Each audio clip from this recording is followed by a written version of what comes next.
Chenxing Principality, Golden Shark Starfield, White Tower Floating Land, Jiangyuan City, Outskirts, Ultra-Long-Distance Starry Sea Deployment Platform. Accompanied by a kilometer-high pillar of light shooting into the sky, the 100 torch warships that were neatly parked on the platform a moment ago vanished entirely, being deployed to an unknown and distant starry sky.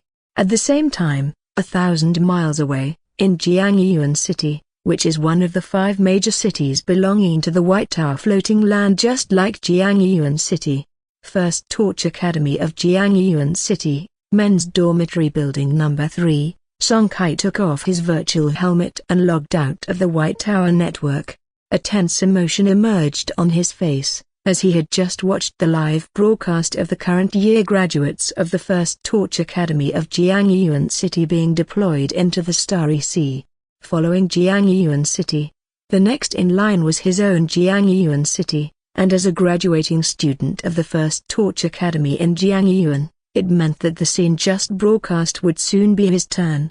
The ultra-long-distance deployment into the Starry Sea, the exploration of unknown starry skies. How could his heart not be tense at the thought that he would soon personally experience these? Amid the tension, a hint of expectant anticipation crept into the depths of his eyes, for this was also a rare opportunity. As long as he could seize it, soaring to the heavens was not an impossibility. This was an era of the Starry Sea. Millions of years ago, the multiverse shattered and the fragments left from the countless broken universes scattered across the void of the Starry Sea. Since then, the era of the multiverse came to an end, and a new era was born, which the various remnant civilizations referred to as the Shattered Starry Sea era. These remnants of cosmic fragments, over the course of a long period of time, acquired a new name: mere Starry Sea Floating Lands. Soon after, the various civilizations discovered that as the ultimate essence remaining from the shattered universes of the multiverse era, the vast majority of Starry Sea Floating Lands contained countless rare resources. To contest these resources, the various remnant civilizations refused to give way to each other, turning the entire shattered Starry Sea into a battlefield ablaze with war. For millions of years, in every corner of the boundless shattered Starry Sea, countless civilizations perished every moment, buried in the long river of time. But similarly, various new civilizations sprouted like bamboo shoots after a spring rain, continuously emerging. Torch human civilization was one of them. In the domain of Torch civilization, all citizens at the age of 30 could embark on a journey of exploring the Starry Seas through ultra-long-distance interstellar deployment with Torch warships. Of course, due to the optimization and progression of genetic technology, the average lifespan of Torch citizens had already reached 140 years, and today's 30-year-olds were actually equivalent to just having come of age. Ever since the source seed of Torch was ignited over 300,000 years ago, this has become a rule shared by all members of Torchlight humanity. A lawful citizen over the age of 30 can attempt to awaken the seed of Torch, bind a Torch warship, and begin exploring the star domains, gleaning resources from alien star domains, enhancing Torch warships, elevating the level of life here. The purpose was to withstand the increasingly powerful alien races civilizations adjacent to the domain of Torch human civilization and to defend the territory of Torch human civilization.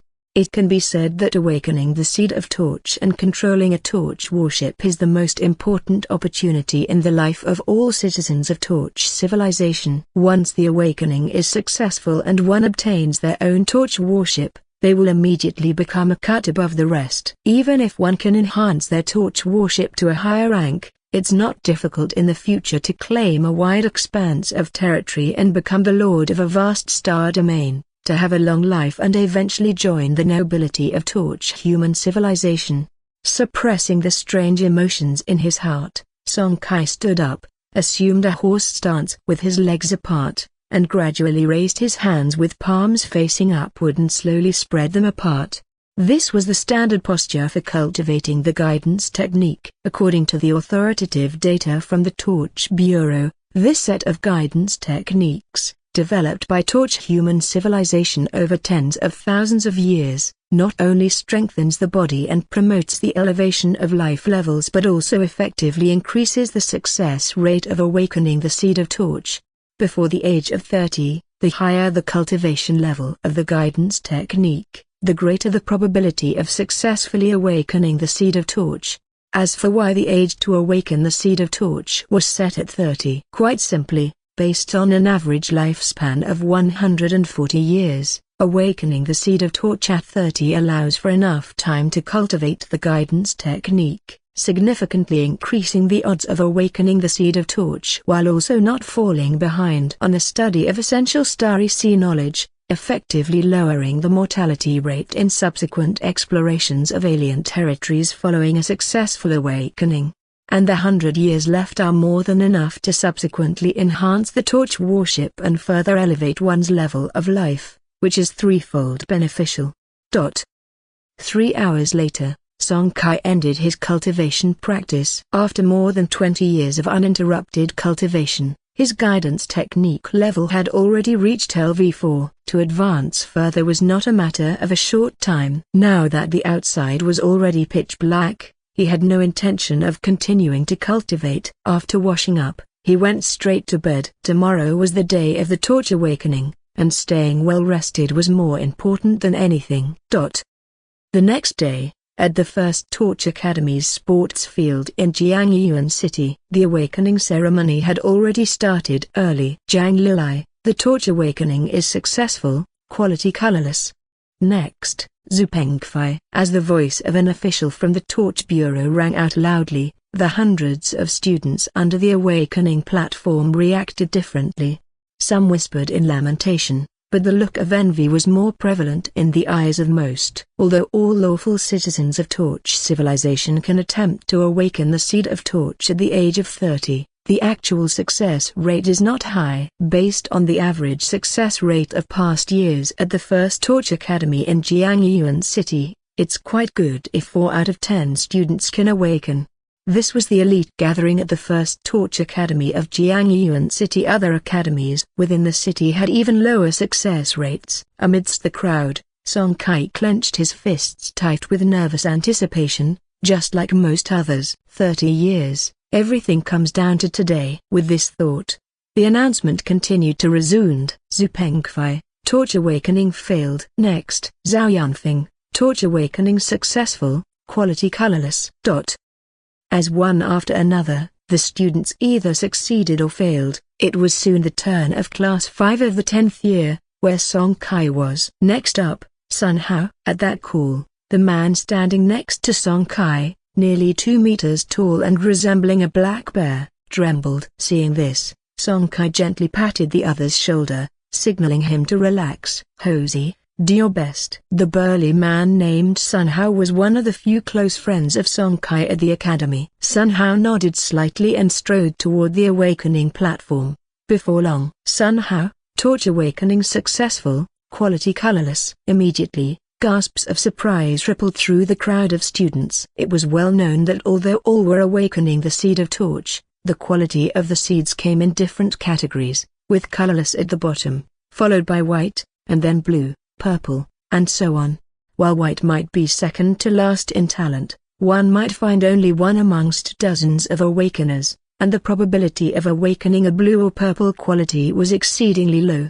A smile appeared on Song Kai's face as he sincerely felt happy for his close friend. As expected, as soon as Sun Hao came down from the platform, he was quickly approached by numerous classmates seeking to strike up a friendly conversation. Even those who had rarely spoken to him over the past 10 years now crowded around him, hoping to forge a stronger connection.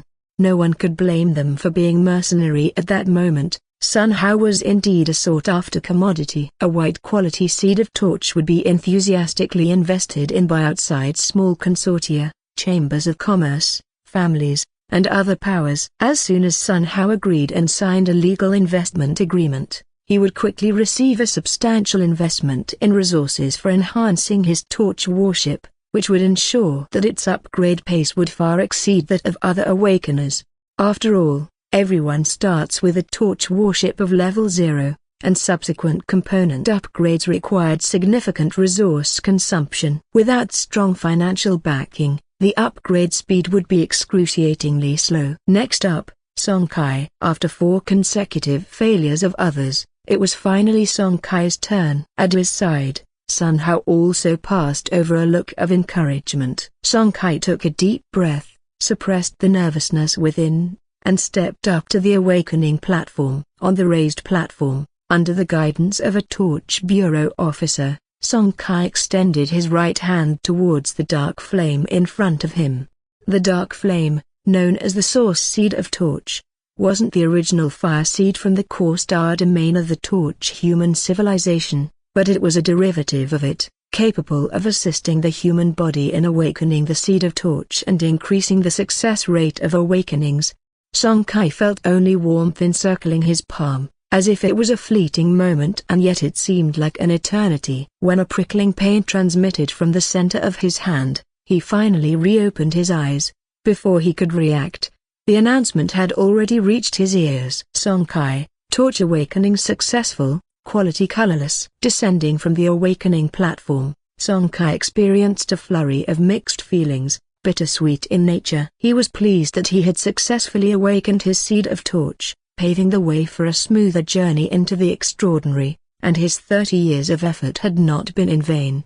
His concern, however, lay with the quality of the torch. A colorless Seed of Torch, being the lowest quality of fire seed, had a very low ceiling. It wasn't too much of a problem early on, but if he couldn't enhance its quality, the strengthening of his torch worship would eventually come to a standstill, blocking his path to transcendence.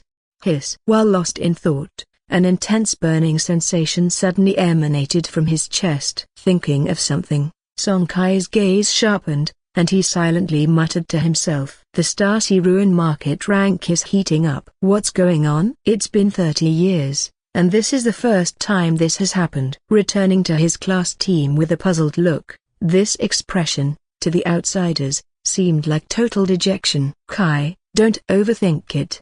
The quality of a Seed of Torch can be improved. Colorless isn't bad." Sun Hao thought Song Kai was feeling down and quickly started to console him. Song Kai shook his head lightly, indicating he was fine. It wasn't just a forced smile, he truly wasn't too concerned. The moment the result of his colorless Seed of Torch came out, he was indeed a bit disappointed, but he quickly bounced back. As Sun Hao said, the grade of a Seed of Torch can be enhanced, although it's incredibly hard and requires the consumption of rare special resources. Yet as a transmigrator, he was confident he could slowly improve the quality of his own Seed of Torch. Yes, he was a transmigrator, and moreover, he had been born into this world through transmigration. At that moment, what piqued his curiosity was the Starcy Ruin market rank hanging around his neck. As the instigator of his transmigration, which brought him from Blue Star of his previous life to this one as a fetus, he had become certain over these 30 years that this rank was his golden finger.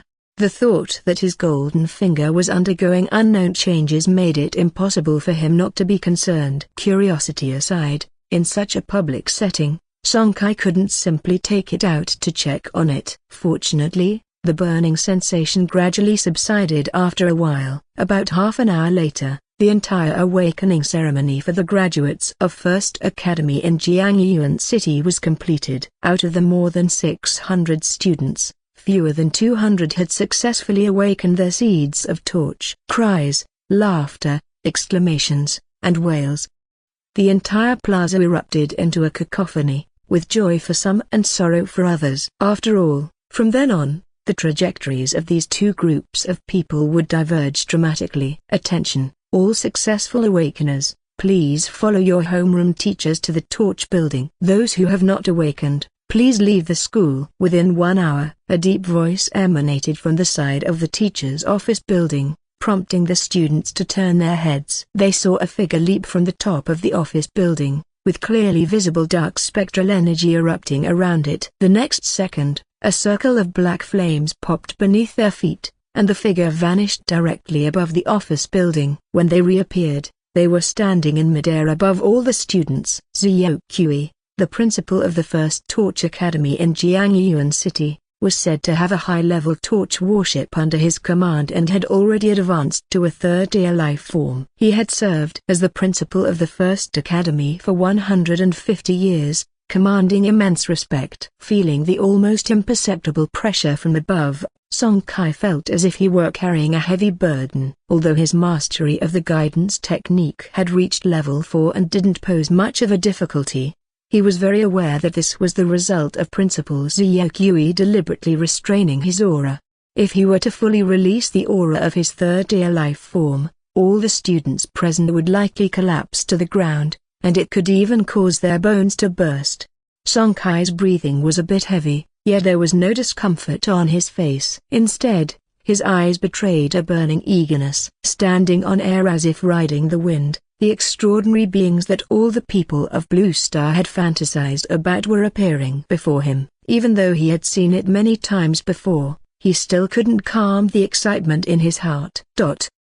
With the principal overseeing personally, both students and teachers acted with remarkable efficiency, and a group of nearly 200 people quickly made their way toward the Torch building. Catching a glimpse with the corner of his eye, Song Kai noticed that there were only 16 students in his class who had successfully awakened the Seed of Torch, among whom only 2 possessed the white Seed of Torch aside from Sun Hao. The other was Wang Yuan. The rest of the 14 had the colorless Seed of Torch. On the second floor of the Torch building, in Spectral Cultivation Room Number 5, under the direction of their homeroom teacher Yang Mingyue, the 16 students of Class 5 lay down in separate spectral transformation pods one after another.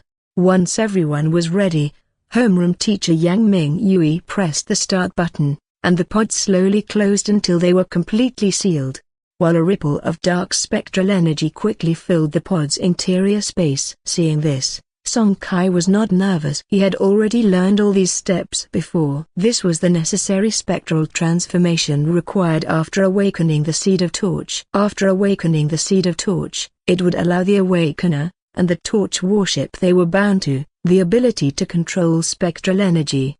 As one of the many energies in the Shattered Starry Sea, the special property of spectral energy lies in its inclusivity, being able to convert the vast majority of known energies into homogeneous spectral energy.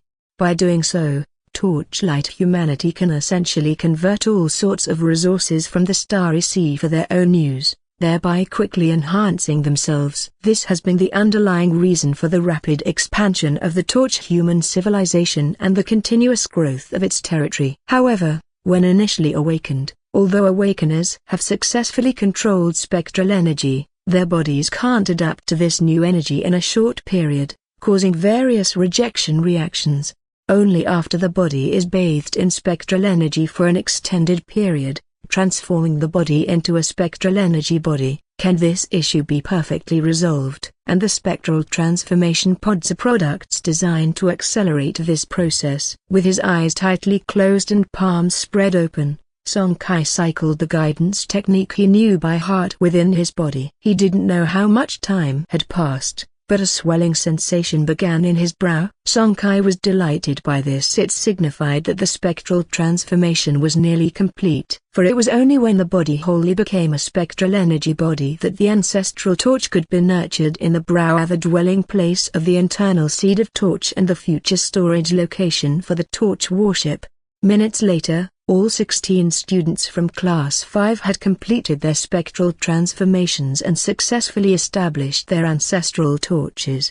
Alright, follow me. There's one last step, merging with a warship. Only once the Seed of Torch successfully merges with an ordinary warship, transforming it into a Torch warship, can you be considered a truly qualified heir of the Torch legacy. Behind the Torch building was a huge base for conventional warships, and all the students from Jiangyuan City who had successfully awakened the Seed of Torch in the advanced Torch academies needed to merge with their initial Torch warships here. Scout Class Starry Sea Shuttle Hangar. Nearly 200 people gathered here, orderly engaging in the Torch fusion. There wasn't much choice in the matter. All bearers of the Seed of Torch could only fuse with one model of the warship, the Scout Class Starry Sea Shuttle. The Torch Spectral Shuttle is also the standard model for all initial Torch warships. Song Kai. At the call, Song Kai immediately stepped forward. In front of a standard scout-class shuttle, Song Kai awkwardly directed the flow of spectral energy within his body, concentrating it at the center of his forehead. Soon, a beam of ghost light emanated from his brow and entered directly into the shuttle's body in front of him. The next second, a strong pulling force transmitted from the ancestral torch within his forehead, and under this force, the shuttle in front of him began to shrink slowly, eventually becoming the size of a fingernail and drilling into Song Kai's ancestral torch. Meanwhile, Song Kai rapidly closed his eyes, starting to sense the situation within the ancestral torch. In the exact center of chaos space, a strand of black flame hovered, while above it, the scout-class shuttle was undergoing continuous scorching from the black flame.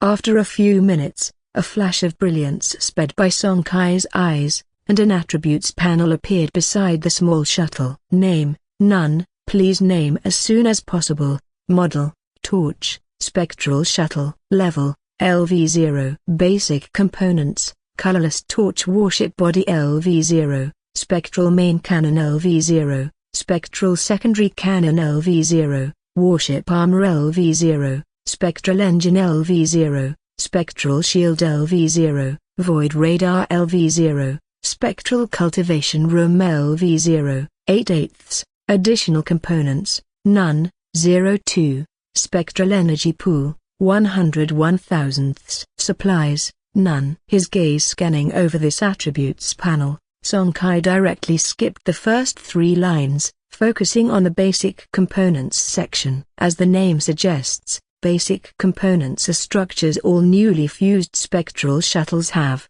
akin to standard equipment. Firstly, the colorless torch warship body doesn't need much explanation. It links to the seed of torch within the ancestral aperture, and as long as the seed of torch advances, it will upgrade accordingly. For the seed of torch to advance from level 0 to level 1, 5 strands of floating land origin and 200 spectral energy points are needed. Just as Song Kai was preparing to continue looking further down, the urging voice of the old teacher, Yang Mingyue, timely sounded, and Song Kai could only reluctantly withdraw his spiritual awareness from the ancestral aperture and give up his spot for the next student to fuse. Soon, all the Awakener students had completed the fusion without any incidents or potential fusion failure, which relieved all the academy teachers.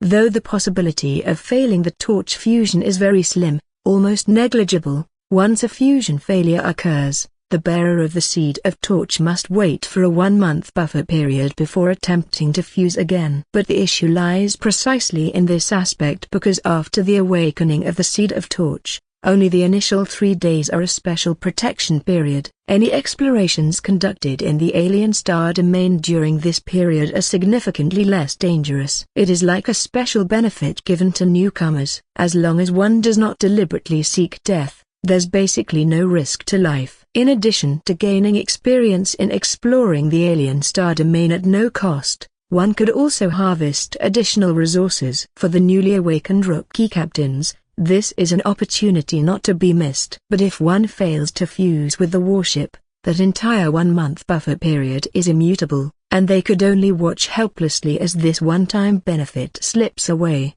lamenting what could have been. After the fusion segment was over, the classes began to disperse and regroup. At the gathering point of Class 5, Yang Mingyue's eyes shimmered as he looked at the 16 familiar faces he had been with for years. His throat filled with a myriad of words that he wanted to say, but in the end, it all condensed into 2 stern admonishments. Tomorrow morning at 8 o'clock, everyone gather at the Academy Square. Go home today and make sure you're well prepared, he said. Even if it's a welfare exploration, there are casualties every year, so don't take it lightly. Understood. A broken bar. After parting with Sun Hao, Song Kai hailed an energy vehicle by the roadside. His home was in the city center, not far from the academy. It took less than 20 minutes for the energy vehicle to stop at the entrance of Dongjiang Community, where he lived. Universal credit points deducted, 10 points. Account balance,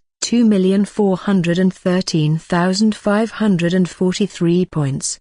Having just got off the vehicle, His smart wristband sent him a payment notification. As he looked at the balance on his account, Song Kai's expression was calm, but if an outsider were to see it, they certainly would not remain as composed.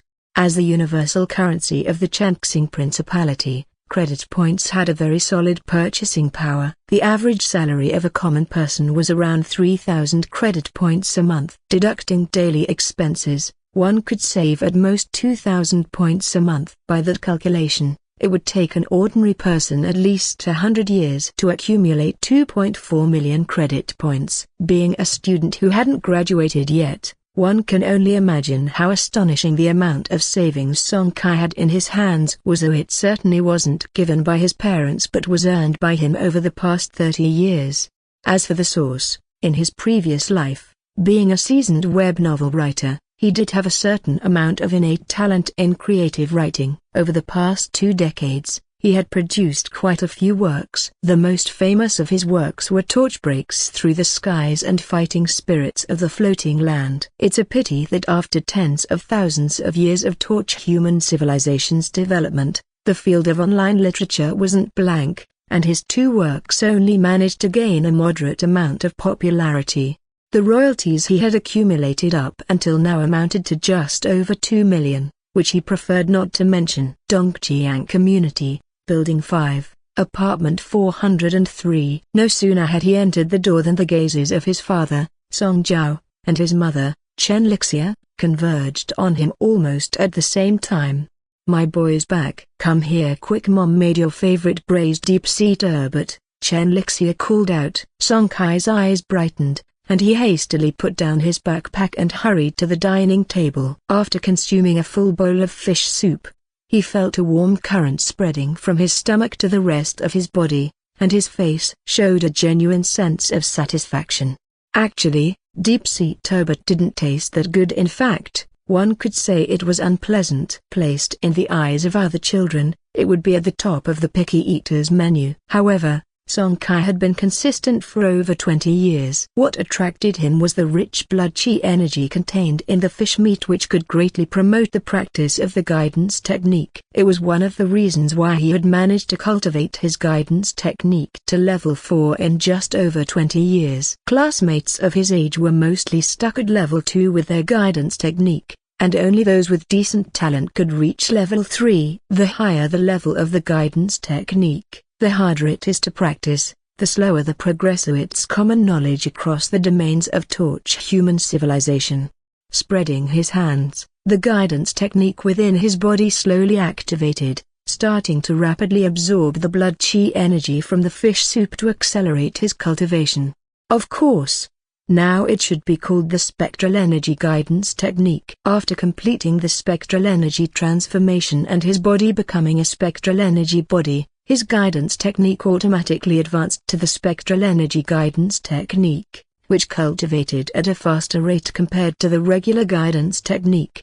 Seeing the threads of black spectral energy emerging around Song Kai, the anxious looks on the faces of Song Jiao and Chen Lixia quickly faded. Both had also awakened the seed of torch and were more than familiar with spectral energy. Seeing their son already able to wield spectral energy, they instantly understood that Song Kai had successfully awakened. Having awakened the colorless seed of torch, the spectral shuttle has already merged. Tomorrow at 8 in the morning, the first exploration of a foreign river domain will take place, he reported while continuing to absorb and convert the blood chi energy within his body. Hearing this, his parents, Song Jiao and Chen Lixia, nodded slightly, showing no sign of disappointment in their eyes. When Song Kai was born, both of them possessed colorless seeds of torch. Given the limitations of their bloodline, they were more than satisfied as long as their son could successfully awaken the seed of torch. They had never really hoped for the awakening of a seed of torch with white quality or higher. The chances were simply too low. Little Kai, come here. After lunch, Song Dad called Song Kai into the study immediately. In the study, Song Jiao had an earnest expression. After giving some instructions for a good while, a ghostly light flashed between his eyebrows, and 2 balls of light flew out from his ancestral torch, hovering in front of Song Kai. "These are the starch resources your mother and I are giving you," 1,000 strands of zero-rank floating land origin and a white quality special component, Fire Peony Soldier Refugee Tree, for your torch warship. Song Kai was overjoyed. The resources weren't much, but for someone just starting out like him, they were more than enough to carry out an initial enhancement and upgrade of his torch spectral shuttle, improving the shuttle's various performances and strengthening its combat and survival capabilities. With this, his starting point was fundamentally ahead of most of his peers. Never underestimate this small step, as the saying goes, one step ahead means a lead in every step. This slight lead could very well be the key to soaring to great heights in the future.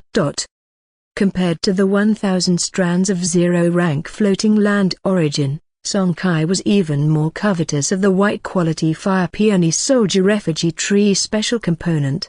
As everyone knows, any colored component of a torch warship must be derived from a Starry Sea oddity. Once connected with the 4 words Starry Sea oddity, the value of the item is bound to skyrocket even if it's just the lowest white-colored oddity.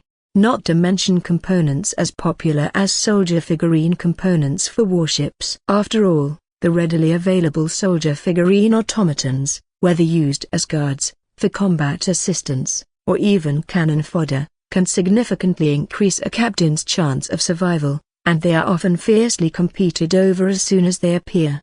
Therefore, one can see the value of the Fire Peony Soldier Refugee Tree component before him. Thank you, Dad and Mum. Song Kai activated the spectral energy within him, absorbing the 2 balls of light into his own ancestral torch. After receiving another round of admonitions from his parents, he finally got permission to go upstairs. Back in his bedroom, instead of immediately blending his spiritual consciousness into the ancestral torch to check the details of the spectral shuttle he hadn't finished reviewing before, he took out the copper badge hanging in front of his chest right away.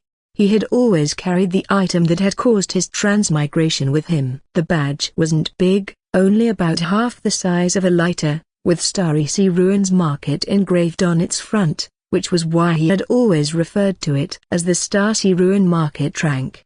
Examining the Starry Ruin Market rank intently, it didn't take long for him to notice a change in it. For the past 30 years, it had been like an ordinary copper badge. No matter how he fiddled with it, there was never a response, but now a faint ghostly black luster appeared on the badge. This luster was extremely faint, so if he hadn't examined it closely, he might not have noticed it at all. Is this spectral energy? Song Kai's eyes suddenly brightened, just as the badge underwent another transformation.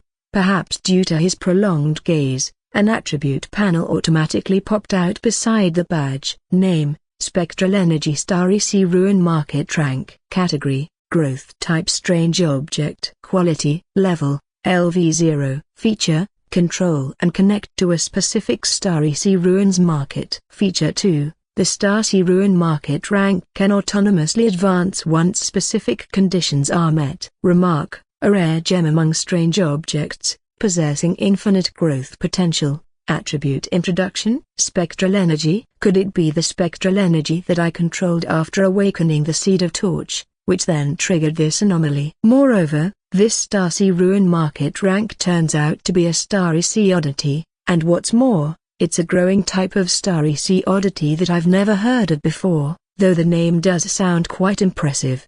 A myriad of thoughts surfaced in Song Kai's mind, and at that moment, another flash of insight streaked through his brain. He then focused his mind and began to mobilize the little spectral energy within his body, gathering it toward the palm of his right hand before slowly infusing it into the token he was holding. The next moment, an anomaly occurred. A strong suction force enveloped his entire body. Song Kai immediately sensed something was wrong, but it was too late to stop the flow of spectral energy into the token. In the next second, a strong wave of dizziness overwhelmed him. Fighting back the urge to vomit that rose from the depths of his heart, he opened his eyes at the first opportunity, his gaze swiftly scanning the surroundings several times.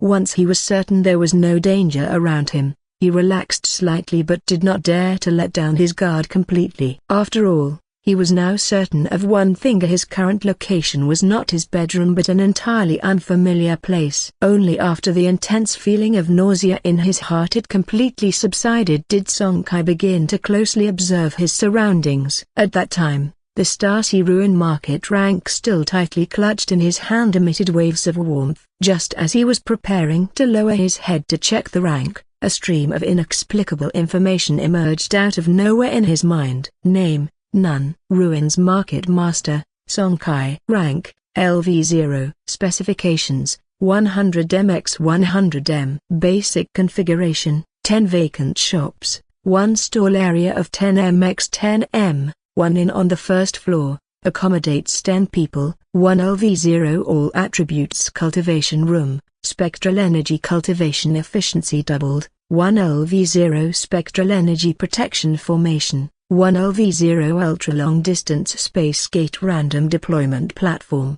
Additional configuration: none. 02. Feature: averting misfortune, ability to move freely within the void, instinctively avoiding natural disasters. Up rank requirement: 10 strands of floating land. Origin: 0 rank. Ruins Market trade volume of 100 strands of floating land. Origin: 0 rank.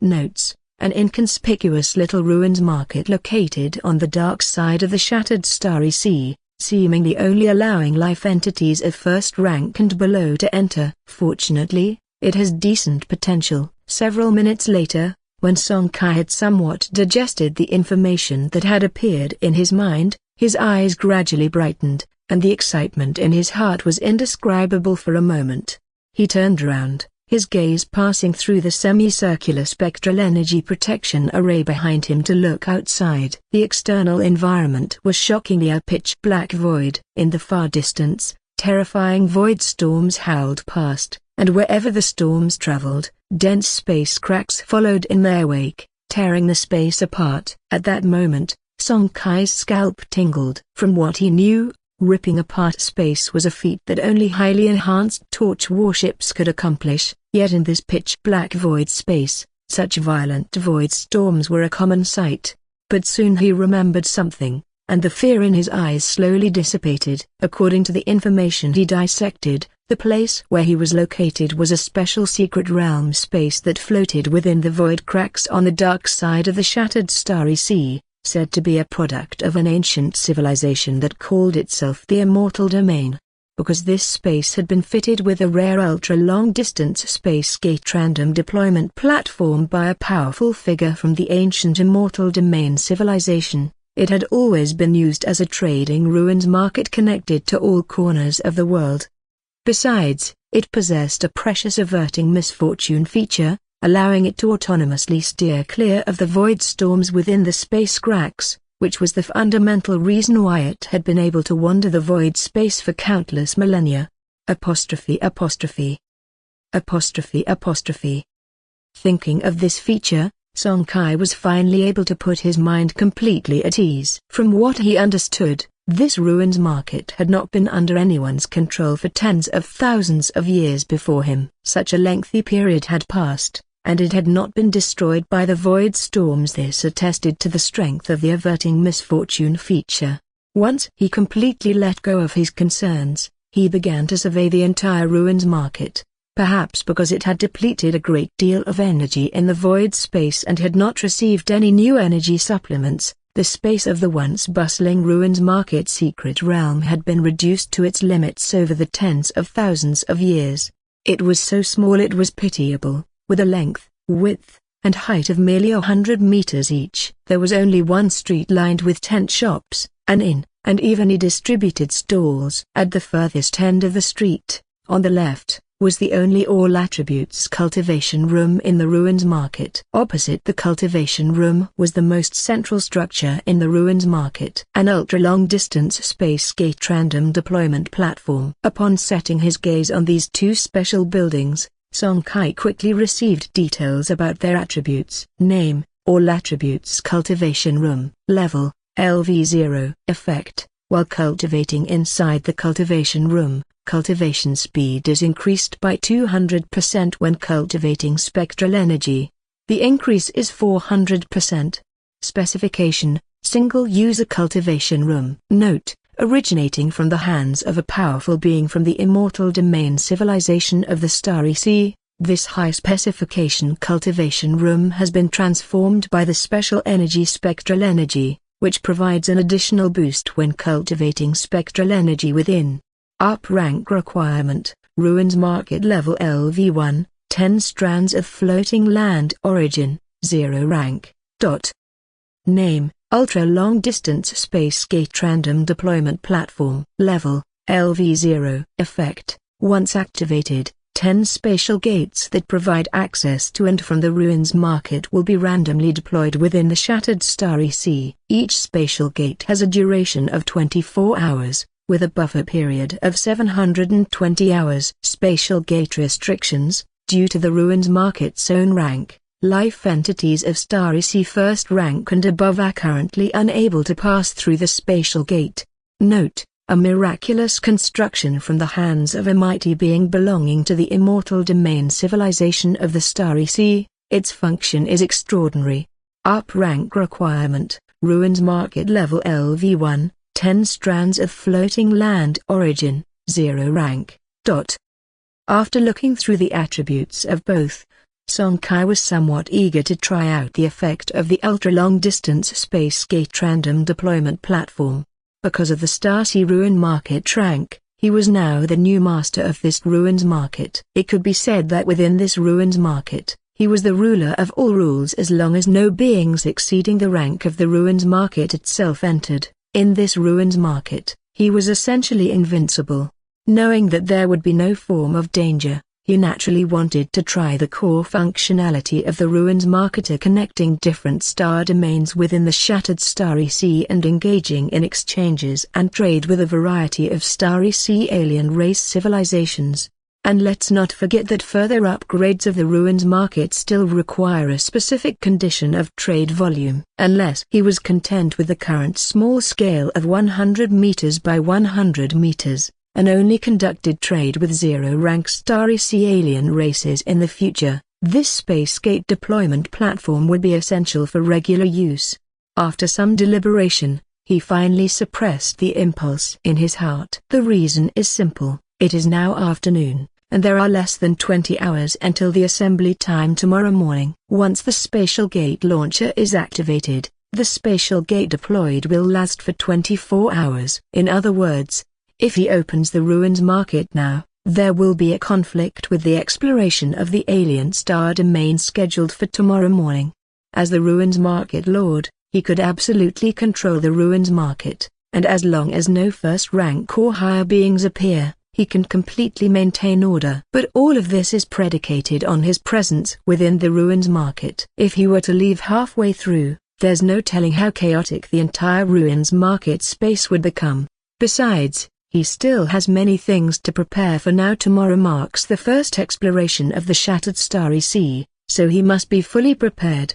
Moreover, he still has quite a few ideas about the Ruins Market beneath his feet that he needs to verify one by one. No sooner said than done. Song Kai used the Ruins Market token to enter and exit several times, each time carrying different items with him: water bottles, backpacks, chairs. After 10 minutes, he had his first answer: anything he could lift and hold in his hands could be brought into this Ruins Market space. Conversely, items that exceeded his ability to carry could not be brought in.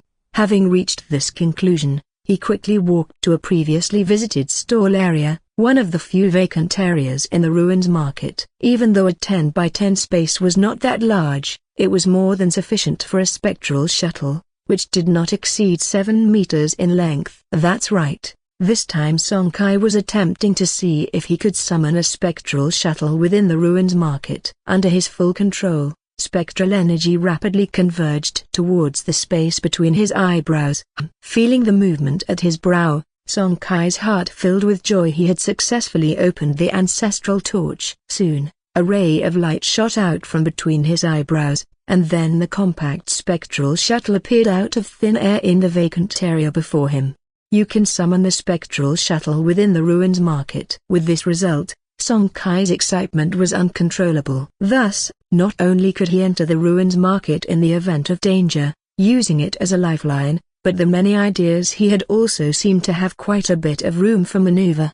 What is the most troublesome issue for a torch warship when exploring the alien star domain? Many people would probably say alien civilization, because a strong encounter with an alien species almost always results in the destruction of the warship and loss of life. But in reality, that's not the case. The actual problem that every torch warship captain agonizes over is the warship's storage space. The physical size of the warship is fixed, and naturally, there's a limit to what it can carry. Because of this limitation, every captain has to meticulously calculate before they begin exploring the alien star domain and again when they are about to return from their exploration in order to utilize every inch of space in the cargo hold to its maximum. As a result, large mechanical equipment like the Tiger-type floating land mining cart, Hornet-class combat drones, and the land warfare-type exploration robot are generally difficult to bring along. After all, even if they are taken to the alien star domain and there is a significant harvest, the return journey becomes a problem. Should those bulky items be brought back, or should they be discarded in order to make room for the harvested resources?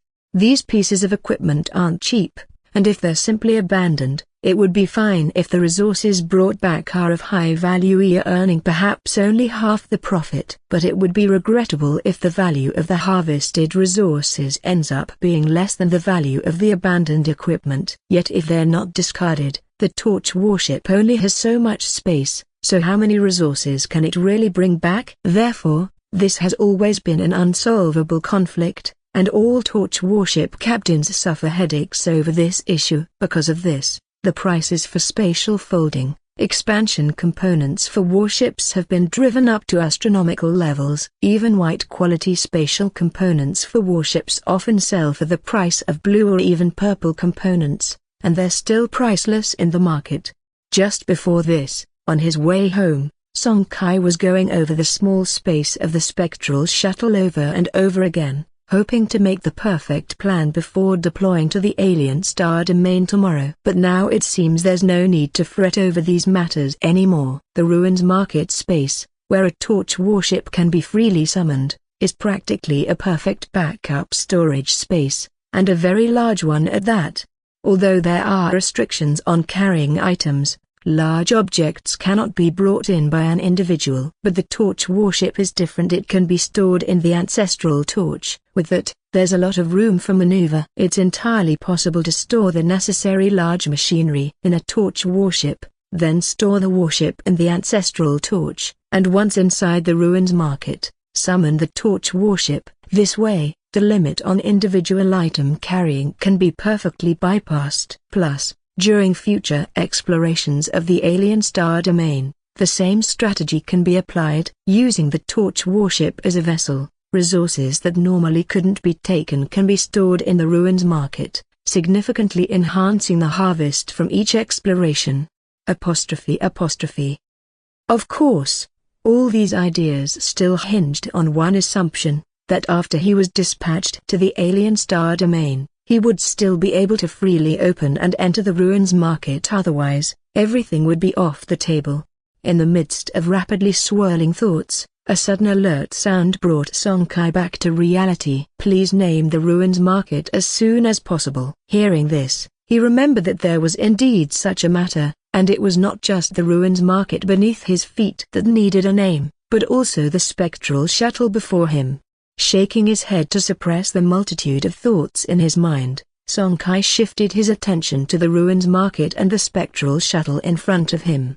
After pondering for about 10 seconds, two words suddenly popped into his mind. Zutan. In his past life, he had read not a small number of Xianxia novels, and since the ruins market beneath his feet could connect to various star domains in the shattered starry sea at random, the name Zutan Ruins Market couldn't be more suitable.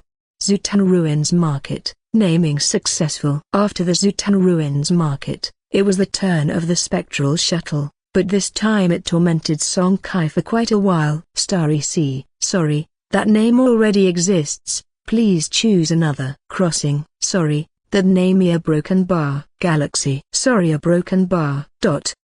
Due to the large base number of Torch warships within Torch human civilization, many names had already been registered. Shenzhou, Soria Broken Bar. Kangkyang. Kangkyang is not yet in use. Are you sure you want to name it Kangkyang? Kunluna Broken Bar. Oh? Is it available? His tone paused, and then Song Kai immediately clicked confirm. Seeing the naming was successful, he shifted his gaze to start examining the specific attributes of his spectral shuttle. He hadn't been able to look at all the attributes of the spectral shuttle still because of the interruption by his old classmate, Yang Mingyue. Name, Kangkyang. Model, Torch Spectral Shuttle. Level, LV0. Basic components, colorless Torch Warship Armor LV0, Spectral Main Cannon LV0, Spectral Secondary Cannon LV0, Warship Armor LV0, Spectral Engine LV0, Spectral Shield LV0, Patrol Radar LV0, Spectral Cultivation Room LV0, 8/8. Special components, none, 02. His gaze still lingered on the basic components section. The spectral shuttle was completely a blank slate at the moment, and there wasn't much to see in the other categories either. For instance, in the special components category, the recently integrated Torch warship only had 2 initial special component slots, which would only increase as the spectral shuttle was upgraded. Of course, the number of slots that could be added later depended on the quality of the seed of Torch. The higher the quality of the seed, the more slots that would be added naturally. This was yet another key reason why Torch human civilization placed so much importance on the quality of the seed of Torch. It not only determined the enhancement ceiling of the Torch warships but also the relative combat power among warships of the same level. Just imagine, 2 Torch warships both at level LV10. The one with the white fire seed could potentially carry 10 kinds of special components, while the warship with a colorless fire seed might at most have only 6 special component slots, a difference of nearly doubly, making their combat power incomparable.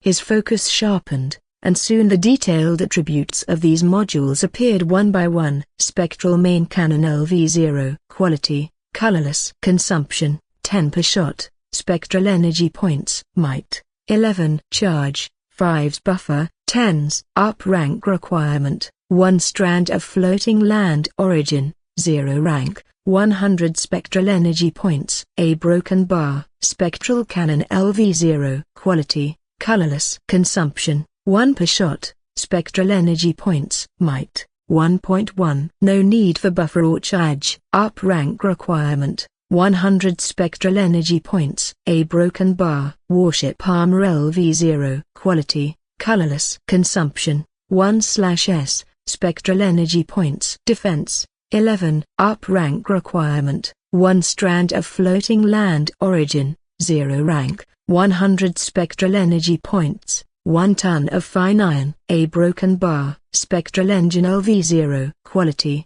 colorless. Consumption, 1/S. Spectral energy points. Energy supply, 10/S. Spectral energy points. Post overload buffer, 30 minutes. Spectral energy pool, 1000 points, can store 1000 spectral energy points. Up rank requirement, 1 strand of floating land origin, 0 rank, 100 spectral energy points, 5 life cores, 0 rank. A broken bar. Spectral Shield LV0. Quality, colorless. Consumption, 3/S. Spectral energy points. Defense, 11. Shield value, 110. Charge, 30s. Post overload buffer, 1 hour. Up rank requirement, 1 strand of floating land origin, 0 rank, 100 spectral energy points, 5 life cores, 0 rank. A broken bar. Patrol Radar LV0.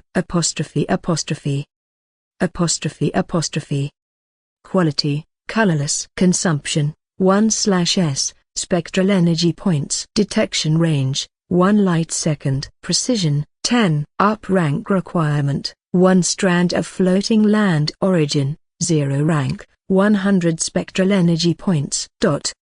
Spectral Energy Cultivation Platform LV0. Quality, colorless. Consumption, 2/S. Spectral energy points. Cultivation bonus, 2 times, 200%, only effective for 0-rank life entities. Up rank requirement, 5 strands of floating land origin, 0 rank, 10 life cores, 0 rank. After checking the data for each component, Song Kai didn't linger, as these were only basic data, which were generally covered in past studies. The only thing that caught his attention was the spectral energy cultivation platform at the end. As one of the core components of a torch warship, it's also the fundamental reason why everyone in the Torch human civilization is obsessed with owning a personal torch warship. What is the ultimate purpose of risking their lives to explore the vast and boundless alien star domain? Is it merely for the pleasure of experiencing the exotic charms of alien territories? Of course not. The spirit of exploration that drives Torch citizens has always been about the rare and fascinating resources found within alien star domains. So, what is the ultimate purpose of plundering and collecting these resources? Is it just to enhance the Torch warship? Not exactly. Or at least not entirely. Strengthening a torch warship is inevitable, but that's just the surface. Fundamentally, what every torch ship captain pursues is the sublimation of their own life level. To put it bluntly, it's immortality. To live longer, as is well known, practicing the guidance technique to high levels can induce a transformation in life levels, and each transformation extends the cultivator's lifespan to some degree.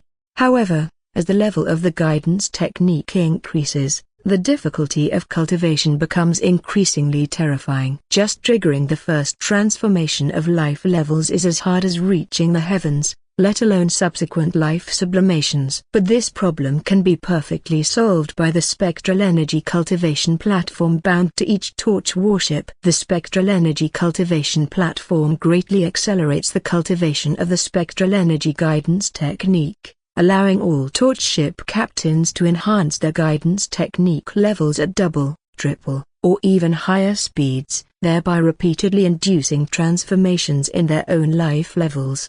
The higher the enhancement level of the torch warship, the better the effect of its bound spectral energy cultivation platform. Therefore, the thing that torch ship captains really care about is not the enhancement of the torch warship itself, but the spectral energy cultivation platform that comes with the warship. Looking at the spectral energy cultivation platform on the spectral shuttle, Song Kai suddenly thought of the all attributes cultivation room in the ruins market, which seemed to have a 400% cultivation bonus for spectral energy, twice that of the current platform. Previously, he had been mostly preoccupied by the ultra-long-distance Space Gate random deployment platform, and hadn't paid much attention. But now, thinking back, the excitement he had just managed to suppress surged up like a tide, because he was very clear about what this meant. It meant that his future cultivation speed for the spectral energy guidance technique would far exceed that of other torch ship captains of his rank. It meant he would have a higher chance of improving his life level and gaining more lifespan. It also meant that even if he couldn't enhance the quality of the fire seed of his own torch warship, it wouldn't affect his personal cultivation in the slightest.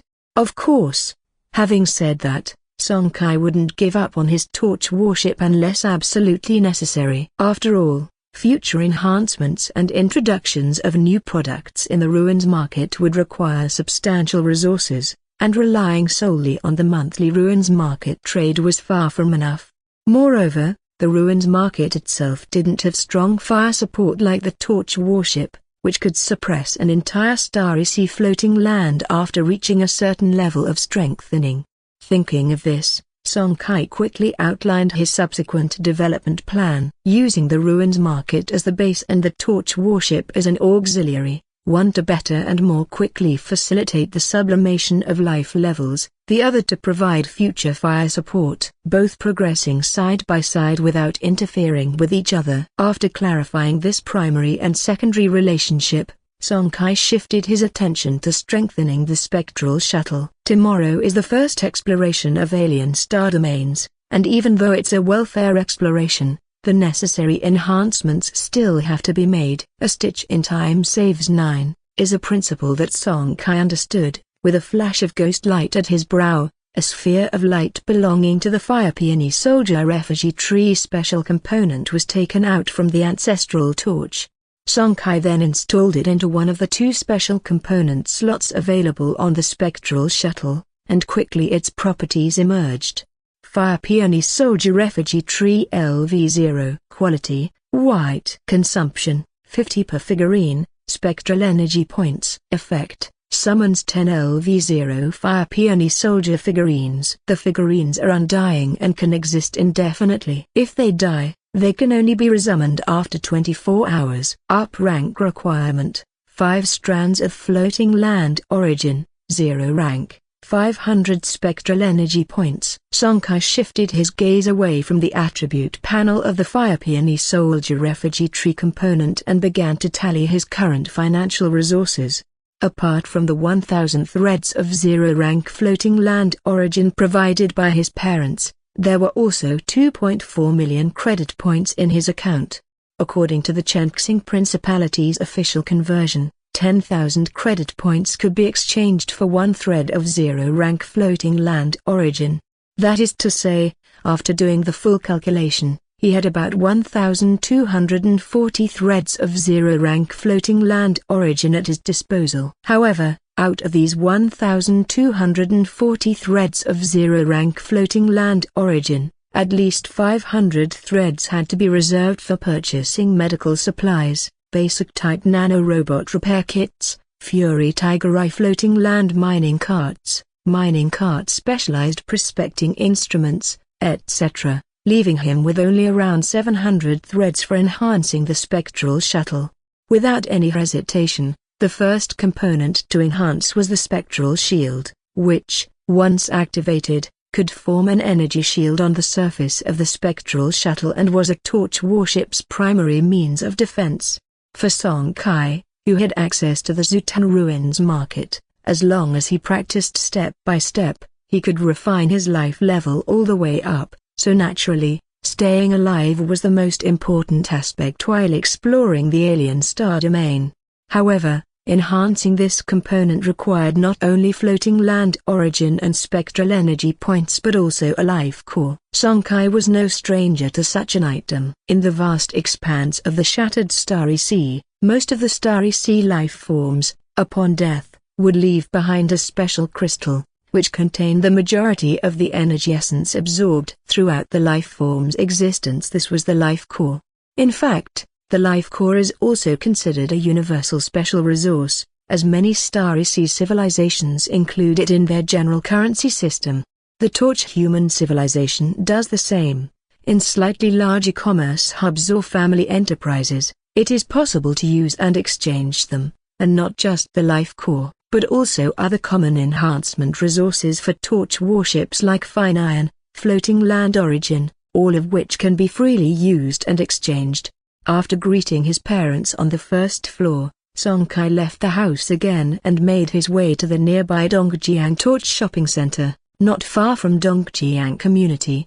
It was just one of many torch shopping centers within Jiangyuan City. There weren't many shops within the center, but it was sufficient for torch ship captains like Song Kai, who were just beginning to awaken their powers.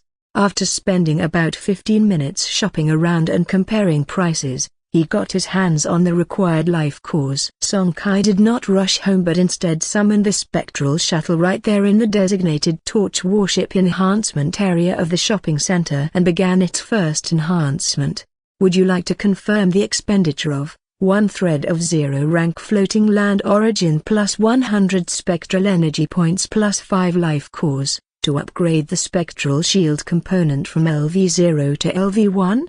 Confirm. Would you like to confirm the expenditure of 3 threads of 0 rank floating land origin plus 200 spectral energy points plus 6 life cores, to upgrade the spectral shield component from LV1 to LV2? After 4 consecutive enhancements, Song Kai brought the spectral shield component up to LV4. It wasn't that he was no longer planning to enhance it, but rather that the 1,000 spectral energy points stored in the spectral engine had been completely depleted, and he needed to wait for it to be fully recharged. Fortunately, The recharge rate wasn't slow with just the spectral engine component activated. It could store 9 points per second, and it wouldn't take more than 2 minutes to fully recharge. 2 minutes later, Song Kai resumed enhancing. In the end, he brought the spectral shield up to LV7, spending a total of 59 threads of 0 rank floating land origin, 56 0 rank life cores, and 2,800 spectral energy points in the process. Of the 59 threads of 0 rank floating land origin, 49 were used for the enhancements, and the remaining 10 were to purchase 100 0 rank life cores. The attributes of the spectral shield enhanced to LV7 were indeed significantly improved. Spectral shield LV7 quality, colorless consumption, 10/S, spectral energy points. Defense, 18. Shield value, 180. Charge, 23's post-overload buffer, 46 minutes. Up rank requirement, 15 threads of floating land origin, 0 rank, 800 spectral energy points, 12 life cores, 0 rank. Having enhanced the spectral shield, Song Kai still didn't feel completely assured. As a transmigrator who deeply understood that the greatest thing was to remain alive, he proceeded without delay to start enhancing the warship armor. Although this component's defense does not match that of the spectral shield, it is still one of the essential defenses for a torch warship, and he naturally would not neglect it. Several minutes later, he had enhanced the warship armor to LV7. However, each upgrade of this component required the consumption of fine iron, a special mineral resource. To reach LV7, a total of 28 tons of fine iron were used, and the price of each ton was 1 strand of 0 rank floating land origin. In total, strengthening this warship armor consumed 77 strands of floating land origin. Warship armor LV7 quality, colorless consumption, 3/S, spectral energy points. Defense, 18. Up rank requirement, 15 strands of floating land origin, 0 rank, 800 spectral energy points, 8 tons of fine iron. After enhancing both the spectral shield and warship armor to LV7, the energy consumption of both when activated also increased significantly, surpassing the normal energy supply of the spectral engine. Therefore, if he wanted to keep the spectral shield activated after deploying into an unknown star domain, strengthening the engine was also essential.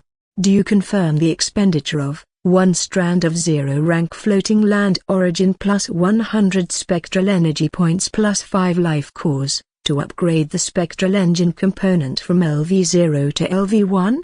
Confirmed. After 4 consecutive enhancements, he only had 9 0 rank life cores left, not enough for a 5th enhancement. Song Kai had no choice but to spend another 20 strands of 0 rank floating land origin to purchase 200 life cores. In the end, he also enhanced the spectral engine to LV7, spending the same resources as enhancing the spectral shield. As for the left-over 188 0 rank life cores, he stored them in the spectral shuttle for later use. Upon checking the engine's attributes, they, too, had a significant improvement. Spectral engine LV7 quality, colorless consumption, 4/S, spectral energy points. Energy supply, 24/S, spectral energy points. Post-overload buffer, 23 minutes. Yunin pool, 1,700 points, can store 1,700 Yunin points. Up rank requirement, 15 strands of floating land origin, 0 rank, 800 spectral energy points, 12 life cores, 0 rank. Following the spectral engine is the spectral main cannon. Although it's a welfare drop, the starry sea alien race is everywhere, and it's hard to say that a welfare drop will surely encounter no danger, so it's still necessary to slightly enhance the firepower of the spectral shuttle. The enhancement of the spectral main cannon did not require life cores. Song Kai upgraded it to LV5, spending a total of 25 strands of 0 rank floating land origin and 1,500 spectral energy points. The detailed attributes after the upgrade are as follows. Spectral main cannon LV5 quality, Colorless consumption, 20 per shot. Spectral energy points. Might, 16. Charge, 4's buffer, 8's. Up rank requirement, 11 strands of floating land origin, 0 rank, 600 spectral energy points. It's clear to see that the enhanced spectral main cannon not only has a not insignificant increase in might but also reduced charging and buffering times, overall a rather satisfactory improvement. The last enhancement was of the space patrolling radar. In the Starry Sea, the distance between one floating land and another often starts at light years apart. A powerful radar, then, is key to ensuring the Torch ship captain does not lose his way during interstellar exploration and can even more quickly and accurately locate resources such as alien territories, floating lands and asteroid belts. Its importance is self-evident. The resources required for enhancing the radar were the same as those for the main cannon, but Song Kai enhanced it to LV9 in one go. As the owner of the Zutan Ruins market, his reluctance to give up participating in the exploration of alien star domains was for the sake of acquiring resources more quickly, and the better the effect of the space patrolling radar, the more accurately and swiftly he could locate resource points. Thus, it naturally became one of the primary components to enhance. To enhance the space patrolling radar to LV9, it cost a total of 81 strands of 0-rank floating land origin and 4,500 spectral energy points. Space patrolling radar LV9. Quality, colorless consumption, 3/S, spectral energy points. Detection range, 10 light seconds. Precision, 20. Up rank requirement, 100 strands of floating land origin, 0 rank. 1,500 spectral energy points. As for why it wasn't enhanced directly to the colorless Torch warship's limit of LV19, note, the upper limit of a colorless Torch warship is first rank, that is, LV10 LV19. The reason is actually quite simple. The current space patrolling radar is just a standard quality colorless radar that will definitely be replaced later, so there is really no need to enhance it to first rank now, especially since the resources spent on enhancement cannot be refunded when it's replaced later. Furthermore, the resources he had left at hand were not enough. According to his previous plans, he could only use about 700 strands of floating land origin for enhancing the spectral shuttle, and after all the enhancements, he had already used more than 300 strands, leaving less than 400 strands for future use. However, he still had to enhance the white quality special component, the Fire Peony Soldier Effigy Tree. Compared to colorless ship components, the resources needed to enhance special components of white quality are much more. Just to upgrade from LV0 to LV1, it requires 5 strands of 0-rank floating land origin plus 500 spectral energy points, which consumes a significant amount of floating land origin.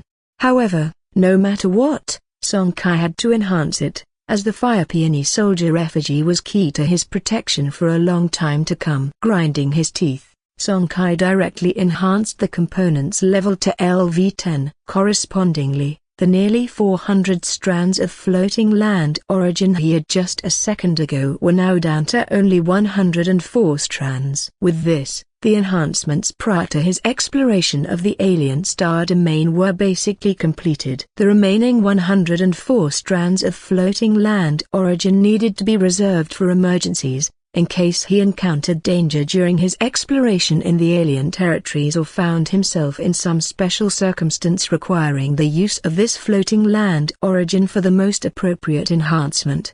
As for the enhancement of the Seed of Torch within the Ancestral Torch and in Zutan Ruins market, after much consideration, he decided there was no rush. Ensuring his absolute safety during this first star domain exploration was paramount, and who knows, maybe this fortunate exploration might yield some impressive gains.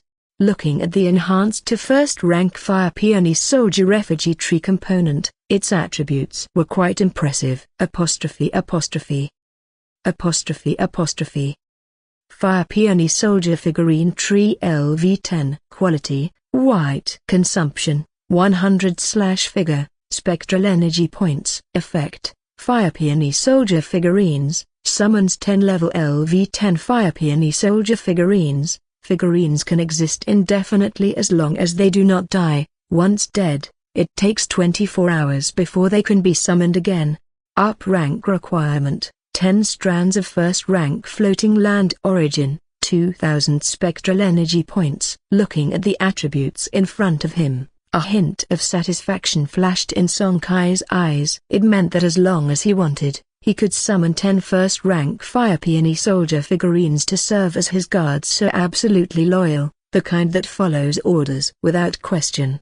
Moreover, as long as they were not killed or actively recalled, they could exist forever. Just thinking about it felt so imposing. It was simply too exhilarating. Once his mood stabilized, Song Kai immediately began the next round of shopping. He needed to purchase various large machinery items, and his choice was the Eagle Machinery Store at the top level of the mall. As a large machinery chain store of the Chengxing Principality, it is rumored that the shareholder behind it is the powerful noble Marquis Eagle of the Principality. The various machinery products sold in the store are guaranteed to be of high quality. As an old man who was nearly 60 when combining his two lives, Song Kai's eloquence was on point. After his persisting bargaining, hard, soft, tactics, and considering that he indeed was buying not a few items, the store clerk happily gave him a 5% discount.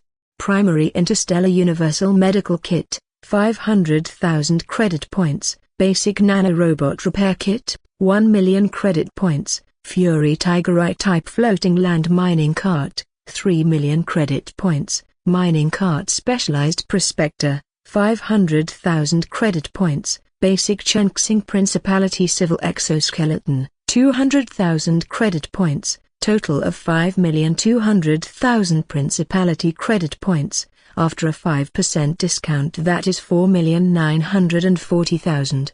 Will you be paying with credit points or floating land origin? He first swiped 2,400,000 credit points, then took out 254 strands of zero-rank floating land origin from the ancestral torch, and with a pained expression, completed the final payment under the store clerk's shining gaze.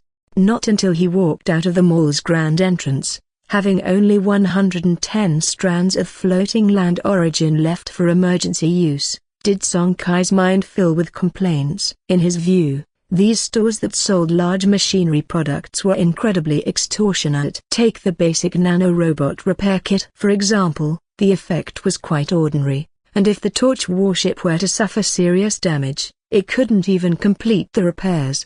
Yet such a product that could be mass-produced on an assembly line was priced at an astonishing 1 million credit points, and the crux of the matter was its strict usage limit, only up to 3 uses. After 3 uses, it would be scrapped. Truly a rip-off. The primary Interstellar Universal Medical Kit was the same, with weak treatment effects and also limited to 3 uses. Then there was the Fury Tigerite Type Floating Land Mining Cart. The manually driven one sold for 1 million, yet just by adding a simple automatic driving system, the price skyrocketed by 3 times. If it weren't for someone like Song Kai who ingrained prudence in his very bones, nobody would buy such a thing.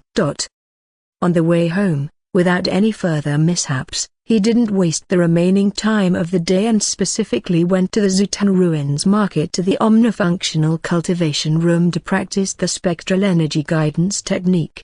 However, it might be because his current level of the guidance technique had reached LV4, while the Omnifunctional Cultivation Room was still LV0. Or perhaps the difficulty of advancing a LV4 guidance technique was just too high. In any case, after several hours, he didn't feel any noticeable progress in his cultivation of the guidance technique. Time passed, and the next morning arrived. After breakfast, Song Kai first rushed to the academy to gather with his classmates, and then all the awakening students from the First Torch Academy of Jiangyuan, along with their concerned parents. Song Kai's father and mother included, closely followed the large troop to the suburbs.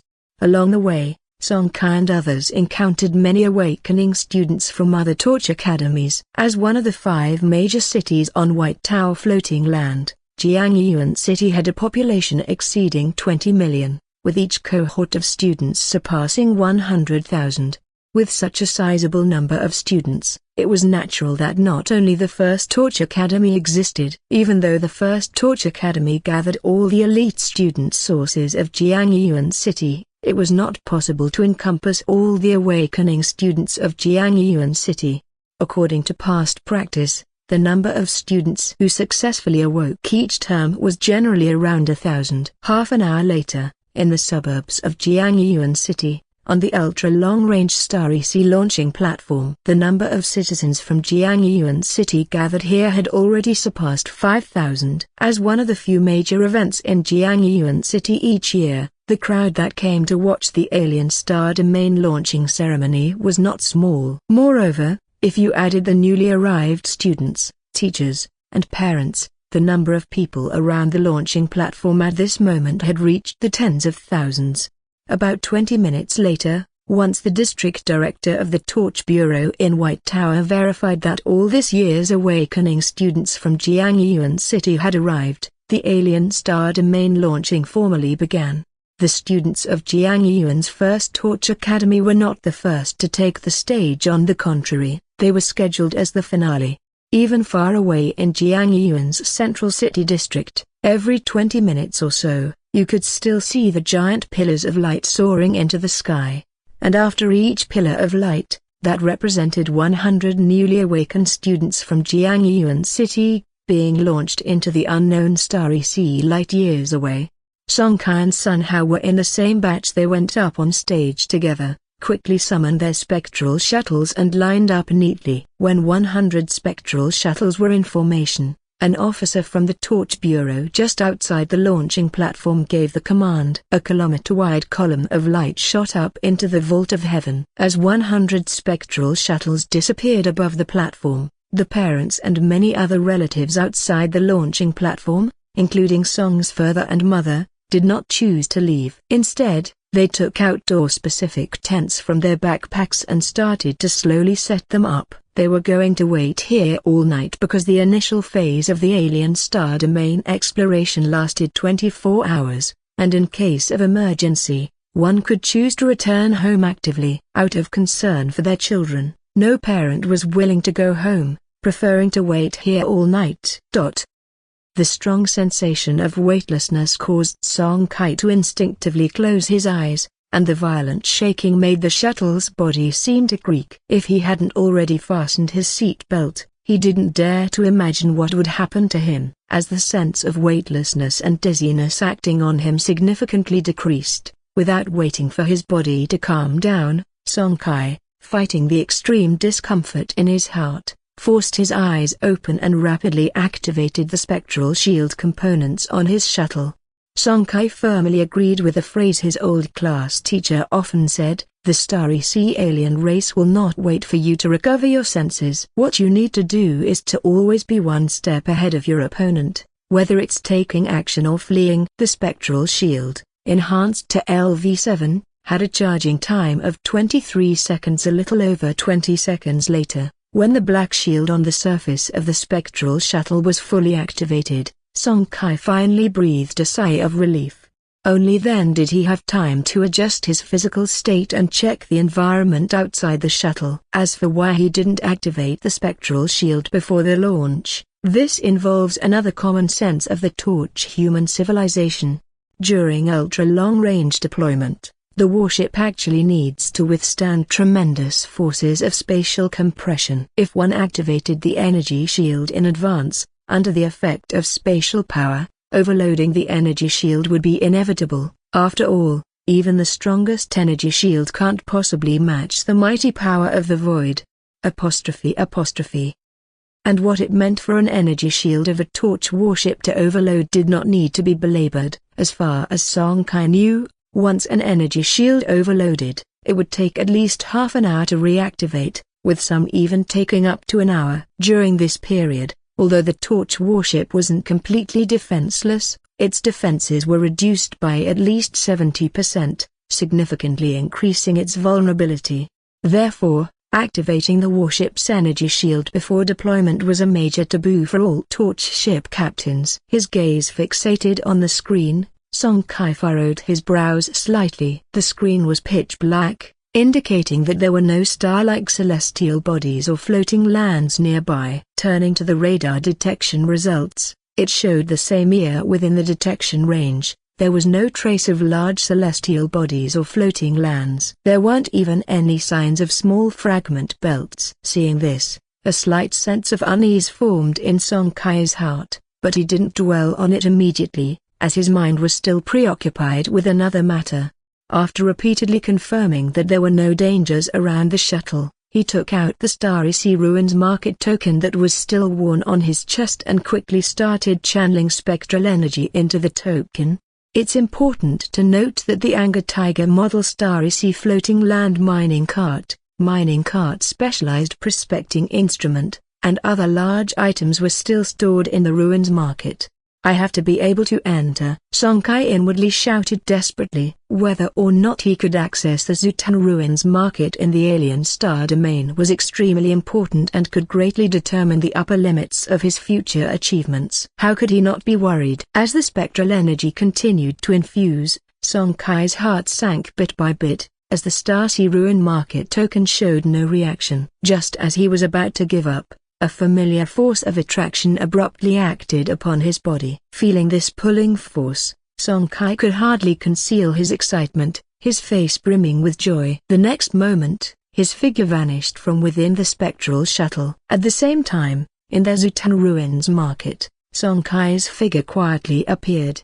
Having confirmed this result, he didn't stay in the marketplace any longer. With a thought, he exited the ruins market and returned to the spectral shuttle. At the shuttle's control console, having resolved the most crucial issue, Song Kai could finally focus all his attention on exploring this unknown star domain.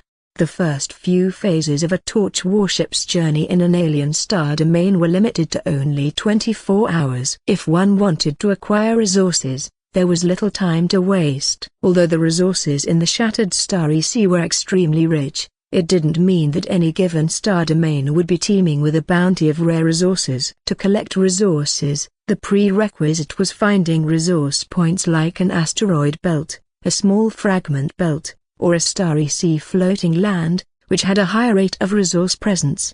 The breadth of the Shattered Starry Sea was vast and stretched endlessly across light years. A Torch warship scattered within it was less significant than a grain of sand in a vast sea. Therefore, finding such resource points in a mere day's time was actually much more difficult than one might imagine. That was why Torch human civilization had always repeatedly stressed that a good space radar was more valuable than anything else. With the level 7 spectral engine fully activated, Kang Kai set off at cruising speed at the speed of light in one direction, while Song Kai's eyes repeatedly swept over the space radar, filled with anticipation. Half an hour passed quickly, and the brightness in Song Kai's eyes gradually dimmed, his complexion turning pale. Could it really be such bad luck, to be thrown into a starry sea hollow zone? On my first exploration of the star domain, the vast shattering of the multiverse that occurred a billion years ago indeed left countless cosmic fragments, but the Shattered Starry Sea was so vast to immeasurably so in light years so that the cosmic fragments scattered throughout the starry sea couldn't completely cover it.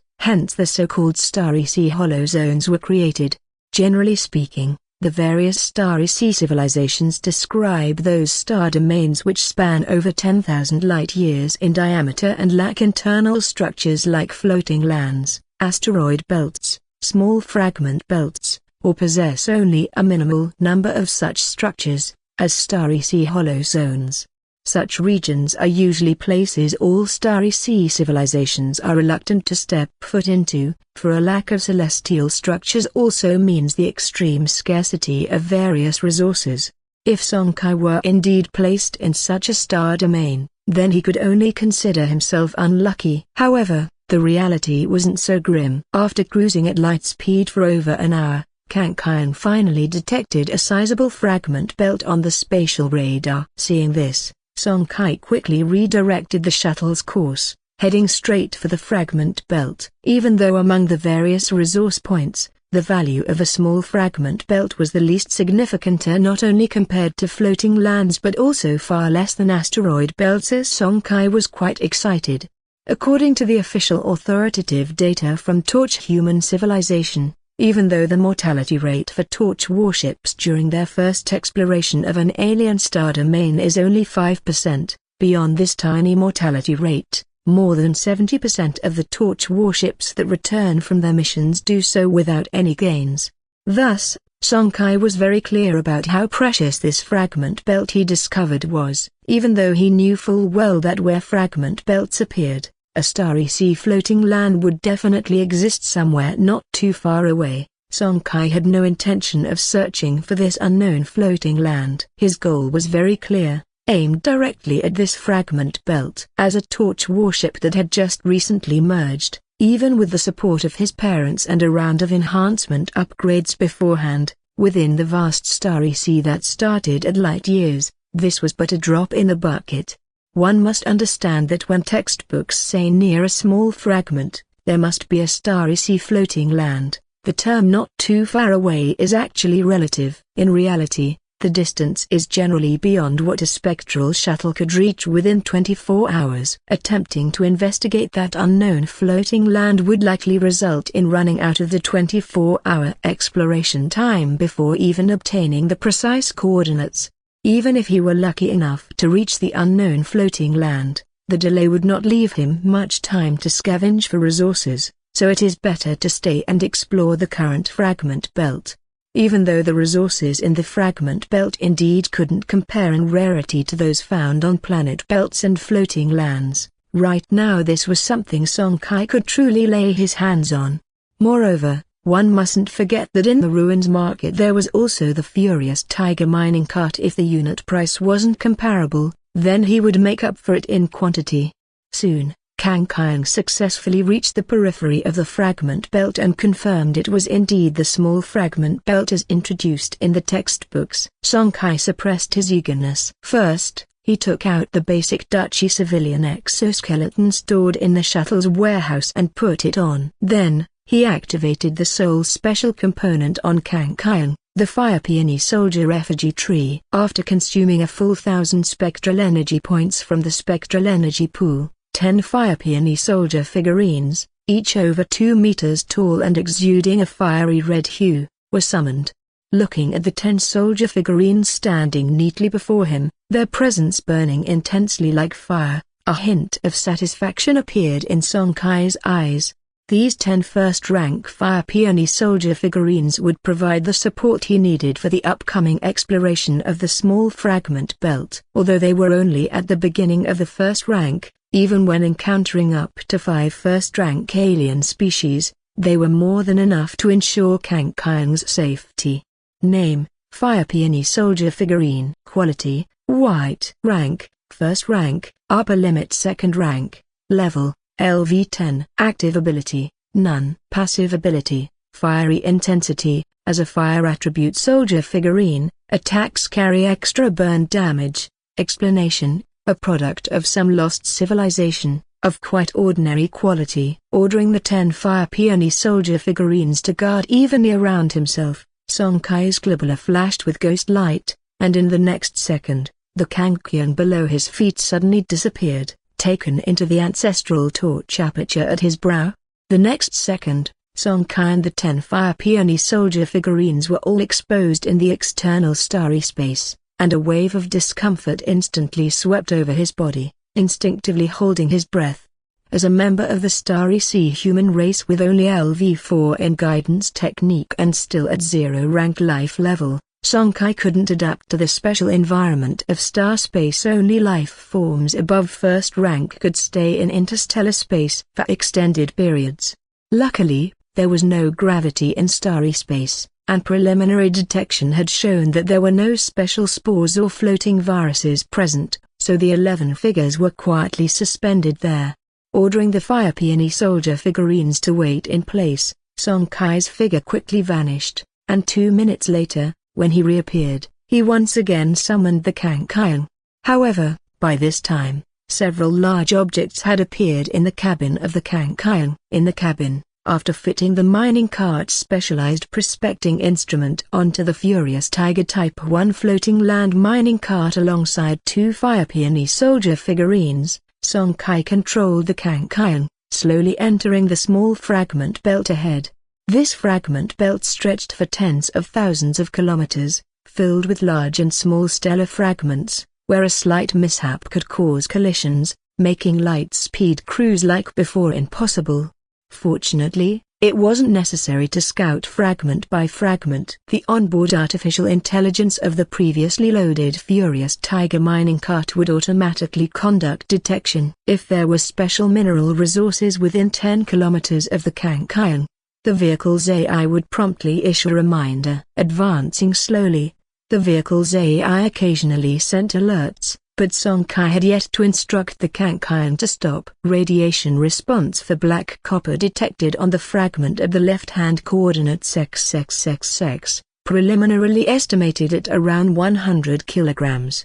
Radiation response for fine iron detected on the medium fragment ahead at coordinates XXXX, preliminarily estimated at around 50 kilograms.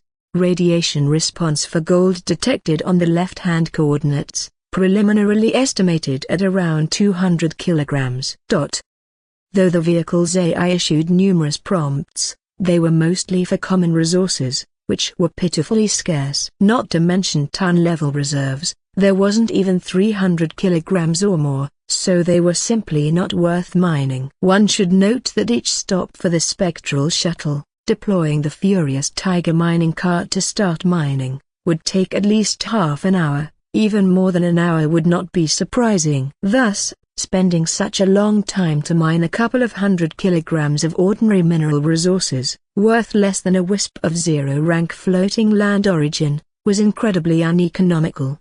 As for towing the fragments containing the ore directly back to the shuttle, that was a function reserved for spectral warships and above, the exclusive purview of torch warships. Spectral shuttle, spectral airship, spectral warship. About half an hour later, the intelligence system on the Furious Tiger mining cart issued another alert. Radiation reaction of mithril ore detected on the fragment at the left coordinates XXXXX, with a preliminary estimate of over 10 tons. Song Kai's first instinct was to ignore it, but he then realized what he heard. Mithril? As much as 10 tons? If he remembered correctly, mithril was a resource even more valuable than electrum. The average price of electrum was around 1.0 rank floating land origin per ton, whereas the price of mithril was as high as 5.0 rank floating land origin per ton. If it really was over 10 tons of mithril, it was definitely worth mining. Don't think that 50.0 rank floating land origin is little. The reason why Song Kai could have 1000.0 rank floating land origin as startup capital was that he had two parents who were also torch ship captains. A typical torch warship returning from an exploration of the alien star domain would usually gain about 100.0 rank floating land origin. The 50 points he could get from this find would already be half of that amount. Without much hesitation, he maneuvered the Kangkayang towards the left, carefully moving towards the coordinates where the small fragment suspected of containing mithril was located. Song Kai was in no rush. As he moved forward, he constantly checked the radar. After reaching level 4 in the guidance technique, the enhancements he gained were not limited to his physique. His spiritual strength was significantly bolstered as well. Simple multitasking was just basic for him. It was said that at higher levels of the guidance technique, managing 10 things at once, or even more, was not out of the question. Although the standard patrol radar lacked the ability to detect life signals, it could still pick up on higher-rank stellar sea creatures moving at full speed or the approach of special warships from alien civilizations within the Starry Sea. However, the chances of encountering a higher-rank stellar sea creature or an advanced alien civilization during the first 12th deployment phase were very, very slim. With no other incidents occurring, the Kangkayang soon arrived at the target fragment. This was a small fragment, tens of meters long and far larger in volume than the Kangkayang itself. Song Kai didn't rush to deploy the mining cart. Instead, he had the Kangkayang circle around the area to rule out any dangers. Only after ensuring safety did he stop the shuttle on the surface of the target fragment. After that, it was out of his hands. The intelligence system on board the Furious Tiger Type high floating land mining cart automatically took control. leaving the Kangkyang's Bay to the position of strongest radiation and commenced mining operations on its own. Inside the Kangkyang, Song Kai quietly waited. He appeared expressionless on the surface, but deep down, he was extremely satisfied. The Furious Tiger mining cart may have been expensive, but its efficiency in operation was quite impressive. If other newly awakened torch ship captains had to mine manually, extracting these 10 tons of mithril would take at least 5 hours. However, with the efficiency of the Furious Tiger mining cart, it would take at most 40 minutes to finish the job. As Song Kai predicted, 35 minutes later, the Furious Tiger Type high floating land mining cart returned to the Kangkyang's Bay, carrying 10 tons of mithril. Not even a full 40 minutes later, Song Kai quickly visited the ruins market, dumped the 10 tons of mithril in a vacant area, and continued his exploration. 2 hours later, the Kangkyang was still slowly navigating through the fragment belt. Since the 10 tons of mithril, no other find had prompted him to take action a second time. Either the value was too low or the quantity too small. However, the recent detection of over 8 tons of electrum raw ore by the prospector did pique his interest. Although refining the raw ore would result in some loss, he could still sell it for about 5 or 6 points of 0 rank floating land. I know it wasn't much, but even a mosquito's leg is meat. It was better than aimlessly meandering around. Amidst his dilemma, the intelligent system of the mining cart once again chimed in with a reminder. A moderate copperite radiation zone has been detected, with a conservative estimate of the copperite reserves exceeding 500 tons. The fragment coordinates are XXXXX. Song Kai's eyebrows rose, and he quickly pulled himself out of his quandary. At the same time, detailed information about copperite surfaced in his mind. Copperite is a low-rank metal resource, typically priced around 1 tassel of 0 rank floating land origin for 5 tons, not very valuable. However, despite that, the quantity is considerable. Conservatively over 500 tons, if fully mined, could fetch over 100 tassels of 0 rank floating land origin. If other low-rank torch warships came across it, they would likely not bother with it, not to mention whether they carry a Furious Tiger mining cart at all times. Even if they could mine it all, figuring out how to transport it back would also be a problem. But Song Kai was different. With Zutan Ruins Market and a Furious Tiger Type 1 floating land mining cart at his disposal, he was determined to acquire these hundreds of tons of copperite. No sooner said than done. Just like the first time, he circled the target fragment to ensure there was no danger before deploying the mining cart below to start the mining operations autonomously. The extraction of several hundred tons of copperite would not be difficult, but obviously, it could not be completed quickly. Not wanting to waste this time, Song Kai removed the mining cart's specialized prospecting instrument to use during the mining cart's operation. He planned to take advantage of this interval while the mining cart was working to prospect the surrounding area in advance. That way, as soon as the Furious Tiger mining cart finished mining this batch of copperite, they could immediately move on to the next task. Even though removing the prospector would somewhat affect the mining speed of the Furious Tiger mining cart, after weighing the options, operating them separately for a while was the more cost-effective strategy. Before leaving, not entirely at ease, Song Kai left 3 Fire Peony soldier figurines to guard the fragment to prevent the considerable commotion from the work of the Furious Tiger mining cart from attracting the attention of unknown creatures. Several hours later, hundreds of kilometers away from the fragment where the Furious Tiger mining cart was located, the Kangkyang slightly jolted as the prospector sent out another prompt. Without the active reminders from the vehicular intelligence, Song Kai had to leave the pilot's seat to check manually. Mercury crystals, 10 kilograms. This stuff is even more valuable than mithril, but alas, the quantity is too small, not worth mining. Just then, the patrol radar on the console behind him suddenly started emitting a series of alarms. Song Kai, with quick reflexes, rushed back to the pilot console, his gaze sweeping back and forth between the radar and projection screens. He quickly identified the source of the radar alarms. On the radar display, out in the fragment belt thousands of kilometers away, Hundreds of previously stationary fragments had almost simultaneously undergone a significant shift. This was clearly not normal, otherwise the patrol radar would not have set off an alarm. Song Kai's eyes narrowed slightly, his expression solemn. Such commotion could not have been caused by zero-rank energy fluctuations. Thinking this, he instinctively shrank his neck, unwilling to get involved in the hustle. With control over the Zutan ruins market, all he needed to do was to focus on stable development. Adventure was truly not something he considered. However, upon further thought, the scale of the energy fluctuations, although far beyond zero rank, did not reach the second rank level. Moreover, since this deployment was a welfare exploration, it was unlikely that threats too significant for the Kankian would appear in the vicinity. Contemplating this, he turned his head to glance at the 7 Fire Peony soldier figurines standing erect beside him. Assured that he had a reliable certainty of retreating with his whole body intact, Song Kai made his decision. He altered the course of his shuttle, heading straight towards the area where the disturbance had just occurred.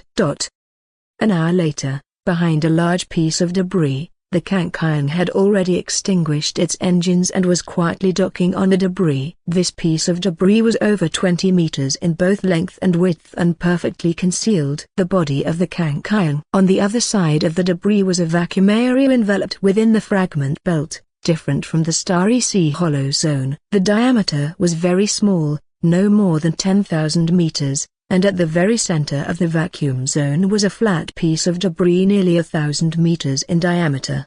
Song Kai guessed that the anomaly detected by the patrol radar likely originated from this piece of debris. Massive energy had burst forth from the debris, pushing all other pieces thousands of meters away, except for this one. However, the truth of the situation was no longer important now. What mattered was that Song Kai could determine that something extraordinary must be on that large floating land, because in just over 10 minutes of observation, he had seen no fewer than 3 waves of alien species with peculiar wings pouring into the debris. And crucially, these alien species started fighting each other after landing on the debris. Consequently, Song Kai speculated that whatever object or resource was on that large piece of debris had to be so rare that it drove these alien species into a frenzy. Otherwise, it would not have caused these clearly same species alien species to kill each other. As for Song Kai himself, it was impossible for him not to be curious, but he did not act rashly. At this moment, on that large piece of debris with a diameter of over 1,000 meters, there were hundreds of these winged alien species, including about a dozen of first rank. He was waiting for the analysis result from the semi-automatic shipboard intelligent brain aboard the Kankian. Every torch ship captain who embarked on explorations into the alien star domain would surely download a copy of the basic data on all that known Starry Sea civilizations, publicly released by the Torch human civilization. But the amount of information contained in this data was so enormous that even with the analytical speed of the shipboard intelligence, it took quite some time to verify. Of course, this was likely related to the fact that all Torch warships came equipped with only the lowest rank of semi-automatic intelligent brains. Nonetheless, there was no helping it, as the Torch civilization had specific regulations stating that all shipboard intelligent brains on Torch warships could only be semi-automatic. No one could blame Torchlight humanity for imposing such a restriction. There were too many examples of Starry Sea civilizations where subordinate intelligent brains became the masters, transforming civilizations into mechanical ones. Such a risk had to be guarded against. Several minutes later, the shipboard intelligent brain finally provided a comparison result. Species name, White-winged tribe. Introduction: an extremely common void creature in the shattered Starry Sea. They do not rely on floating land for survival and can move freely in the Starry Sea void. Species advantage: agile, with astonishing speed. Species weakness: very weak offensive capabilities. Under the same rank, it is very difficult for them to penetrate the energy shields of Torch warships. The White-winged tribe, staring at the virtual screen projected by the shipboard intelligent brain and after a comparison, confirming that they were indeed this species known as the White-winged tribe, Song Kai thoughtfully mused. If the data given by the Torch Civilization officials was correct, a bold idea had emerged in his mind. At this moment, there were still 110 strands of zero-rank floating land origin and nearly 200 zero-rank life cores in his ancestral torch. To upgrade the spectral shield from level 7 to level 8, it required 15 strands of floating land origin plus 12 life cores. The upgrade from level 8 to level 9 needed 17 strands of floating land origin plus 13 life cores, and the upgradation to level 10 required 50 strands of floating land origin plus 40 life cores. By his calculations, to upgrade the spectral shield to first rank, a total of 82 strands of floating land origin and 65 life cores were needed. The emergency resources he had left were entirely sufficient for this. As for spectral energy points, a matter of a few minutes to replenish, they were not important. And as long as the spectral shield was enhanced to first rank, it would be impossible for the combined attacks of hundreds from the White-Winged tribe to break the shield value provided by their spectral shield component for a short time. This was because the shield value provided by the components of a first-rank spectral shield would soar to 1,000 points. Furthermore, with the full protection of the Fire Peony soldier figurine also of first rank, there was a great possibility of success. After hesitating for a moment, Song Kai no longer wavered. The resources he had saved were intended for emergency use at critical moments, so why wait if not now? After several consecutive clicks, the level 7 spectral shield component was enhanced all the way to level 10. At the cost of significantly depleting the resource reserves on the Kangkyung. There were only 28 strands of zero-rank floating land origin left and just over 100 life cores. Fortunately, the attributes of the level 10 spectral shield weren't too bad. Spectral shield level 10. Quality, colorless. Consumption, 20/S. Spectral energy points. Defense, 99. Shield value, 990. Charge, 20s. Post-overload buffer, 40 minutes. Up rank requirement, 100 strands of zero-rank floating land origin, 1600 spectral energy points, 50 zero-rank life cores. As a standardized component of colorless quality, after being enhanced to first rank, the subsequent enhancement of the spectral shield component still only requires zero-rank floating land origin and zero-rank life cores, which is much more convenient than the subsequent enhancements required for White Race or higher strange object components. However, with the resources on the Kangkyung nearly exhausted, further enhancement was no longer possible. After enhancing the spectral shield, Song Kai still made no move. He naturally didn't feel at ease just after the spectral shield component was enhanced. He first turned off the spectral shield and waited until the spectral energy points in the Yunnan pool were fully replenished. Then, he controlled the Kangkyung to start heading back the way he came. He wouldn't foolishly act hastily. Considering the situation, the fight between the White-Winged tribe members was unlikely to end in a short time. Given that, it was obviously better to first go back and collect the Furious Tiger mining cart, and along the way gather some of the valuable resources he had already marked. When the 24-hour exploration limit was about to end, he would look for an opportunity to take action. In that case, even if it was not feasible at that time, he could escape conveniently. Of course, if he came back later and the battle had already ended and the remains on the fragment had been taken, then it simply meant that the unknown object was not fated to be his, and Song Kai would not insist on acquiring it.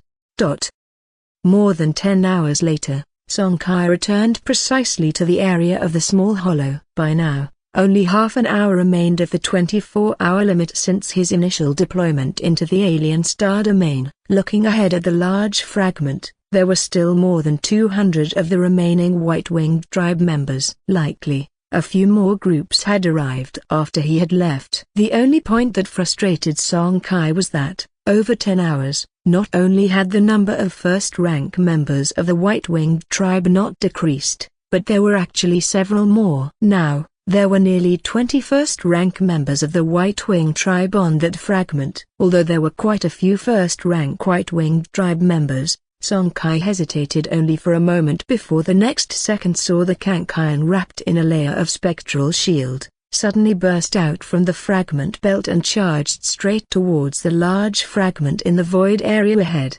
The engines were running at overcapacity, and the Kankian, speeding at the speed of light, almost instantly reached the central region above the large fragment. The reason Song Kai chose this spot to land the Kankian was that nearly 21st rank White-Winged Tribe members were tacitly surrounding this area, so it didn't take much thought to deduce that the high-level resource, or the Starry Sea oddity, was likely located around here. Ignored the momentarily confused and bewildered White-Winged Tribe members, Song Kai's gaze swiftly scanned around on the shuttle's projection screen, while his ears waited for the prompt from the furious Tiger mining cart's onboard intelligence. Warning, a severe radiation source detected, energy level is strong first rank, estimated results as follows: third rank or higher life core, 32% probability. Starry Sea Civilization's residual nuclear fusion reaction core, 48% probability. Level 1 floating land origin core initial fusion body, 95% probability. Quickly skimming the first two and dismissing any result below 50% probability as unreliable, which is common sense, his gaze just landed on the third item when Song Kai suddenly let out a soft cry, his heart filled with wild joy. He had never imagined that the object derived from the large fragment below would be this. A level 1 floating land origin core initial fusion body, also known as the initial form of level 1 floating land origin core, is the initial form of a floating land origin core and also the source of continual production of the floating land origin, with every piece of Starry Sea floating land necessarily having a core of origin. That is to say, if not for him and the group of White-Winged Tribe who happened to discover the anomaly, by the time this floating land origin core fully evolved into shape, the large fragment below would keep merging with the many surrounding fragments, and after 1,000 years, it would completely transform into a regular piece of Starry Sea floating land. However, there clearly wasn't any chance for that now, as even the lowest rank 1 floating land origin core had an unimaginable attraction for the vast majority of species in the Starry Sea. It could not only promote the evolutionary advancement of certain life forms, but it also belonged to a category of mid to high-level Starry Sea oddities and was the perfect material for creating high-level energy cores. For the Starry Sea mechanical race civilizations, this object could be sold for an astronomical price, as it was sufficient to allow an ordinary mechanical being to leap through several ranks and provide nearly endless energy. Of course, the floating land origin core below was only a lowest rank 1 origin core, at most allowing a mechanical life form to advance to third rank. However, even so, for someone like Song Kai, who was just beginning to awaken and still hovering at the stage of a zero-rank ordinary person, its value was already beyond imagination. Because he was acutely aware of the value of the origin core below, at that moment, there was only one thought left in Song Kai's mind. With such a minuscule chance event unfolding, since I've encountered it, I must give it my all. From the sudden appearance of the Kankian to when Song Kai got all the information sorted out, it seemed to take quite a while, but in reality, it was less than 10 seconds. By this time, the hundreds of White-Winged Tribe members below had also reacted, raising their weapons and collectively projecting their full power towards the Kankian. A moment before, they were slaughtering each other, but upon the entrance of the unidentified shuttle Kankian, they immediately unified their front, pointing their forces outward as one. Song Kai's reaction was also swift, manipulating the control stick in his hand. 2 exquisite maneuvers dodged most of the projected weapons. Then, with a tilt of the shuttle's body, the Kankian targeted the crack over 10 meters in diameter right below and shot into it, disappearing before the eyes of all the White-Winged Tribe members. Inside the large fragment's crevice, the Kankian's descent was not slow. By continuously observing the surroundings, Song Kai concluded that the crevice was not formed long ago and could well have been the result of the recent intense energy outburst. The reason for the sudden energy burst most likely stemmed from the evolving Type I floating land origin cow fusion body deep within the large fragment. The not yet fully formed floating land origin core, with its internal energy not 100% stable, made such accidental energy eruptions quite normal. Humming. The spectral shield on the surface of the Kankian fluctuated with ripples, a sign that the pursuing White-Winged tribe was attacking. Even with Song Kai's superb skills, there was no way for Kankian, in such close quarters, to match the agility of the White-Winged tribe, who had the advantage of their wings. 918 990 850 990 766 990.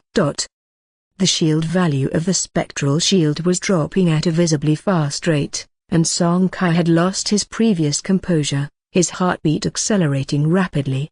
Minutes later, Song Kai spotted some good news, as the number of White-Winged tribe pursuing them started to significantly decrease as the Kankian continued to descend, until at last, only 18 first-rank White-Winged tribe members persisted.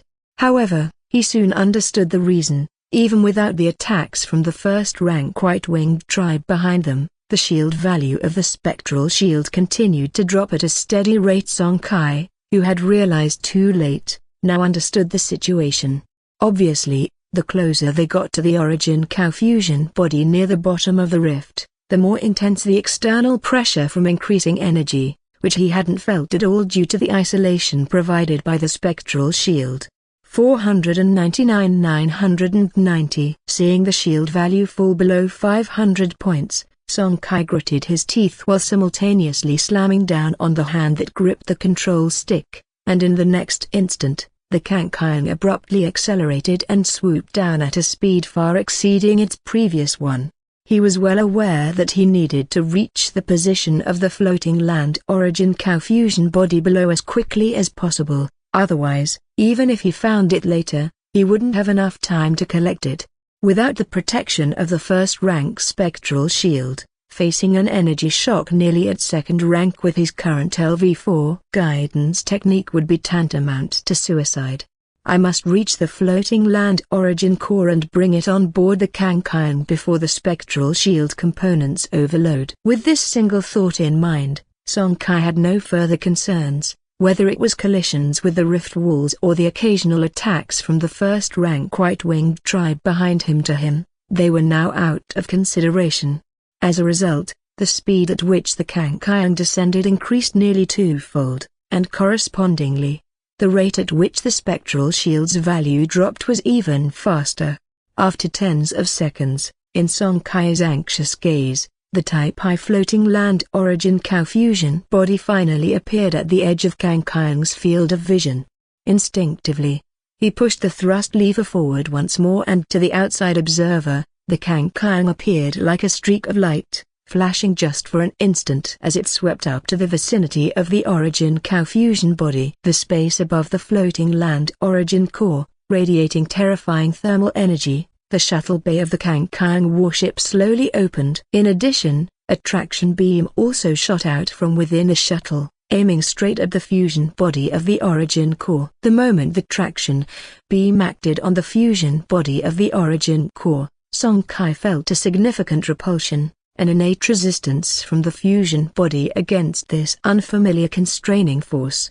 This very repulsion made the traction progress of Kankian exceedingly slow. Seeing this, Song Kai, who had been closely monitoring the spectral shield component, turned extremely unsightly. Just a second ago, the shield value of the spectral shield had already plunged below 200, leaving only a little over 100 points remaining, and it was still dropping rapidly at nearly 10 points per second. However, Song Kai had no solution to this. Essentially, Kankian was just a zero-rank spectral shuttle, pulling an object equivalent to a peak first rank, and near it was a case of a cart being drawn by a tiny horse. Neither the spectral shield nor the Fire Peony soldier effigy tree had any direct connection to the traction beam. If he hadn't been certain it was only an incompletely formed floating land origin core, still lacking a complete instinct, coupled with the torch warship's feature that any starry sea oddity, no matter the level, could be transformed into harmless torch components once brought aboard. Why would Song Kai rashly venture into danger? Another 10 seconds or so passed, and under the persistent effort of the traction beam, the fusion body of the floating land origin core was now not far from the Kangkaiang's shuttle bay, with success seemingly within reach. Swish, swish, swish. However, at this moment, several whooshing sounds abruptly came from behind, as more than a dozen heavily stepping members of the first-rank white-winged tribe were once again in pursuit. This time they were wiser. Knowing that their attacks could hardly damage Kangkaiang within a short time, they shifted their target, aiming to interrupt Kangkaiang's traction process. Song Kai's eyes flashed coldly. Having just seen hope in capturing the fusion body of the floating land origin core, how could he allow such a situation to occur? Block those attacks. Upon receiving Song Kai's command, 10 fiery red figures surged out from the Kangkaiang's shuttle bay simultaneously, with tungsten gold war shields in their left hands and tungsten gold lances in their right. They charged directly at the dozens of incoming attacks, executing Song Kai's orders to perfection. Clang, clang, clang. There was a constant succession of metallic clashes, as the 10 fire peony soldier figurines didn't let a single attack pierce their defensive line. Phew. Song Kai took a deep breath, his heart, which had been in his throat, settling back down before he again issued the free attack command. Instantly, the fire peony soldier figurines wielding combat shields and lances stepped forward in unison. The strands of fiery red light they emitted created a scene that was rather pleasing to the eye. But Song Kai understood this was just a facade. Relying on their puppet bodies, the pressure and high temperatures from the fusion body of the floating land origin core would not greatly affect them over a short duration. However, once they engaged in direct combat with the white-winged tribe, nearly double their number of the fire peony soldier figurines would quickly be at a disadvantage. After all, every one of the 10 fire peony soldier figurines was just at level 10, barely possessing the strength of early first rank, and the tungsten gold shields and spears they were equipped with had good hardness but quite ordinary attack power.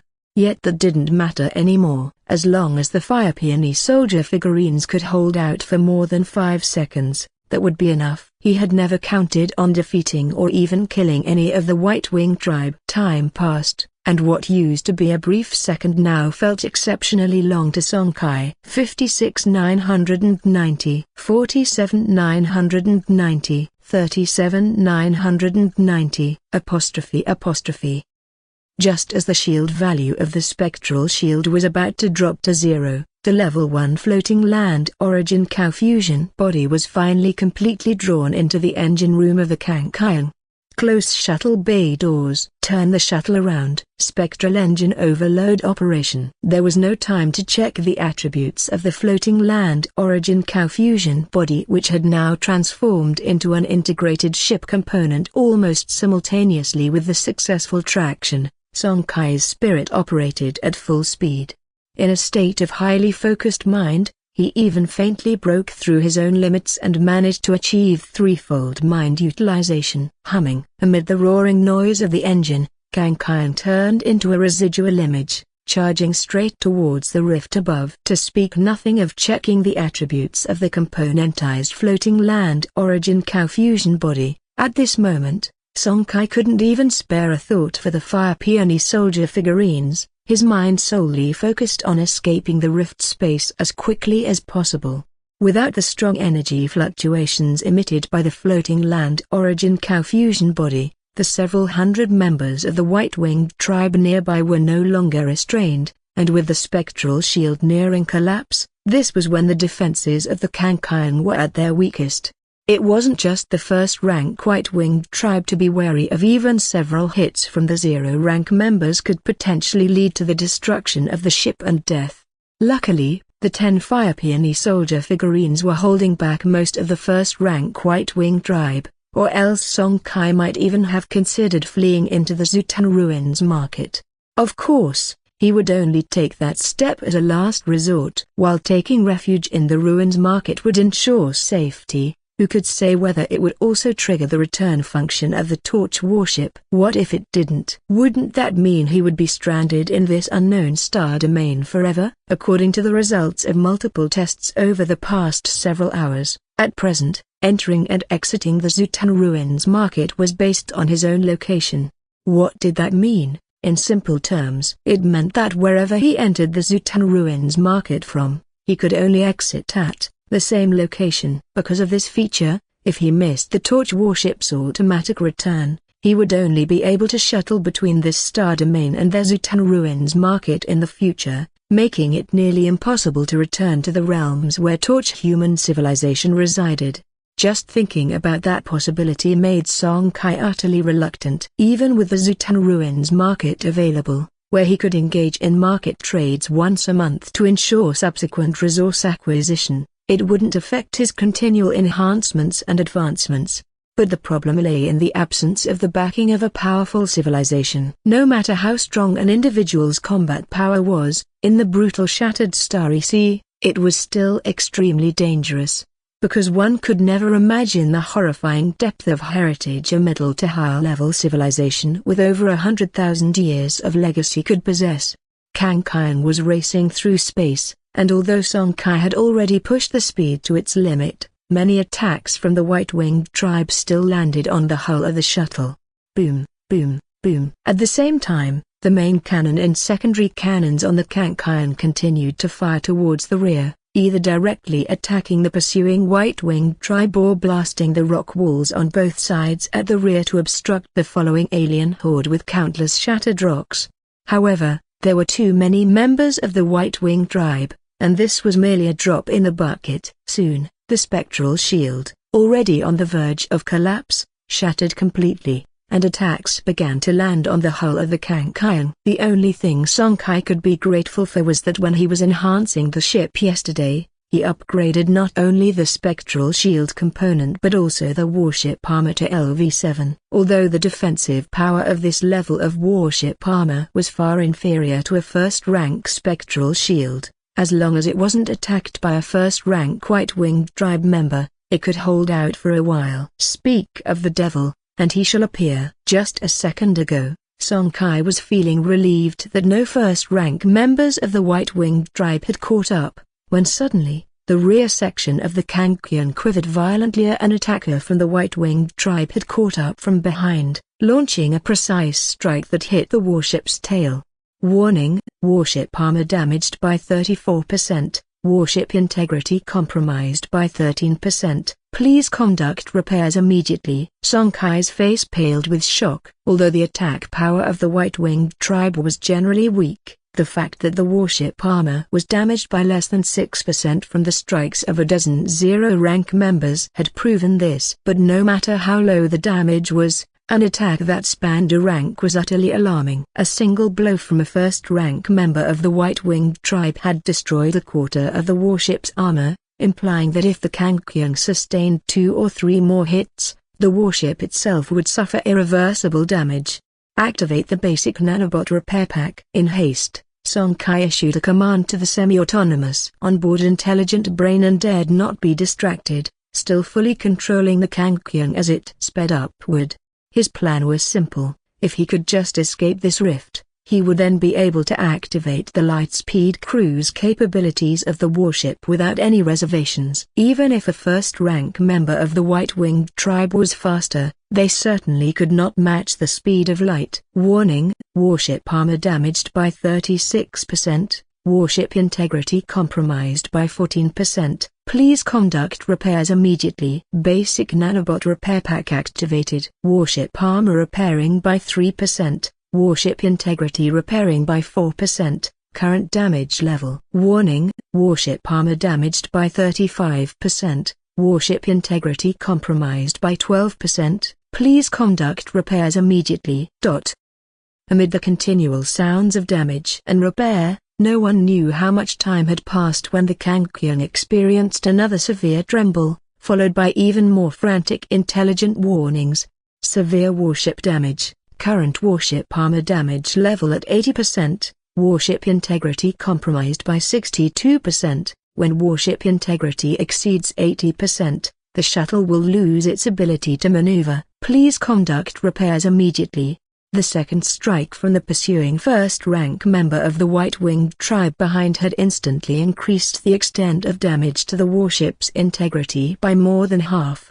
Yet at that moment, a strong sense of joy suddenly burst in Song Kai's eyes. After continued effort, the Kangkyung finally broke free from the rift and re-entered the space above the fragments. Without any hesitation, the engines began to overwork. Down below, the hundreds of White-Winged tribe members in pursuit simultaneously let out a strange shriek, firing their attacks one after another, including the sole first-rank member of the tribe. One could imagine that if this barrage of attacks hit the body of the Kangkyung, the warship's integrity would inevitably be over 80% compromised, but in the end, it was the Kangkyung that was a step faster. Before the 100+ attacks could reach it, it had already turned into a lingering shadow that vanished above the fragments, reappearing at the edge of a distant void. Not until he plunged back into the fragment belt did the highly focused Song Kai finally let out a sigh of relief, feeling a strong sense of exhaustion wash over his brain. Below the rift, due to intense concentration, he had broken through the limit of doing two things at once. Because he hadn't dared to relax at all before, he hadn't noticed. But now that he relaxed, the after-effects immediately became evident.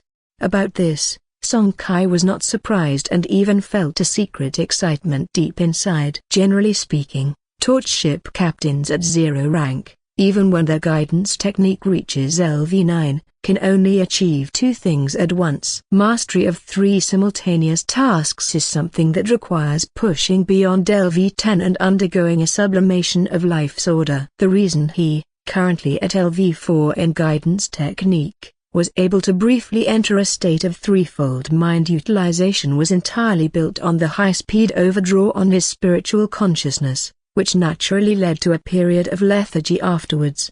Of course, it's not to say that all torch citizens with guidance technique below LV10 could enter this temporary limit-breaking state under intense concentration. On the contrary, 1 in 10,000 might be able to do so. To enter or even control this limit-breaking state often requires specific timing and certain innate gifts. Therefore, the number of people who could control this technique was few, and each could be considered gifted. This was the reason for Song Kai's elation. Although a single instance of accidental limit-breaking didn't mean he had completely mastered this special technique, with this experience under his belt, he had the confidence that through long-term practice and attempts, he could eventually master this skill. He then maneuvered the Kangkyung through the fragment belt for several minutes until he was sure that the White-Winged tribe couldn't catch up in the short term, and Song Kai landed Kangkyung on a small fragment. If he remembered correctly, the scheduled auto-return time for Kangkyung was in a few minutes. Using this time, he turned to look at the only special component currently loaded on the shuttle, the Fire Peony Soldier figurine tree. As expected, 7 of the 10 light points on this white component had dimmed, indicating that 7 of the 10 Fire Peony Soldier figurines that had fallen to the rift's bottom had been lost so far, leaving only 3 struggling to hold on. However, there was an unexpected piece of good news. At some point, 2 strands of 0-rank floating land origin had appeared on the Kangkyung, which meant that before their demise, the 7 Fire Peony Soldier figurines had also taken down 2 members of the first-rank White-Winged tribe. Indeed, aside from the constant emanation of floating land origin from the origin core, torch warships can also obtain floating land origin by killing members of alien civilizations in the alien star domain. The Fire Peony Soldier figurines were the product of the Fire Peony Soldier refugee tree component of the Kangkyung, so they could also trigger this feature. As for the question of why a single first-rank member of the White-Winged tribe only provided 1 strand of 0-rank floating land origin, this was quite normal after all. To obtain a single strand of 0-rank floating land origin, one would need to kill 10,000 0-rank members of the alien race. While pondering, the last 3 light points also dimmed. It meant that all 10 Fire Peony Soldier figurines had fallen. Despite this, Song Kai didn't feel sorrowful. The 10 Fire Peony soldier figurines weren't gone forever after being lost. They would be available for summoning again after a 24-hour buffer. After checking the status of the Fire Peony soldier figurine tree component, Song Kai's gaze swept the cabin. He was very curious about the warship component that had come from the first-rank floating land origin core that he had obtained with great difficulty. No sooner had he entered the cabin than Song Kai's eyes gleamed. The focal point wasn't the component itself, which was the size of a palm near the cabin door, but the dazzling purple light it emitted. It was clear that the torch warship component, which resulted from the nuclear fusion engine LV0 quality, purple. Before he could finish examining, a slight sensation of weightlessness suddenly hit him, and as time progressed, this sensation of weightlessness was intensifying. Realizing something, Song Kai immediately withdrew his gaze and returned to the pilot's seat with the utmost speed. Just as he fastened his seatbelt, the sensation of weightlessness reached its limit, followed by a dizzying whirl. In the suburbs of Jiangyuan City, at the ultra-long-range Starry Sea launch platform, the crowd was significantly smaller than the sea of people from yesterday, yet still close to 3,000 citizens had gathered. At this moment, the expressions on the faces of the more than 2,000 people present were mostly one of deep concern, revealing the anxiety parents and elders felt for their children. To awaken the seed of torch and command a torch warship is indeed a shortcut to heaven for everyone, granting an extraordinary social status. However, this shortcut is not a broad avenue, but one bristling with thorns. Each foray into the alien star domain, to put it nicely, is a mix of danger and opportunity. To phrase it unpleasantly, it is a life gamble repeated over and over. If you bet right, you live. If you bet wrong, death is the only outcome. All the parents present understood this, yet they had no choice but to proceed, because it is one of the few opportunities for common people to turn their fortunes around. If one of their descendants could make it just a little further on the path of torch warship operation, the entire family could benefit from it, and even leap to become a newly emerging torch family, easily carrying on the legacy for hundreds or even thousands of years.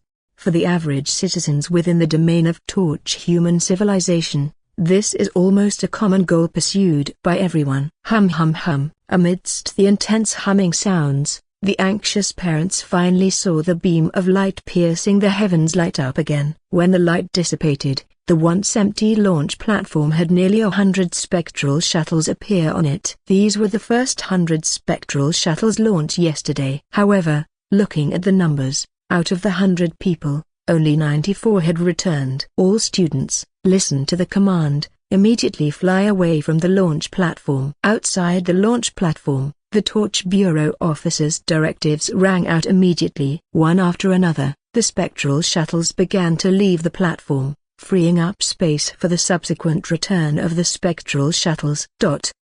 Nearly 2 hours later, all the students from this year's awakening in Jiangyuan City had returned. According to the statistics of Jiangyuan's Torch Bureau, there were 1,032 successful awakeners, and the actual number of beneficiaries was 1,032, with 980 successfully returning.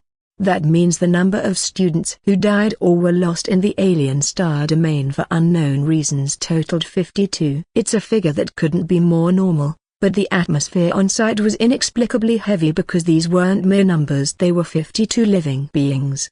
The heavy atmosphere didn't linger too long in the hearts of the students. On their ride back to the school on the hovercar, the students from the first Torch Academy excitedly began to exchange stories. In the first Torch Academy class of 255 awakening students exchange group created by the Academy, the chatting was incredibly lively. Class 10 Luji. What did everyone gain this time? Class 3 Zulu, ha ha ha, my luck wasn't too bad. I came across an asteroid belt and got 30 tons of uranium ore. Class 4 Zhang Zhao, envious, a ton of uranium ore is worth 8 strands of zero-rank floating land origin, 30 tons is 240 strands. Why did I only find fine iron, and just a pathetic amount of less than 60 tons? Sob sob sob. Class 5 Sun Hao, envy +1, big shot, please bring me with you. After glancing at the chat history in the group, Song Kai turned to look at Sun Hao sitting next to him. "Hosey, how did you do this time?" While typing on his communication bracelet, Sun Hao spoke softly. 50 tons of gas ore. Hearing the words gas ore, Song Kai's eyebrows twitched slightly, and the corners of his mouth twitched. Gas ore was a high-rank resource, rumored to be used in the enhancement of high-quality warship components, thus its value was always high. On the market, 1 ton could typically sell for 10 strands of zero-rank floating land origin, 500 strands of zero-rank floating land origin, and you're envious of others? Clicking to close the communication light screen, Sun Hao let out a chuckle and draped his muscular left arm over Song Kai's shoulder. "Brother Kai, you still don't know me. What's the use of glory in front of others? Keeping a low profile is my life motto." Lowering his head to glance at the other's arm, which was thicker than his own thigh, Song Kai really couldn't see how a hulking figure nearly 2 meters tall and weighing close to 150 kilograms, who attracted attention wherever he went, could possibly be associated with the words low profile. Ignoring Song Kai's eye roll, Sun Hao quickly responded with a question. "What about you, Brother Kai?" 10 tons of mithril. Song Kai casually put forward the 10 tons of mithril, not that he intended to hide anything, but the 600+ tons of purple copper could not be explained. He was very clear that the Golden Finger of Zutan Ruins market should never be exposed, otherwise he would be faced with endless trouble. Being able to randomly trade with alien races throughout the Shattered Starry Sea was a valuable and unimaginable strange object. And that purple quality component, the nuclear fusion engine, he hadn't thought about exposing that yet either. The engine component of purple quality was also valuable and might invite covetous stares. As for whether he would keep it for himself, trade it through the black market, or through the Zutan Ruins market, he hadn't decided yet. He was leaning more towards using it himself. An engine of purple quality would be sufficient for him to use for a long time to come. Just then, an astonishing message suddenly appeared in the chat group. Class 1 Deng Chang, basic component, blue quality main cannon superconductive laser cannon. Interested brothers are welcome to DM. Attached is a JPG of the superconductive laser cannon attributes. Superconductive laser cannon LV0. Quality, blue. Consumption, 20/shot. Spectral energy points. Attack, 15. Charge, 5's buffer, 10's. Up rank requirement, 3 strands of zero-rank floating land origin, 300 spectral energy points. Once this information appeared, the chat group exploded. Is it real? A blue main cannon at Class 1 Deng Chang, did you get this from the latest exploration? Awesome, man. Damn, I don't even have a white component. And the big guy's already showing off a blue component? It wasn't just the students who were stirred up, even the academy teachers were excited. Class 2 homeroom teacher Huang Yuoi, at Class 1 Deng Chang, if you really want to sell it, we can talk face to face after you return to the academy. A broken bar. Song Kai's eyes flickered slightly, and he felt somewhat tempted, but he showed no outward sign of it. How foolish. Not keeping a blue quality main cannon for oneself. Sun Hao's complaint reached his ears, but Song Kai shook his head gently, disagreeing with his view. Everyone has their own plan. While a blue quality main cannon's damage is shocking, if one doesn't have enough resources for enhancement, there might not even survive the next exploration. Selling it now for a high price, the resources obtained could be used for a comprehensive enhancement of the spectral shuttle, increasing the survival rate for subsequent explorations in the alien star domain. There are losses and gains as long as he himself finds it worthwhile. That's enough. Clap, clap, clap. Song Kai had just finished speaking when, without waiting for a reply from Sun Hao, a round of applause broke out from behind them. Turning their heads, the person clapping was none other than Wang Yuan, who, besides Sun Hao, was another student in Class 5 to have awakened the white seed of torch. As he stood up from the back row, he praised with a smile, "Well said, you win some, you lose some." Exactly my sentiment. After speaking, he squeezed next to Song Kai and Sun Hao and began to converse familiarly. Sun Hao, Song Kai, Hello. Due to various reasons, we haven't had much interaction over the past decade. But things are different now. Only 16 of our classmates have successfully awakened, and after the recent welfare exploration, only 15 are left.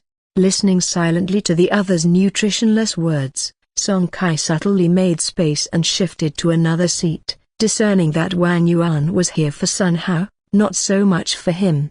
As for Wang Yuan's intentions, with the wisdom of someone who had lived twice, Song Kai could guess easily. It was nothing more than convincing his classmates to band together, and as a person who had awakened the white seed of Torch, to naturally take the lead in this group, elevating his status and network, and by doing so, gaining access to more resources and benefits. He wasn't interested in that, though he didn't have any aversion to it either. Without power or background, it was understandable to want to advance further by banding together. At First Torch Academy's auditorium, nearly 200 students sat below the stage while the teaching director spoke with fervor. This was the outgoing students' last school assembly. After this, everyone would graduate and head their separate ways. Some might soon perish in subsequent alien star domain explorations. Others might give up on exploring alien territories altogether, relying on the spectral energy cultivation platform on their shuttles, accumulating time to step into first rank and live a merry life for 200 years. Yet others might rise meteorically, diving into the vast ocean to forge achievements beyond measure in the future. But no matter what, none would return to this moment. Song Kai was somewhat distracted, and once the assembly was over, he declined invitations from Sun Hao, Wang Yuan, and the others, eager to return home. Once in his bedroom, he immediately entered the Zutan Ruins market. In the market's stall zone, what had been an empty area was now filled with various ores. Not just mithril and copper azurite, but also electrum, cold iron, and others, though in small quantities, all under 10 tons of electrum, amounting to about 30 tons. Including the mithril and copper azurite, first to be mined, the value was around 350 strands of zero-rank floating land origin. 350 strands of zero-rank floating land origin might not sound like much, but don't forget, the average yield of a Torch civilization shuttle-grade Torch warship from a single alien star domain exploration is only about 100 strands. Moreover, he had not yet accounted for that purple component, the nuclear fusion engine. Speaking of the nuclear fusion engine, Song Kai promptly summoned the Kankian and checked the component's specific attributes, something he had wanted to do for hours since his return. Nuclear fusion engine LV0. Quality, purple. Feature, an additional 20% increase in energy supply efficiency. Consumption, 5/S. Energy supply, 36/S. Post-overload buffer, 30 minutes. Energy pool, 5,000 points. Can store 5,000 energy points. Up rank requirement, 5 strands of floating land origin, 0 rank, 500 energy points, 5 life cores, 0 rank. Examining the engine's attributes, Song Kai's eyes sparkled. Worthy of a purple level component, even without enhancement, its attributes were already stronger than a LV7 spectral engine, especially that high-quality feature unique to purple components. An additional 20% increase in energy supply efficiency would evidently become more astonishing as the component's enhancement level rose.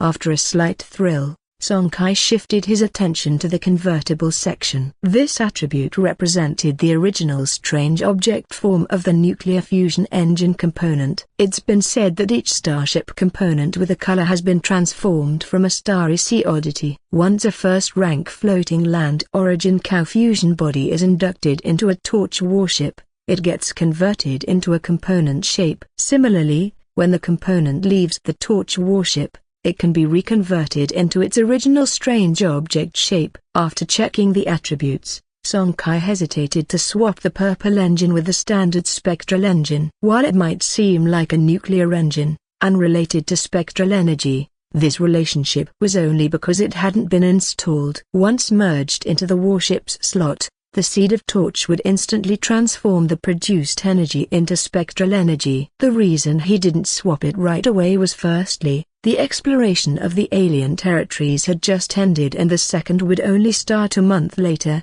so there was no rush. Secondly, at that moment, the Kankian didn't have any high-energy consuming components, making the spectral engine sufficient. The most important reason was that he was about to engage in his first trading at the Zutan Ruins market, and he wanted to see if other Starry Sea intelligent beings were willing to pay a higher price for the first-rank floating land origin cow fusion body or something like that. While the likelihood was low, trying was always worth it. After sorting out his current needs and situation, Song Kai began to intricately plan the details for before the opening of Zutan Ruins market. Since the ultra-long-distance space gate random deployment platform was entirely random, he didn't know what kind of civilization's creatures would enter the ruins market, so he needed to be prepared in advance. For example, he might purchase in advance a batch of good and inexpensive items widely praised within the Torchlight humanity, such as the durable and affordable tungsten gold combat shields and tungsten gold lances, or the widely propagated gene optimization serums, not just cheap but also very effective for those species that never used them before, and life cores, materials commonly used throughout the Shattered Starry Sea, and so forth. Of course, his meticulous considerations and plans weren't meant to benefit the lucky beings of alien territories. He would price all these bulk purchased goods at 3 to 5 times the cost, profiting from the price difference in trading with beings from different parts of the Starry Sea. After an hour of careful planning, confident there were no other oversights, Song Kai summoned Kankian again, ready to transport the ores stored in the market. Currently, he had only a few strands of zero-rank floating land origin left, and stocking up would require capital. With insufficient funds, he naturally needed to sell the ores first, which were meant to be sold regardless. The only headache was the over 600 tons of copper, a quantity that required several trips to transport completely, and figuring out how to sell it without leaving a trace was also a problem. If sold normally, it might be fine if no one paid attention, but if it were ever investigated later, it would become a huge red flag. A student who had just awakened 2 days ago returns from his first exploration in the alien star domain with over 600 tons of copper? It's worth noting that a spectral shuttle's maximum capacity is only about 100 tons. Therefore, in order to avoid a situation that might expose the Zutan Ruins market, Song Kai had to come up with a plan. It was still the Dongjiang Torch Shop, not far from Dongjiang Community, on the top floor of the shopping mall. Mithril 10 tons, Electrum 34 tons, Cold Iron 11 tons, Mercury Crystals 15 tons, Copper 45 tons, converting at 70% of market price, totals 177.8 strands of zero-rank floating land origin. Let's call it 178 strands, said the shop assistant with a polite smile. Song Kai argued his case assertively. Beautiful lady, a 70% rate is truly too low, other stores mostly buy at 80%. The assistant's smile remained, but she did not respond further, her meaning clear: if you are not happy with our price, then go wherever offers you 80%.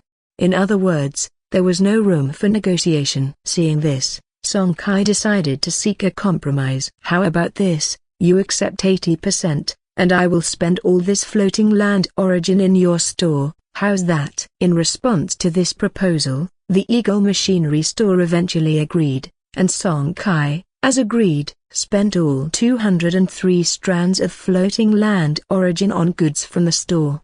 1,000 tungsten gold combat shields, 1,000 tungsten gold lances, 1 Starry Sea universal translator, 100 vials of basic gene optimization liquid. The above were the items that Song Kai had additional on the Kankian upon leaving the Eagle Machinery store, for which he paid an additional 17 strands of zero-rank floating land origin. In the southern outskirts of Jiangyuan City, there was a very famous forest park known as Dongshan Forest Park. During holidays, it was thronged with people coming for hikes, and what many did not know was that behind this forest park, in an unseen area, lay the biggest black market of Jiangyuan City.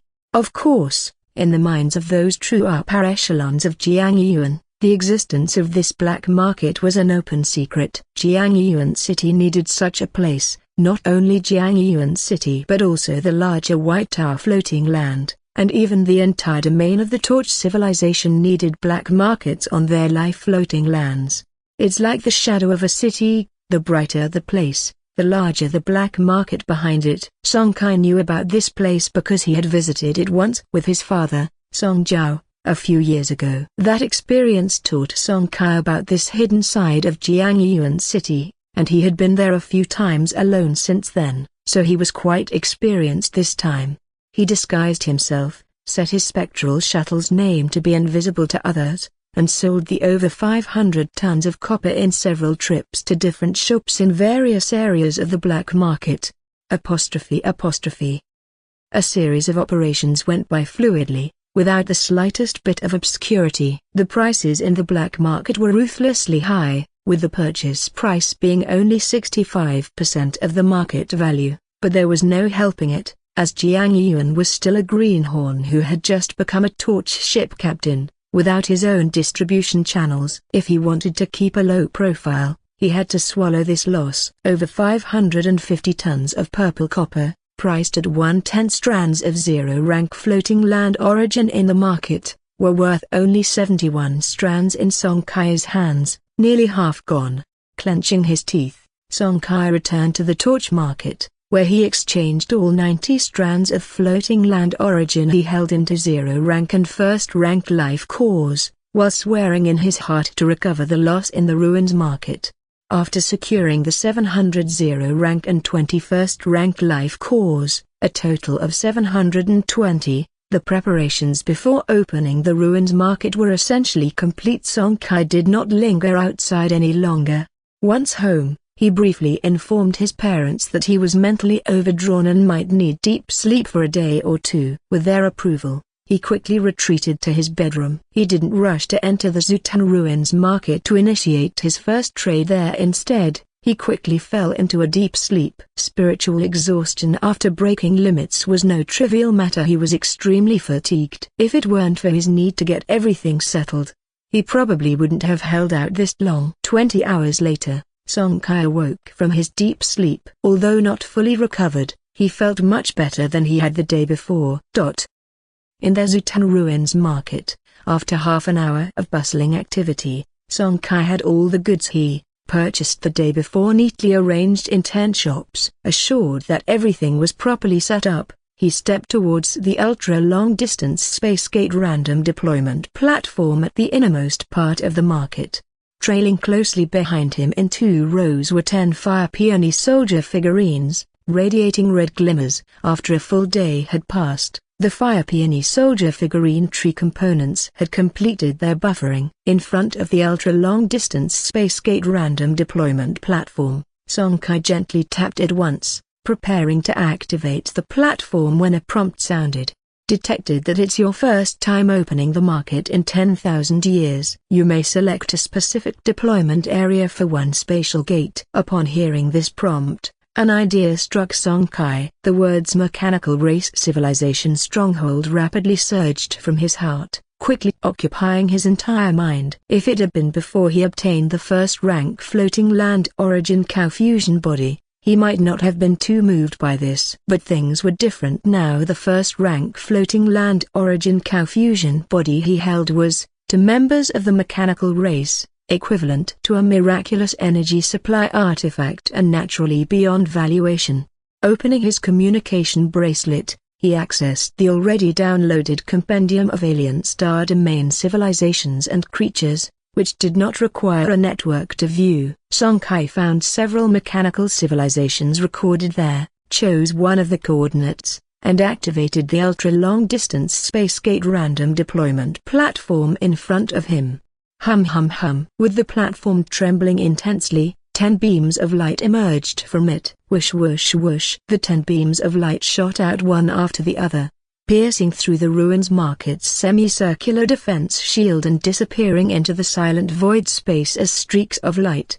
Seconds later, at the entrance area of the Zutan Ruins market, 10 vortex-shaped spatial entrances quietly appeared. Song Kai immediately stationed the 10 Fire Peony soldier figurines near the spatial gates and also placed the Starry Sea Universal Translator at the entrance of the market. After all, it was highly likely that the entrants would belong to completely different species, and if they were of a very low level, not even having mastered the Starry Sea common language, the Starry Sea Universal Translator would be key to ensuring barrier-free communication for them. After completing these preparations, Song Kai finally used his ability as the Ruins Market Master to materialize a light screen at the entrance of the market that inscribed the various trading rules of the Zutan Ruins Market. This light screen, manifested by the laws of the Zutan Ruins Market's secret realm space, allowed any creature that saw it to immediately comprehend the various rules listed within. The rules listed on the screen were numerous, but the one pinned at the very top, with just 8 characters, read: 1. Willing seller, willing buyer, free trade. The second rule was even more succinct: 2. Fighting and conflict prohibited. As for the subsequent ones, each rule was not overly strict, yet they all ensured the basic order of the Ruins Market, as well as Song Kai's own profits. 3. A 10% transaction tax is required for each Ruins Market transaction. 4. In case of language barriers, one may use the universal translator available at the entrance of the Ruins Market for a fee of 10 rank life core per use. A broken bar. 100. The duration of this Ruins Market transaction is 24 hours, with 23:58 and 27 seconds remaining. A broken bar. Having arranged everything, Song Kai entered the Ruins Market, not as the lord of the market but as a curious youngster seemingly fortunate enough to find his way there, looking here and there. Before long, a slight spatial fluctuation emerged at the entrance to the Ruins Market, and a creature with the body of a human and the head of a bull, holding a hefty mace, stepped out from one of the spatial gates, its eyes filled with vigilance.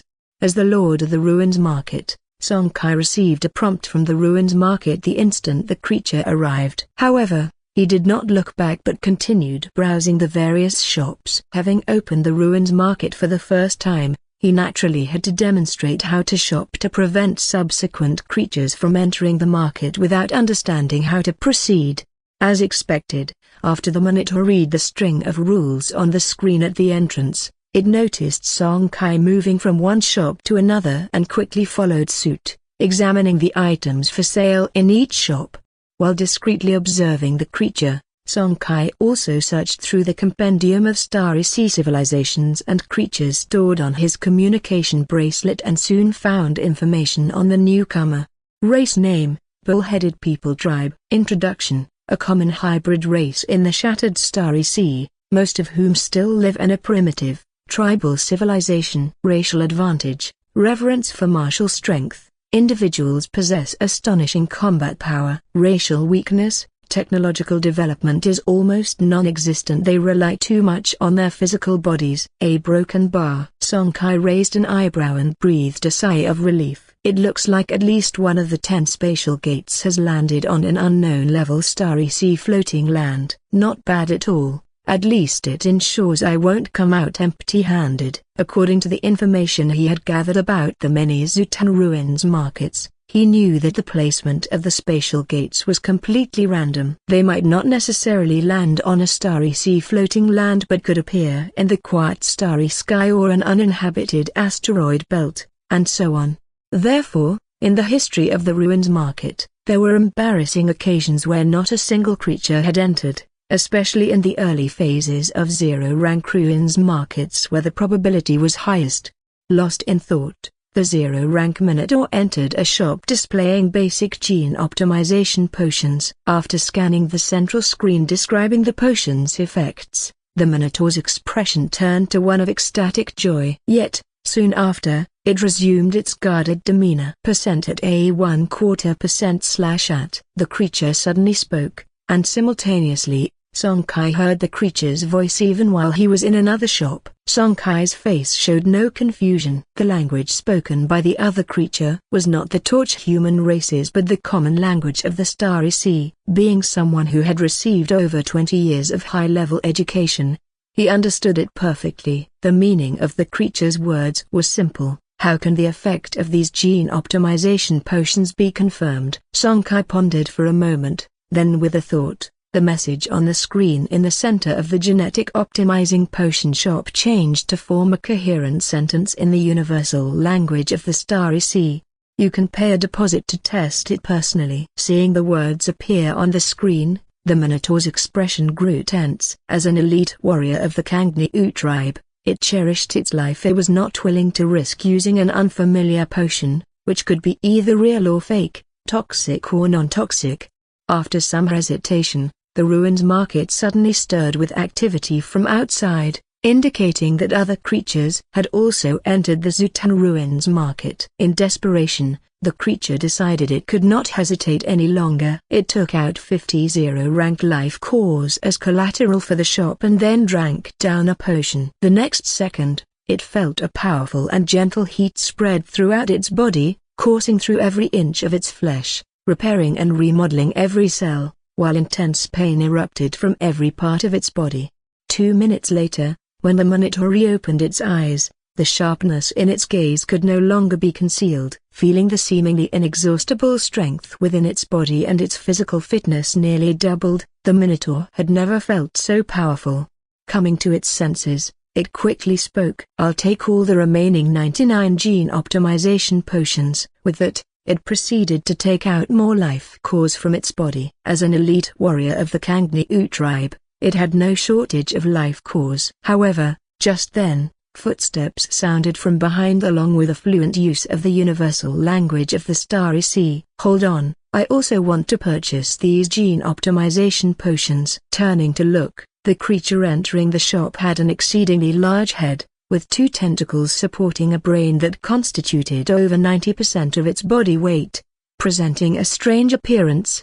The attitude of this creature was clear. It too wanted to purchase gene optimization potions. Even without trying the potion first, it was not hard to deduce from the Minotaur's urgency that the effect of the potion must indeed be astonishing. At that moment, a new message appeared on the central virtual screen of the shop. Each customer may only purchase a maximum of 10 potions at a time. A broken bar. Not far down the street, unable to find information on that large-headed creature in the compendium of Starry Sea civilizations and creatures, Song Kai understood that it was a new species undiscovered by Torchlight humanity. But that was not the focus. Song Kai felt a twinge of regret. Had he known that the primary gene optimization potion would be so popular, he would have bought more. A 5 times markup, what's faster than that for making money? Reluctantly, he added the single-person 10 potion maximum rule. With the limited stock he had, better to generate more interest rather than selling out in one go. And, as expected, after learning about the purchase limit, the Minotaur and the large-headed creature each bought 10 potions and hurriedly left the ruins market, evidently to call their kin. As time went on, the number of creatures in the ruins market increased more and more, quickly reaching several hundreds. Under the deterrence of 10 first-rank Fire Peony soldier figurines, these creatures of different races were exceptionally well behaved. Several hours had passed, and not a single one had caused any trouble, which somewhat surprised Song Kai. In just a short time, the goods he had bought wholesale yesterday had all been sold out, each at least tripling his selling price, which truly earned him a handsome profit. Yet, beyond the joy, Song Kai also felt a sigh in his heart. His initial capital had indeed been too little, meaning that even with the several times markup, the materials only earned him just under 1,000 threads of zero-rank floating land origin. It was not too little by any means, but it definitely wasn't too much either. Fortunately, the transactions in the free stall area continued unabated, and the simple transaction tax also allowed Song Kai to earn quite a bit more. With funds of over 1,000 threads of zero-rank floating land origin, Song Kai felt confident and, donning the guise of a trader, blended into the stall area. Of course, The phrase 1,000 threads of zero-rank floating land origin was just a figure of speech. It didn't mean that he had more than 1,000 threads of floating land origin in his hands. In fact, what he had more of now were life cores, but based on the exchange rate in the Torch human civilization's domain, their total value exceeded that of 1,000 threads of zero-rank floating land origin.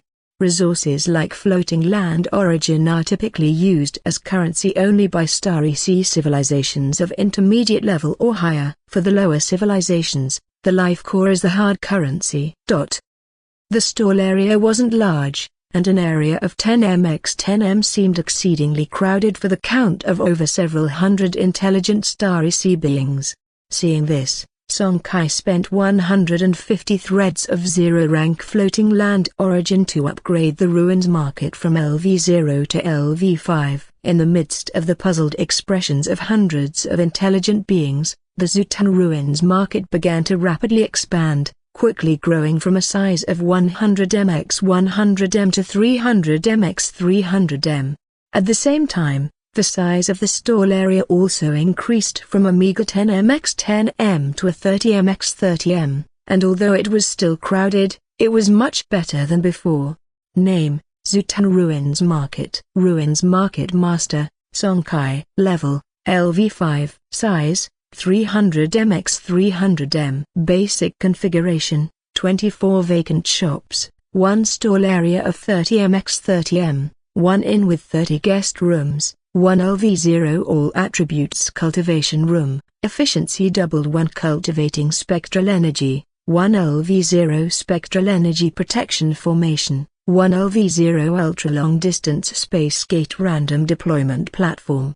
Additional configuration: none. 04. Feature: averting misfortune, able to move freely in the void, mysteriously avoiding natural disasters. Up rank requirement: 60 threads of floating land origin, 0 rank. Ruins market transaction volume to reach 600 threads of floating land origin, 0 rank.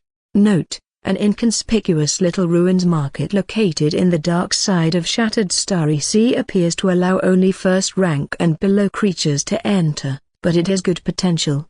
Looking at the ruins market attribute panel that only he could see before him, Song Kai's brows slightly furrowed. Even the additional configuration slots increased by 2 when the ruins market level was raised to LV5, but the all attributes cultivation room, the ultra-long-distance space gate random deployment platform, and the spectral energy protection array remained unchanged. Clearly, if he wanted to enhance these features later, it would evidently require additional resources. Receiving this news did not improve his mood. The only consolation for him was the ruins market's once-a-month opening, which was still quite lucrative, as long as he had enough initial capital, and the location of the spatial gate deployment was also decent. The income would be quite stable. After upgrading the ruins market, Song Kai began to browse the various stalls, trying to see if he could pick up any bargains. The prices of items around the shattered Starry Sea varied greatly. Maybe some cheap goods in the hands of other alien races were extremely scarce resources in the Torch human civilization's domain.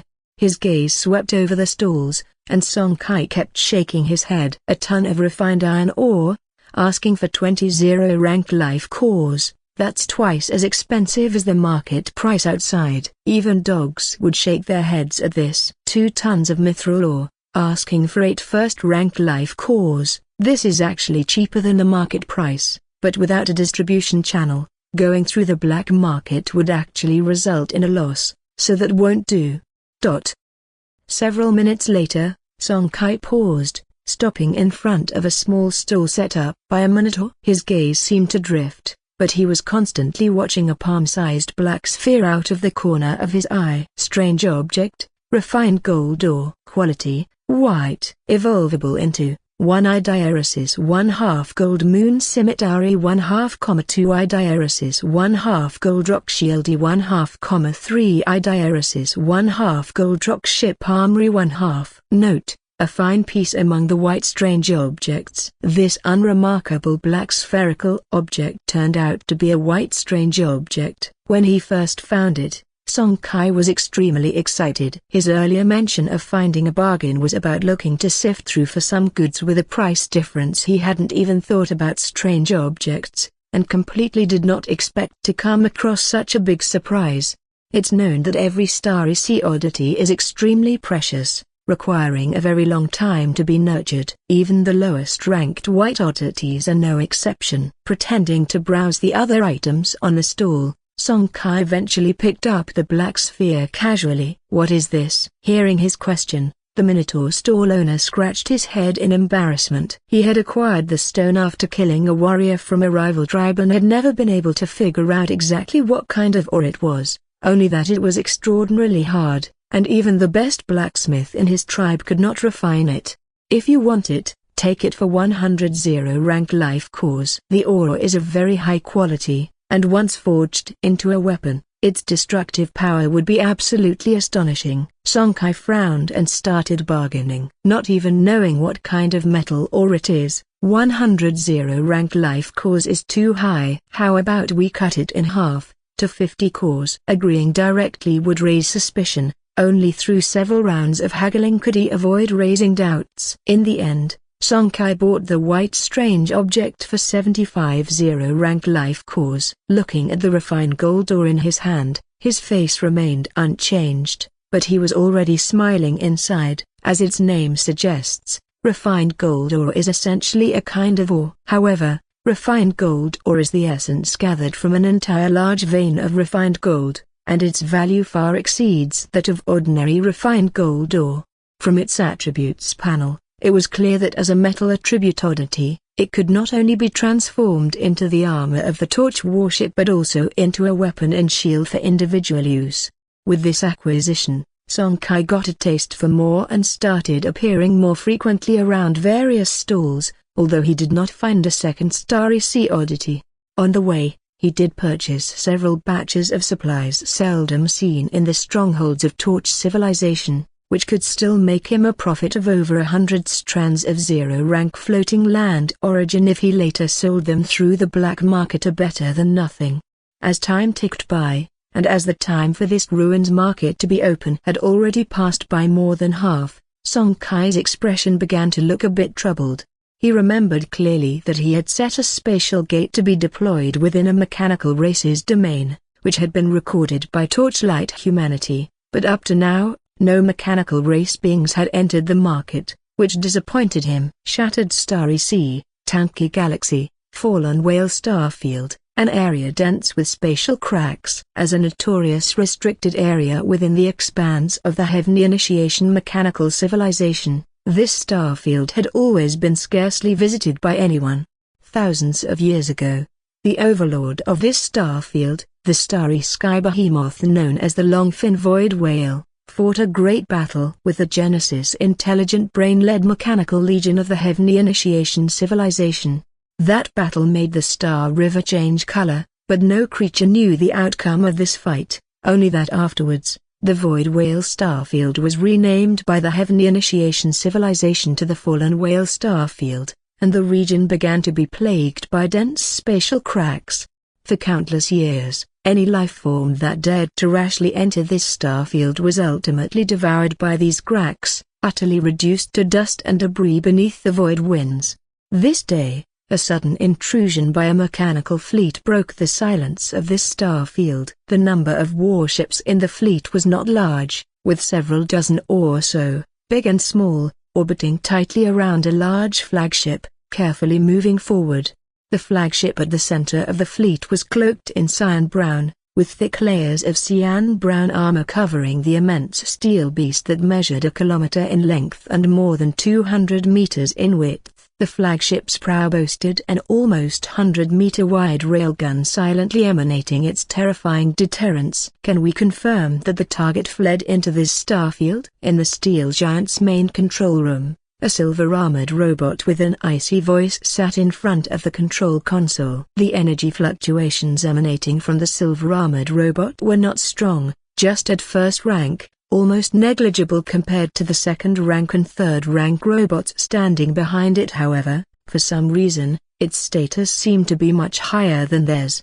Based on the last radar detection results, The target's signal disappeared within this star field, and, before the voice dropped, an urgent alert preempted it. A fluctuation emitted by an unknown spatial gate detected. Coordinates XXXXX. The red lights in the silver-armored robot's eyes flickered uncertainly, and seconds later, an order came from its mouth. Go have a look. Zutan Ruins Market. With less than 2 hours left until the official end of the market's trading, the hustle and bustle showed no sign of diminishing.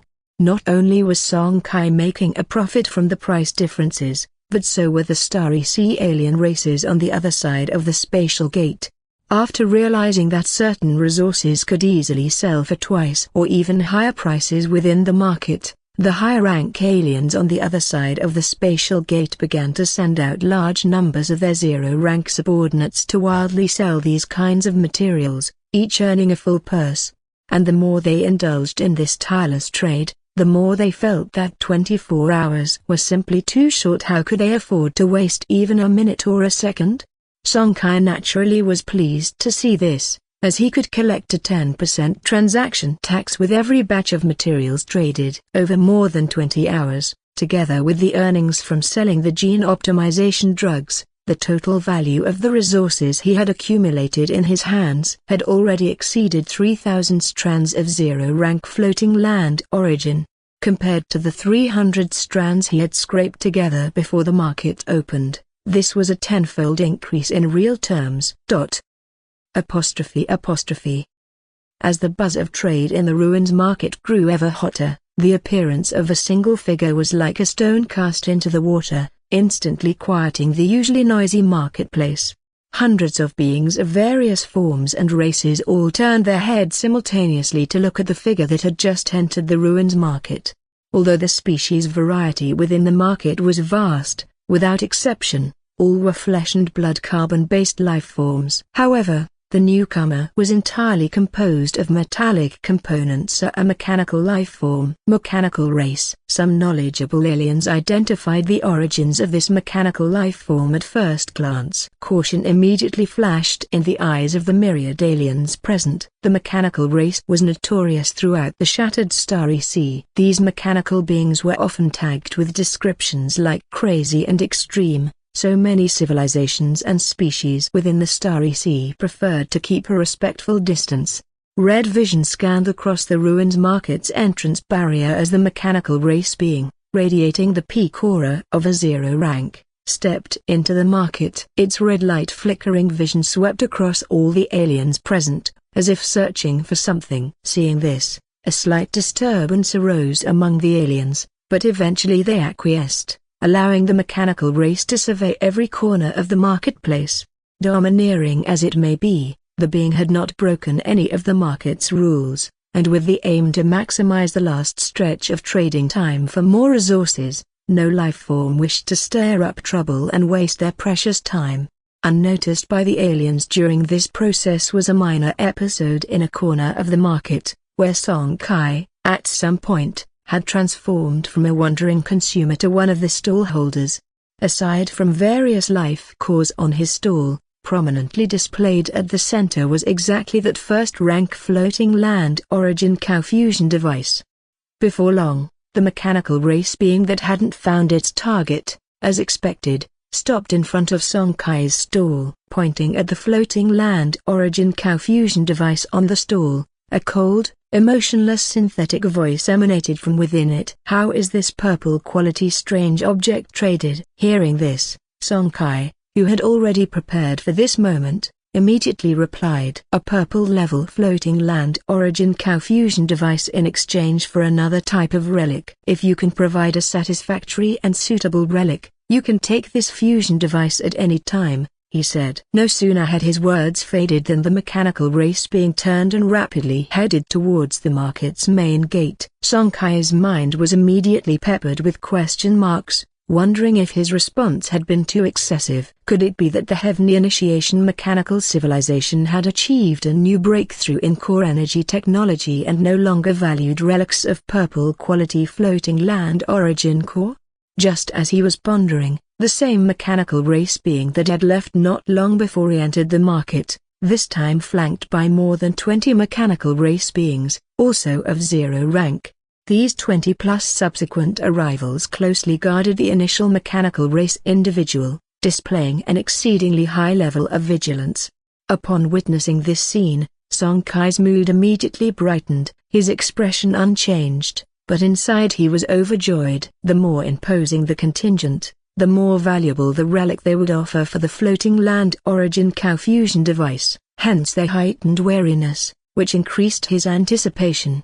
Regarding the idea of using Zutan Ruins Market's power of laws to actively seize the item, to be honest, Song Kai had indeed entertained this thought. He was well aware that if he truly exploited the secret realm's laws, failure was improbable. Nevertheless, he eventually suppressed the urge. Once such a precedent was set, the market's reputation would inevitably crumble, merely a matter of time. In a past life, there was an ancient Huaxia saying that went, "If you do not want anyone to know, do not do it." Even though the shattered starry sea was vast, he might manage to keep his actions secret once or twice, but if he wanted to rise to prominence, he would heavily depend on the Zutan Ruins Market, requiring it to open hundreds or thousands of times, wouldn't he?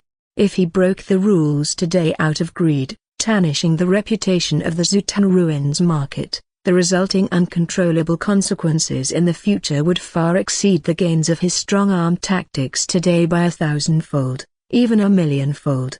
As someone who had lived 2 lifetimes, Song Kai would certainly not make such a low-level mistake. More than 20 fully armed members of the mechanical race arrived at Song Kai's stall without any delay, and the one at the front immediately brought out a relic that also emitted a purple glow. This was a peculiar object shaped like an eyeball, emitting intense purple light despite its gray-green hue. The eyeball was filled with numerous tiny pupils stacked densely together, making one's scalp tingle. Overlooking its exterior quality, Song Kai looked up and quickly learned the attributes of the object. Strange object, multi-eyed tribe origin eyeball. Quality, purple. Evolvable, 1 soul extinguishing pupil light cannon, 2 mid-range soul wave detection radar. Remark, a fine purple relic among others, with a very powerful energy contained within the eyeball. After checking the attributes, Song Kai's expression remained calm, and without hesitation. He firmly shook his head. This time, it wasn't just superficial judgment. Truly, there was no trace of interest in his heart. The component converted from the level 1 floating land origin Cow fusion was also purple in quality, and its attributes were in no way inferior to this multi-eyed tribe eyeball that could evolve into either a shipborne main cannon or an aerial radar. If the mechanical race's offer was merely this strange object, then what was the point of the trade? Just to switch a purple engine for a shipborne main cannon or aerial radar? Ridiculous. Seemingly not surprised by Song Kai's reaction, the mechanical race member took back the multi-eyed tribe eyeball relic after being rejected and then took out another item from an extremely delicate portable mechanical box in his hand. It was also a peculiar object, but this one emitted a dazzling orange light. Upon seeing the eye-catching orange glow, a strong surge of excitement flashed through the depths of Song Kai's heart. Orange quality strange objects in the shattered starry sea are rare and bestowed with the suffix glory. Now, an orange glory quality strange object had appeared right before his eyes. How could he not be excited? Strange object, high-level dark matter energy crystal. Quality, orange. Evolvable, dark matter energy shield generator. Remark, among the rarest of the rare, an orange oddity formed from extremely pure dark matter energy after tens of thousands of years, of astonishing value. Suppressing the excitement in his heart, Song Kai tried to keep his demeanor unchanged while he was already determined internally that orange glory quality component capable of evolving into a shipborne energy shield must become his. Not enough. These rapid surges of emotions took place in a blink of an eye. But the next words from Song Kai received a response that infuriated all the mechanical race members present. The red light flickered, and the leader of the mechanical race spoke again. Even an orange glory quality object is not sufficient. Human, can I take it that you have no real intention of making an equivalent trade? To this, Song Kai did not reply. his face displaying an air of indifference, and the reason for his strong confidence lay in something he was relying on, a level 1 floating land origin cow fusion body. On the surface it indeed appeared to be a mere purple quality oddity, but this was only in relation to carbon-based life forms. For silicon-based life forms like the mechanical race, an energy core was akin to their heart, an object capable of providing infinite energy supply, with an output power that far exceeded other energy cores, was definitely something that could drive every member of the mechanical race mad with desire. Therefore, to every member of the mechanical race, the value of what was seen as a purple quality floating land origin cow fusion body by carbon-based life forms might even surpass that of an orange quality oddity. Song Kai's attitude caused the eyes of the more than 20 mechanical race members to blaze red, giving off a sense of restlessness. Seeing this, Song Kai adopted a vigilant posture while his mind turned to thought. In the next second, the sky above the ruins market changed dramatically, and a 100-meter diameter phantom pupil materialized rapidly. At the same time, the more than 20 mechanical race members suddenly felt an extremely cold gaze locking them from above, covering them completely with an intense aura of death. For a moment, nearly 1,000 members of various alien races within the ruins market were terrified. Although the massive pupil in the vault of heaven wasn't targeting them, it still caused all creatures to break out in cold sweat, many alien races feeling thankful that they had chosen not to cause any trouble earlier. It was only after the more than 20 mechanical race members discarded the idea of taking action that calm was restored in the ruins market once more. The leader of the mechanical race once again left the market, unable to make a decision about Song Kai's asking price. Before long, it reappeared, this time with a mechanical suitcase in hand. On reaching Song Kai, it opened the brand new suitcase in front of him, and immediately a strong purple light illuminated half of the stall area. Looking at all 6 purple oddities inside the suitcase, the various alien races around them flashed different expressions in their eyes. However, remembering the giant eye that had only recently disappeared, a chill fell over them, and any unusual thoughts that had just arisen were quickly extinguished. Apart from that piece of high-level dark matter energy crystal, you may also choose one from these 6 purple oddities. If you still do not accept, then this transaction will be terminated here, the leader stated. Song Kai understood that this must be the highest price the backer of this group of the mechanical race was willing to accept. If he continued to haggle, the other party might really just walk away. With this in mind, he did not continue to raise the price but instead carefully examined the 6 purple quality oddities in the suitcase before him. Since there was no longer any possibility of further negotiation, he naturally wanted to choose the most valuable and suitable one for himself out of these 6 purple oddities. Out of the 6 oddities, aside from the multi-eyed tribe's eyeball seen earlier, 2 of them could not be converted into components for the torch warship and were thus initially excluded by Song Kai. The remaining 3 were Energy Gathering Stone, Eternal Star Cause Fire, Snook Star Warship Cannon. These 3 oddities could be converted into a thruster and shipborne secondary cannons, both of which were highly valuable components for a warship.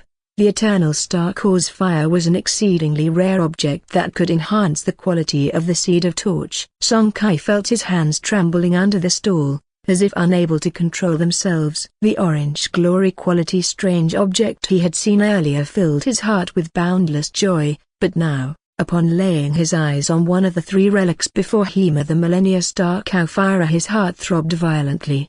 This was the feeling of helplessness produced by a brain highly stimulated by immense excitement. Truthfully, as soon as Song Kai saw the Millennia Star Core Fire, he'd made his choice. However, to prevent the mechanical race from noticing his intense desire for the Millennia Star Cow Fire, he still pretended to inspect the detailed attributes of each relic. Strange object, Energy Gathering Stone. Quality, purple. Can evolve into Energy Gathering Propulsor. Note, a standard purple relic. Strange object, Millennia Star Cow Fire. Quality, purple. Can evolve into 1. Star Core Thermal Engine. 2. Fire Source. Up rank for the Seed of Torch. Note, a fire attribute purple relic with a multitude of uses.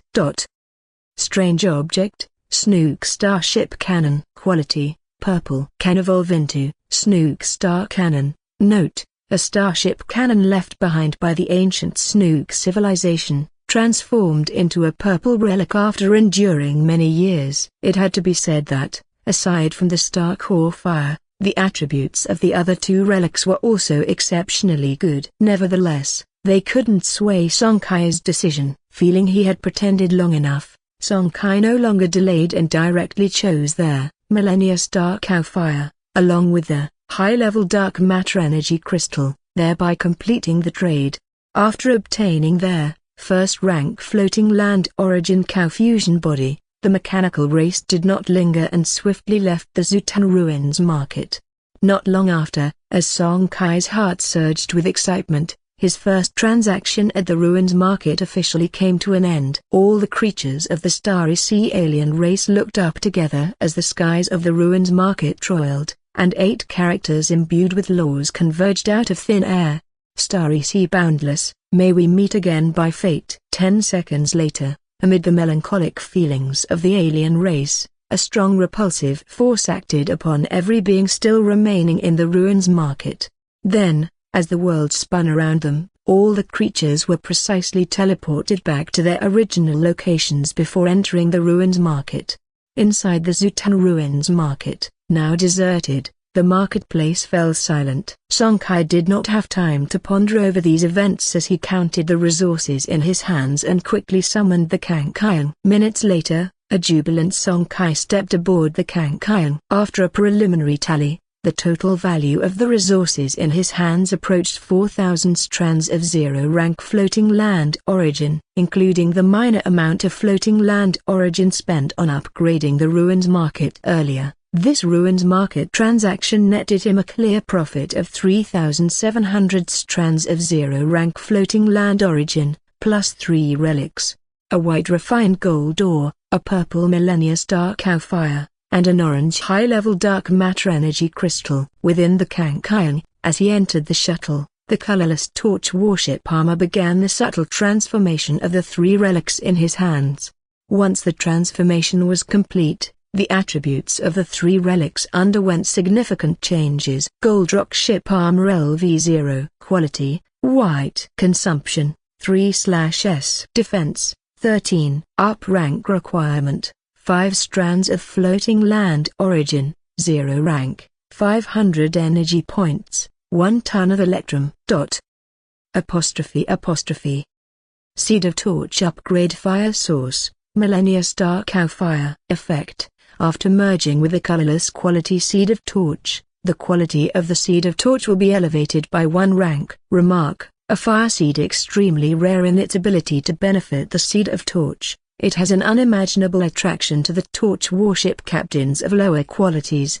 Dark Matter Energy Shield Generator LV0. Quality, orange. Feature: shield value is increased by an extra 40%. Feature 2, defense value of the shield is doubled. Consumption, 10/S. Defense, 38. Shield value, 532. Charge, 30s. Post-overload buffer, 1 hour. Up rank requirement, 10 strands of zero-rank floating land origin, 1,000 energy points, 1 ton of mercury crystal. Setting aside the 2 warship components for now, Song Kai immediately redirected the spectral energy within him, opened the ancestral torch, and absorbed the strand of Star Cow Fire Seed into the ancestral aperture.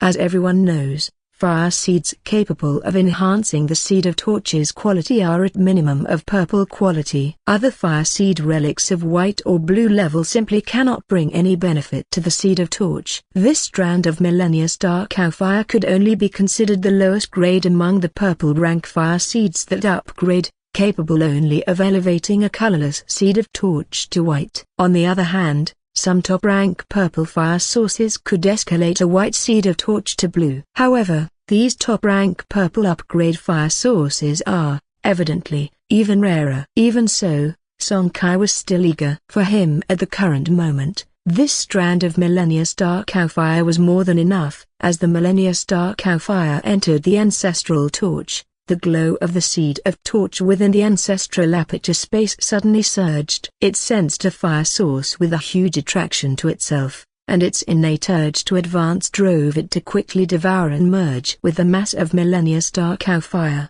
Under the pull of the seed of torch, the Millennia Star Cow Fire began to move slowly towards the center of the ancestral aperture. When the Millennia Star Cow Fire finally made contact with the seed of torch, the latter ignited as if kindled with a large amount of firewood. The fiercely burning flame writhed wildly like a strong stallion. This process of devouring and merging lasted for roughly 10 minutes. Once the absorption was complete, the color of the dark seed of torch also underwent a transformation, turning from its original black to a blazing white.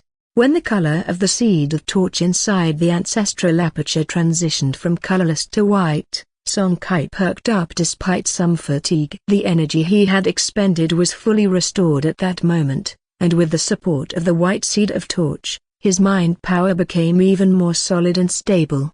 The seed of torch human civilization not only endows one with spectral energy, but it also provides protection and fortification for one's spirit. The higher the quality of the seed of torch, the stronger the protective and fortifying effects. With the protection of the seed of torch, members of the torch human civilization hold an innate advantage against those soul-based starry sea alien races. Additionally, upgrading the colorless seed of torch to white also means that the upper limit of the Kankian has risen from first rank to second rank. The enhancement level upper limit for the various components installed on the ship has also changed from LV-19 to LV-29. Besides, the number of special component slots has increased as well. Whereas a colorless seed of torch-bound torch warship originally had 2 slots plus an additional 2 slots for every 5 levels, it can now gain an additional 4 slots for every 5 levels. Looking at it this way, it's indeed a comprehensive enhancement. Only after the enhancement of the seed of torch was complete did Song Kai shift his attention back to the 2 basic components. Without hesitation, he replaced the standard warship armor and the spectral shield, installed the 2 new components, and then began the enhancement process. Aside from the white gold rock ship armor, the dark matter energy shield generator was naturally the first component Song Kai focused on enhancing. It just so happened that he had received a batch of mercury crystals from his last deal at the ruins market, which would be the most suitable for the enhancement. Do you wish to spend 10 strands of 0-rank floating land origin, 1000 spectral energy points, and 1 ton of mercury crystal to upgrade the dark matter energy shield generator from LV0 to LV1? Confirm. Dozens of seconds later, Song Kai successfully enhanced the dark matter energy shield generator component to LV10. A total expenditure of 420 strands of 0-rank floating land origin and 60 tons of mercury crystal was used. If calculated solely based on floating land origin, it would be a total of 1020 strands of 0-rank floating land origin. Originally, Song Kai hadn't planned on stopping, but the enhancement of the orange glory quality component consumed such a frightening amount of resources that even the nearly 4,000 strands of 0-rank floating land origin he'd earned not long ago couldn't withstand such lavish spending.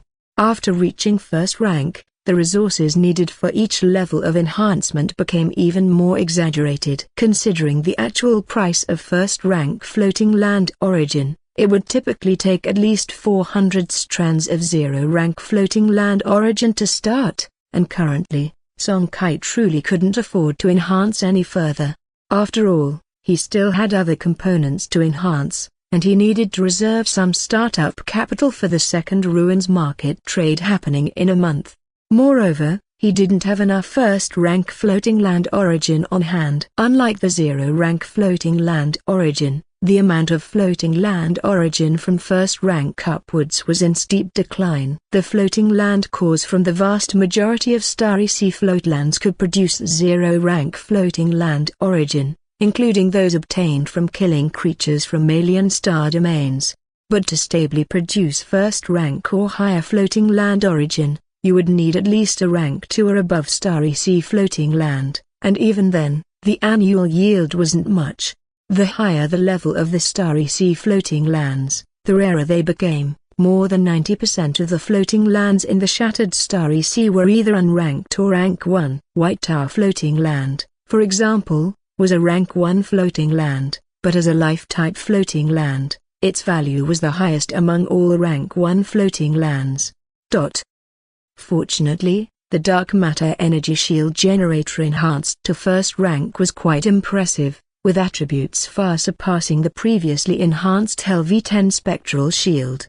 Dark Matter Energy Shield Generator LV-10 Quality, Orange. Feature, Shield value additionally increased by 60%. Feature 2, Shield defense value doubled. Consumption, 40/s, Spectral Energy Points. Defense, 380. Shield value, 6080 6080. Charge, 20s. Post-overload buffer, 40 minutes. Up rank requirement, 20 strands of floating land origin. First rank, 5000 spectral energy points, 20 tons of mercury crystal. Just the shield value alone was a full 6 times more than the previous spectral shield, highlighting the power of an orange quality component.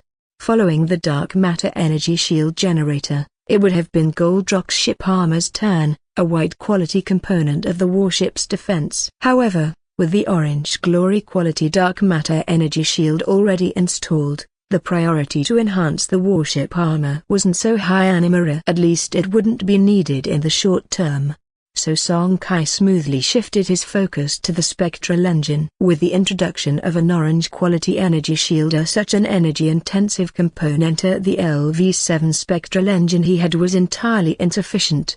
After all, just the Dark Matter Energy Shield Generator component alone consumed an impressive 40 spectral energy points per second, while the LV-7 Spectral Engine could only supply 27 points per second. For Song Kai, who was extremely cautious about surviving and wished to keep the energy shield of the Kangkang active at all times, this was utterly unacceptable. After several dozen seconds, he had upgraded the Spectral Engine to LV-14. Spectral Engine LV-14. Quality, colorless. Consumption, 8/s, Spectral Energy Points. Energy Supply, 68/s, Spectral Energy Points. Post-overload buffer, 20 minutes. Yunin Pool, 5000 points, can store up to 5000 spectral energy points. Up rank requirement, 140 strands of floating land origin, 0 rank, 2300 spectral energy points, 70 life cores, 0 rank. With such an enhancement, the supply and demand balance could barely be maintained even when all of Kangkang's components were operating beyond full capacity. However, the result was that Song Kai's resources shrank by nearly 400 strands of 0 rank floating land origin once again. Note, the market exchange rate between first rank floating land origin and 0 rank floating land origin is 1:10. Looking at just around 2,600 strands of 0 rank floating land origin left in hand, Song Kai, who had wanted to continue investing resources into the basic components of the White Torch warship and the Fire Peony Soldier refugee tree, eventually extinguished that thought. After all, the newly replaced two components were basic and didn't need to occupy special component slots. The first-rank Fire Peony Soldier figurines were perfectly adequate for now, especially since another major resource consumer was waiting for him. He added the differential profit from the minerals bought in the ruins market to the shuttle. These were to be sold on the black market later, and then Song Kai retracted the Kangkang back into the ancestral torch. At the deepest part of Zutan ruins market, Song Kai began the further upgrading of the market. He first spent 300 strands of 0 rank floating land origin to increase the market's level from LV5 to LV9. Name: Zutan Ruins Market. Ruins Market Master, Song Kai. Level, LV9. Specifications, 460m x 460m. Basic configuration, 28 vacant shops, a 70m x 70m street stall area, 1 inn with accommodation for 40 people, 1 LV0 All Attributes Cultivation Room, efficiency doubled during spectral energy cultivation, 1 LV0 Spectral Energy Protection Formation, and 1 LV0 Ultra Long Distance Space Gate Random Deployment Platform. Additional configuration, none, 04, feature, averting misfortune, can move freely in the void, avoiding natural disasters instinctively. Up rank requirement, 200 strands of floating land origin, 0 rank, ruins market trade volume to reach 10,000 strands of floating land origin, 0 rank, personally initiate market trade 3 times, 1/3. The LV9 Zutan ruins market had further expanded in size, with upgrades in the shops, free street stall area, and in. However, the All Attributes Cultivation Room, Spectral Energy Protection Formation, and Ultra Long Distance Space Gate Random Deployment Platform remained unchanged. Something else took Song Kai by surprise: to upgrade the market to LV10, in addition to the floating land origin and ruins market trade volume, they unexpectedly added another condition: the number of times the ruins market needed to be opened. This was not overly stringent, but it meant that he was unable again to raise the level of the market in the short term. Centered between the All Attributes Cultivation Room and the Ultra Long Distance Space Gate Random Deployment Platform, Song Kai multitasked and began strengthening both at the same time. He spent a total of 900 strands of 0 rank floating land origin to upgrade both to LV9, which greatly enhanced their attributes. Name: All Attributes Cultivation Room. Level: LV9. Effect: 0 rank beings practicing in the cultivation room will experience a 290% increase in cultivation speed, which will increase to 580% when the cultivator practices spectral energy guidance technique. Up rank requirement, ruins market level LV10, 150 strands of floating land origin, 0 rank, AAAA. Name: Ultra Long Distance Space Gate Random Deployment Platform. Level: LV9. Effect: once activated, it will randomly place 19 spatial gates in the Shattered Starry Sea that provide access to and from the ruins market. The gates will last for 24 hours and have a buffer time of 720 hours. Up rank requirement, ruins market level LV10, 150 strands of floating land origin, 0 rank. The resources spent were terrifying, but the effects were undoubtedly excellent. The LV9 All Attributes Cultivation Room provided an astounding 580% increase in efficiency when cultivating spectral energy guidance technique. And one must know, even on the exclusive spectral energy cultivation platform of the Torch warship, the enhancement effect at the same level was only 290%. Seeing this data, Song Kai completely dismissed the idea of strengthening the spectral energy cultivation platform on the Kangkayang, as the All Attributes Cultivation Room was simply too attractive. The LV9 Spatial Gate Random Deployment Platform increased the number of spatial gates that could be placed at a time from 10 to 19, which meant that during the subsequent openings of ruins market trade, he would receive more visitors from alien races and further increase his profits. Seeing that he only had about 1,400 strands of 0 rank floating land origin left, Song Kai carefully considered for a moment and chose not to continue strengthening the previously unenhanced Gold Rock ship armor.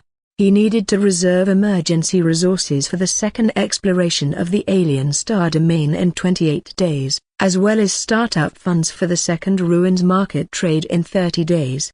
With only 1,400 strands of 0 rank floating land origin, which was already pretty tight, using any more would mean that if the second exploration of the alien star domain didn't yield much, it would severely affect his subsequent ruins market trade profits. With a more stable income in sight, there was no need to gamble. Without rushing to experience the high amplification of the All Attributes Cultivation Room, Song Kai exited Zutan Ruins Market. Having already been in deep sleep for 20 hours before, he had nearly gone 2 days without leaving his bedroom, even though he had informed his parents in advance, to avoid worrying them, or even worse, than forcing the door open. He really needed to show his face. In the living room, both Song Kai's father and mother were present. As captains of the torch warship, they had no other work to attend to and usually spent a lot of time at home. Seeing Song Kai looking refreshed and energized, his parents finally felt completely at ease and couldn't help but feel a little proud of their son. Entering the limit-breaking state was not an easy feat. Although it was a fluke that he stumbled into it this time, with this experience, as long as his luck wasn't too bad, the chances of mastering it completely were quite high. After chatting for a while, Song Jiao gave Chen Lixia a look, then Chen Lixia walked to the sofa in the living room, crouched down, and felt around for a bit.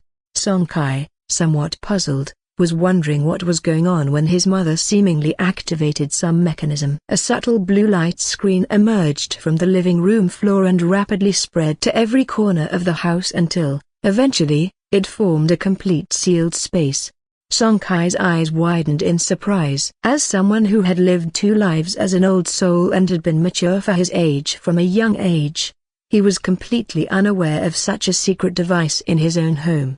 Song Jiao then gestured for him to follow, and the father and son entered the study room one after the other. The moment he entered the study room, Song Kai was astonished once more. Compared to his old impression of his father's study, everything in the room was now completely different. The desk, bookshelves, wooden chair, and even the windows had all disappeared. The current study room resembled the chaos space like the ancestral torch, but in the center of this space, there wasn't a torch seed burning. Instead, there lay an album that was over 10 meters both in length and width. As he looked up, against the backdrop of a vast starry sky, the phantom of a dragon whale was howling at the heavens. A mesh giant stood thousands of meters tall, looming over all beings below, and this grand spectacle was imprinted on the album, vivid and lifelike. And it was just this cursory glance at the towering mesh giant depicted on the album that seemed to exert an infinite magical pull, gripping Song Kai's entire gaze, causing his body to instantly stiffen in place, unable to move even slightly.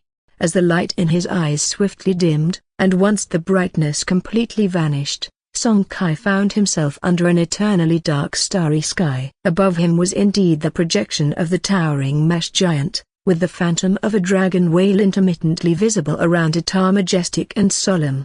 Time seemed to lose meaning, and after a while, Song Kai noticed that the projection of the mesh giant above him became more substantial and more towering, with the intermittently visible dragon whale phantom also becoming clearly discernible.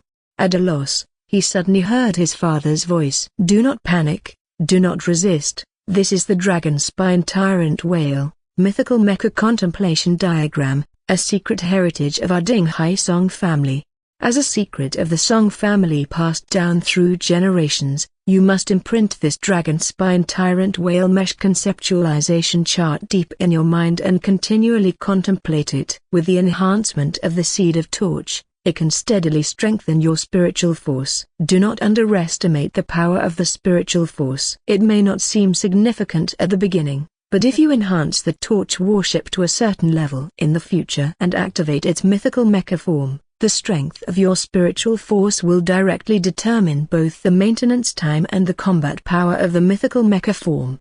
All members of the Dinghai Song family must never neglect the cultivation of the contemplation diagram." Hearing his father's explanation, Song Kai had an epiphany, realizing that the projection of the mesh giant was a kind of high-level inheritance. No longer resistant, he instead focused his mind, raised his eyes, and actively began to contemplate the various intricacies of the mesh giant projection. Even Song Kai himself hadn't expected that his subconscious focus would once again put him into a limit-breaking state. With the threefold mind utilization, his engraving and imprinting on a mesh giant's projection became even more vivid. Time passed unknowing, and when the mesh giant above him finally faded, Song Kai also left that eternal dark space, returning to reality. It was still the study that looked like chaos space, and in the center of the room, the contemplation album was still laid out. However, this time, Song Kai felt no special sensation when he looked at it, just that the album before him seemed like an ordinary one, albeit more lifelike. If he wasn't mistaken, after his own imprinting, The images in the album seemed much fainter. He guessed that one more imprinting would make them completely blurry, rendering the album unusable. Each person can only visualize once in their lifetime. This album is not the original, and your sister can visualize from it once more. As for the effect of the visualization and imprinting, it varies from person to person. The better the imprinting, the stronger the enhancement to the spiritual force. Conversely, the weaker the imprinting, the lesser the enhancement. In the history of the Ding Hai Song family, the one with the highest imprinting effect captured 80% of the essence of the contemplation diagram. I, your father, only captured 45% due to my average comprehension. Song Kai heard his father's voice once again in his ears. After finishing, his father looked intently at his son, clearly inquiring about Song Kai's imprinting effect. Upon hearing this, Song Kai closed his eyes slightly, his mind sinking into the depths of his heart. When he opened his eyes again, he had an answer. 70%. He was quite satisfied with this imprinting result. According to his father, it was a very good outcome. At the same time, Song Kai understood that it wasn't his comprehension or innate gift that was exceptional, but rather that he had happened to enter a limit-breaking state during the imprinting. It was under the auspices of that state that he was able to successfully capture 70% of the essence. Otherwise, he feared he wouldn't be too different from his father, perhaps around 40 to 50%. True to his thoughts, Song Jiao's face broke into an uncontrollable smile upon hearing the answer, 70%. As the two left the study, Song Kai began to question his father about the affairs of the Ding Hai Song family. Dad, what is this Ding Hai Song family you mentioned? Could it be that our family has some glorious past that can't be spoken of? Song Jiao was about to proudly boast to his son, hoping to reclaim some vanity in front of his precocious child, but then he caught sight of the rapidly dissipating blue light screen and Chen Lixia's stern gaze. He ended up keeping his mouth shut. Why ask so many questions? You'll be told when it's time for you to know. Go do what you need to do. Remember to pick up your sister from school on time tomorrow.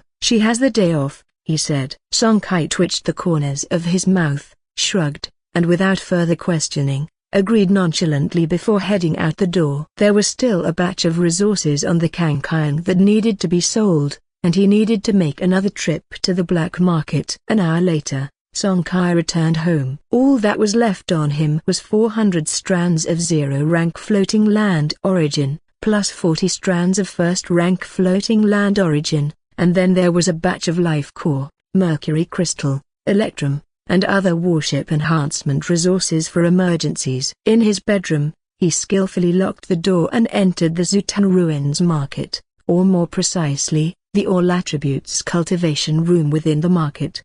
He had long since tried out the 580% spectral energy guidance technique cultivation speed bonus. He decided to spend the next month immersed in the All Attributes cultivation room. Under a 5.8 times boost, 1 month would be equivalent to half a year of outside cultivation. He hoped to leverage this to break through to level 5 of the spectral energy guidance technique in one fell swoop. The technique had been stagnant at level 4 for 2 years already, and he wasn't far from level 5. What if he succeeded? A broken bar. The next day, in the afternoon, driving his dad's Pentium Type 3 kinetic flying car, Song Kai headed straight for Jiangyuan Tenglong High School. As one of the best junior torch high schools in Jiangyuan, Tenglong High School was quite well known. It was the time when Tenglong High School was dismissed, and the roads near the school gates were especially congested. Fortunately, Song Kai was driving a kinetic flying car and didn't have to add to the already congested traffic like the ordinary vehicles on the road below. He parked in an empty spot not far from the school gate and calmly began to wait. He always parked in this same spot, and Song Ting knew it well, so there was no need for him to block people at the school gate. While waiting, Song Kai's spirit merged into his heart, and he actively visualized the mythical mesh projection that had been imprinted deep within his soul. Although the projection could autonomously enhance an imprinter's spiritual force after being imprinted, actively visualizing it of course resulted in a better effect. Yesterday, he had further questioned his dad about that Dragon Ridge Overlord whale, Mythical Mecha Form Contemplation Diagram. The reason one had to wait until 30 years old to attempt visualization was because only after successfully awakening the seed of torch and with the enhancement of the fire seed upon one's spirituality, could one withstand the diagram's mighty power directly acting on the soul. Otherwise, the outcome would be minor mental damage at best, or at worst, total spiritual collapse, resulting in a complete loss of sanity. After generations of testing by the Song family, it was finally determined that the chances of successful imprinting were highest only if the visualization took place after the awakening of the seed of torch. Because of this, Song Kai, who always felt that he had a late start, took the visualization diagram even more seriously. With the Zutan ruins market in his possession, he was still confident about his future achievements. And since the so-called mythical mecha form was related to his future, he certainly didn't dare to slack off. Song Kai, why are you here? Where's Dad? He didn't know how much time had passed when a familiar voice finally reached his ears. Before he could speak, the voice rang out again. I remember now, the annual awakening ceremony was just 2 days ago. Song Kai, you didn't fail to awaken, so Dad sent you instead, did he? Opening his eyes, Song Kai turned his head and glared fiercely at the girl standing not far from the right side of the flying car. I'm your brother, stop cursing me. The girl was indeed Song Ting, just turned 18, the 12-year-old Song Kai's younger sister. His gaze swept over her, and Song Kai remained expressionless. Two soft voices came from behind Song Ting once more. Hello, Big Brother Song. Big Brother Song. Two beautiful figures walked out from behind Song Ting, standing side by side next to her. Looking at the three vibrant young girls, Song Kai was momentarily startled. Only a few years ago, they were still little girls, but they had matured into graceful figures, which made him somewhat nostalgic. Lu Xue and Wang Mengjing, Song Ting's classmates and close friends. The three of them had played together from a young age, and Song Kai was very familiar with them. Xiexu, Mengjing, hello to you too. Alright, everyone get in. At his words, the three girls grinned, with Lu Xue and Wang Mengjing showing no shyness as they confidently climbed into the vehicle. Over the past 18 years, Song Kai had picked them up countless times, always taking detours to drop them home, and they had all grown accustomed to it. The engine of the Pentium Type 3 flying car had just started not long ago when it began to hover slowly off the ground, with Song Ting, sitting in the co-driver's seat, unable to hold back any longer. Bro, did you successfully awaken? Hearing her earnest voice, Song Kai knew that although his sister was a bit impetuous normally, she was very caring toward family. She might appear nonchalant about his awakening on the surface, but deep down, she was more concerned than anyone. Seeing him nod, a smile returned to the girl's eyes, but it only lasted for a moment. In the next second, her true colors showed, her bright eyes spinning round and round, as if quickly brewing something up. With experience of this, Song Kai decided it was best to take the initiative. Don't ask about the others, if you ask, the answer is the lowest. Song Ting naturally refused to let it go. It was rare for her to have a day off, and going straight home was out of the question. After a brief pause, she suddenly turned her hopeful eyes towards Song Kai at the wheel. Bro, I'm hungry, let's go for hot pot. I remember the place on Mineyuan Road is super delicious. Song Kai rolled his eyes and took out a micro suitcase from the side. Hungry, huh? Have a tube of this, and you won't be hungry for half a day. Song Ting curiously opened the suitcase, her eyes filled with faint anticipation. But when she saw the 10 familiar blue tubes of potion, Song Ting was utterly speechless. Song Kai, that's no way to treat someone. Before Song Kai could speak, Lu Xue, who was sitting in the back seat, chimed in with a spark in her eyes, whispering, Ting Ting, it's the intermediate body tempering potion. Upon hearing the word intermediate, Song Ting finally realized what it was and looked again, joy appearing in her eyes. She mostly used the primary body tempering elixir before, as the Song family's resources had mainly been reserved for Song Kai in anticipation of his awakening, so she hadn't had many chances to use the intermediate body tempering potion. Bro, you just awakened, You don't need to buy these for me. Mom and Dad will start providing for me fully." Clutching the suitcase worth $1 million in her hands, Song Ting's voice weakened again. Song Kai had only just awakened and was in urgent need of resources, so amidst her joy, she was even more worried about Song Kai's situation. Song Kai waved his hand nonchalantly. "This time the benefits from the exploration were pretty good, so you don't have to worry about me. But you have 2 years until the upgrade exam for the Advanced Torch Academy. Your guidance technique level is still LV1. As he spoke, his gaze shifted, sweeping over Luke Zhuo and Wang Mengjing, who were in the back seat. "Same goes for you too. Always comparing yourselves in the wrong areas but so in sync when it comes to the cultivation of guidance techniques.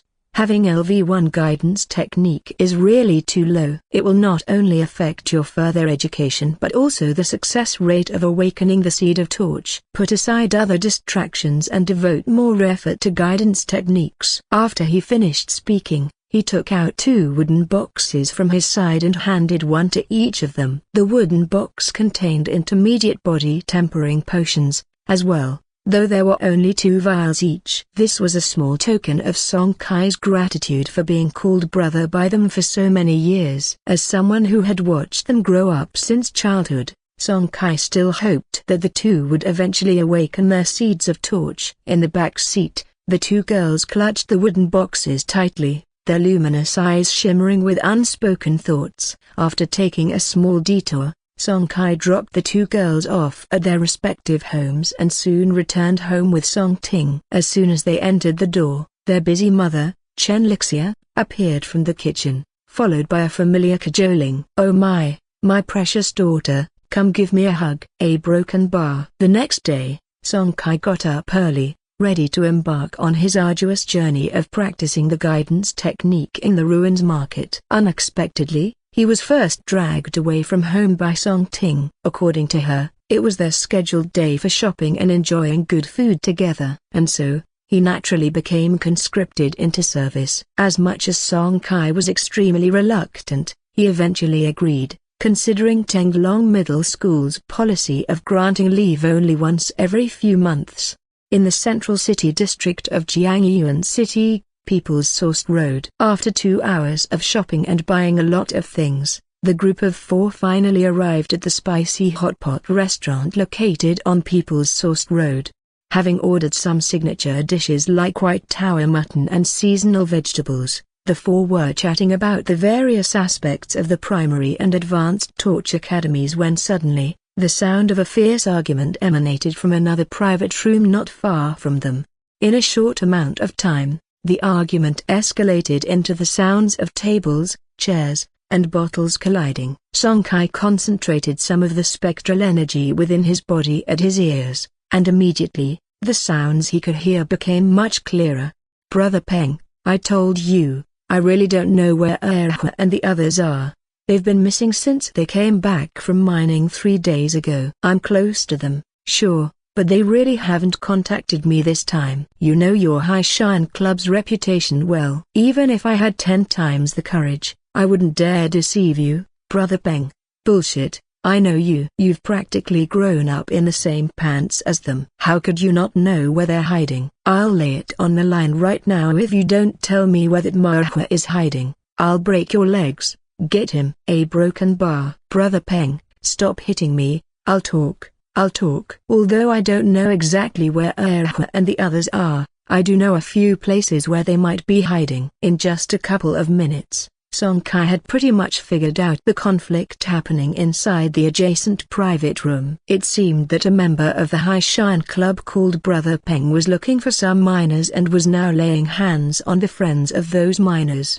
Regarding this, Song Kai felt a slight stir in his heart. The word miners made him sensitive, but he quickly suppressed the thought. He was somewhat familiar with the miners of the White Tower Floating Land. Around the White Tower Floating Land, there was an asteroid belt, and the miners worked in that belt. However, the diameter of this asteroid belt around White Tower Floating Land wasn't very large, and after hundreds of years of constant mining, it was now on the brink of depletion. The chances of finding any rare minerals were extremely slim, and even if there were any, the quantity would certainly not amount to much. Furthermore, the Hai Shan Club had some influence in Jiangyuan City, with several torch ship captains said to be in its ranks. Naturally, Song Kai did not want to get involved. While he was thinking, a dull thud sounded from outside, followed by the forceful opening of their private room door as the external conflict evidently reached them. Seeing this, Song Kai's eyes turned cold. The spectral energy inside his body began to circulate, and he was about to summon the Fire Peony Soldier figurine to suppress the fight. However, by then, the restaurant's security personnel had finally arrived at the scene. With several guidance technique practitioners of no low level among them, the conflict was eventually quelled. In this Starry Sea era where everyone practiced cultivation, conflicts happened frequently. Therefore, most businesses had a comprehensive security system in place. Even smaller shops would band together to form a security team to deal with such emergencies. With the intervention of the shop's security staff, Song Kai was no longer needed to handle the situation personally. However, their meal had been disturbed, and none of the four felt like continuing their hot pot experience. Soon after, Song Kai led the three women to the cashier to pay and then quickly left. An incident occurred in the processor. The manager of the restaurant understood that Song Kai and his companions had been disturbed during their meal and insisted on waiving their bill. However, Song Kai declined the offer, as the hot pot restaurant could not have anticipated the incident and had done its duty by calling security before the conflict could escalate further. Of course, the most significant reason was that the meal was not expensive, costing only a few hundred credit points. Now that Song Kai was a full-fledged torch ship captain, he could earn a starting point of millions of credit points for a single exploration mission. A few hundred credit points were nothing to him. After lunch, the group continued to shop for a few more hours, and naturally, Song Kai ended up carrying a large number of bags, both big and small. Even with his guidance technique reaching level 4, Song Kai began to feel slightly fatigued. But the three girls, each with only level 1 guidance technique, seemed inexhaustible, their faces showing no sign of tiredness after several hours but rather an eagerness for more. As for this, Song Kai could only helplessly attribute it to women's hidden shopping talent, which was the same in his previous life and hadn't changed in this Starry Sea era. Finally, close to 5 in the afternoon, Song Kai couldn't take it anymore and stopped the three who still wanted to continue. He then took them home by flying car, dropped off each of them, and returned home with Song Ding, thus ending the particularly taxing day. After returning home, Song Kai plunged straight into the All Attributes cultivation room at the Zutan Ruins Market and continued his cultivation plan for the guidance technique. His cultivation plan was actually quite simple. He would stay in the Ruins Market during the day to practice the spectral energy guidance technique and then, a few hours before bedtime, visualize the mythical mesh projection imprinted in his mind. When his spiritual focus could no longer hold, he would proceed to have a whole night of deep sleep. In this fulfilling routine, time flew by quickly, and half a month passed in the blink of an eye. Zutan Ruins Market, All Attributes cultivation room. Standing in a horse stance with hands spread out towards the sky and eyes tightly closed, Song Kai's muscles trembled slightly, and the next second, his bones resounded with a series of cracks, a strong tingling sensation spreading throughout his body. Even then, he remained motionless until several minutes later when all the abnormal sensations receded from his body. Only then did Song Kai stand upright, lower his hands, and step out of the practice of the spectral energy guidance technique. One could clearly feel that the aura he exuded was much stronger than before, and the vitality within him surged as if he had endless strength. Just half a month and the guidance technique has already broken through to LV5. It seems the effects of the All Attributes cultivation room are even better than expected, he thought, after making some excited gestures and fully adapting to the changes in his body. Song Kai calmed down once more. On reflection, his guidance technique at LV4 had already stalled for almost 3 years. It was because of this accumulation that he could advance so smoothly to LV5. However, Progressing further to LV6 would clearly not be possible in the short term. Even immersing himself in this all-attributes cultivation room all the time would take at least half a year or more. Thinking this, the enthusiasm that had just surged in his heart quickly cooled down. This won't do. I need to buy some high-level potions to aid my cultivation and try to further increase the speed of my training. He decided, the ultimate goal in strengthening the torch warship was actually to sublimate one's life level more frequently and more rapidly, thereby achieving a longer lifespan. Although zero-rank citizens in the torch human civilization generally live up to 140 years, and Song Kai, just turning 30, had plenty of time ahead to improve himself, as a transmigrator, the subconscious from his past life on Blue Star still imbued him with an instinctive sense of urgency. He wanted to achieve his first life sublimation as soon as possible. After reaching first rank, one would have a lifespan of 200 years. Only when he reached this level could he feel somewhat at ease. Coming out of his bedroom, Song Kai headed straight for the shower room. Having made a breakthrough to LV5 and his guidance technique, his body had expelled a lot of impurities. He needed a good washington. Just then, his father, who was sitting in the living room, suddenly called out to him. Come with me to the Torch Bureau tomorrow after your first exploration of the alien star domain. You can apply to activate the Torch Network. Hearing the words Torch Network, Song Kai's eyes lit up, and he quickly nodded in agreement. The Torch Network was an interstellar communication network developed by the Torch human civilization based on the seed of Torch itself. As is well known, the prevailing network within Torch human civilization is based on the Floating Lands local area networks, operational only within the confines of the Floating Lands. Once one leaves the Floating Lands and enters the Starry Sea, the network will completely fail, which is extremely inconvenient for interstellar travel and exploration. However, setting up an interstellar network is exceedingly difficult, not only extraordinarily costly, but even the interstellar stations built at great expense are liable to damage from the Starry Sea storms, alien races, star creatures, star pirates, or asteroid collisions, among other factors, with maintenance costs also being unimaginably high. Of course, the key issue is the sheer vastness of the Starry Sea. The distance between one floating land and another could span light years, making the task of connecting networks between two floating lands in the Starry Sea incredibly arduous. Not to mention the entire Torch human civilization's domain or even the Chenxing Principality, a principality on the edge of the Torch human civilization's territory, has more than 10,000 subordinate floating lands. While there are far few live floating lands, stringing them all together in a network is unfathomable. But the Torch network is different. It is a vast network sketched out stack by stack, based on many seeds of Torch as nodes, requiring no resources for construction, nor any maintenance, as each node is a Torch citizen capable of self-regulation and even strengthening over time. One can say that the reason Torch human civilization was able to develop into a high-rank civilization in just a few 100,000 years is not only due to the strong adaptability of the Torch warship itself and the greatly reduced development cycle, but also directly related to this unique and uncrackable Torch network system.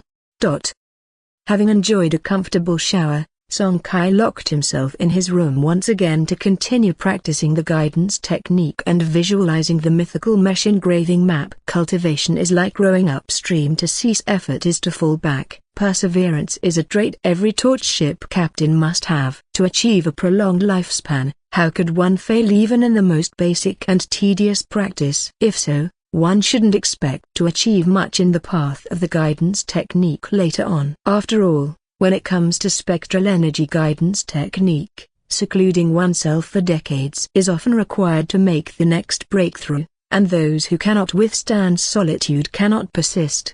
The next day, Song Jiao took Song Kai out early in the morning. They did not summon the Torch warship but still opted for the galloping Type 3 kinetic flying car. Compared to the Torch warship, the kinetic flying car was naturally much slower. However, due to the various limitations of carrying passengers in the Torch warship, and without any particular rush, They chose the kinetic flying car. Why not pilot the warship there? Sorry, due to the previous attack by the first-rank White-Wing tribe, Song Kai's Kangkyung was severely damaged and is currently undergoing slow self-repair in the ancestral torch. It's not advisable to interrupt it. In fact, if it were sent to a specialized torch warship maintenance factory, it could basically be fixed in a few hours. However, Song Kai was unwilling to do so because the repair staff would need to board the ship, and everything about the Kangkyung would be exposed to outsiders, which is something every torch ship captain with a secret vehemently resists. Therefore, Kangkyung could only slowly self-recover within the ancestral torch. Fortunately, half a month had already passed since then, and it was only a matter of a few days until the complete repair. If the process were interrupted at this point, it would take a significant amount of time to nurture it again, which was really unnecessary.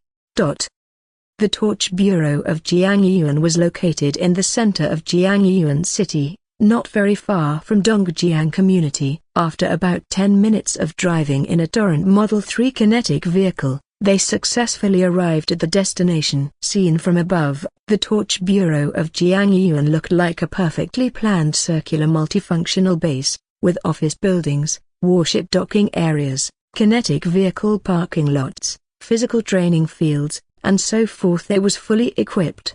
After parking the vehicle as instructed by the staff, Song Jiao led Song Kai straight to the Torch Bureau's staff office building. Suddenly, a middle-aged man wearing a torch uniform smiled and came to greet them as they entered the office building. Uncle Shen. Upon seeing the man, Song Kai was the first to politely call out, "Uncle." Shen Wenji, one of the Torch Bureau's inspection team leaders and also a second-ranked torch ship captain, commanded a Guardian-class spectral warship. He possessed considerable energy in the entire Jiangyuan city. Of course, the most important point was that he had a great relationship with Song Kai's dad, Song Jiao, as they were longtime friends. The two families had frequent interactions since childhood, and Song Kai was very familiar with Shen Wenji as well. Shen Wenji first exchanged pleasantries with Song Jiao and then turned his attention to Song Kai. "Good lad, it's great that you've successfully awakened. Other matters aren't important. Come by Uncle Shen's house in a few days,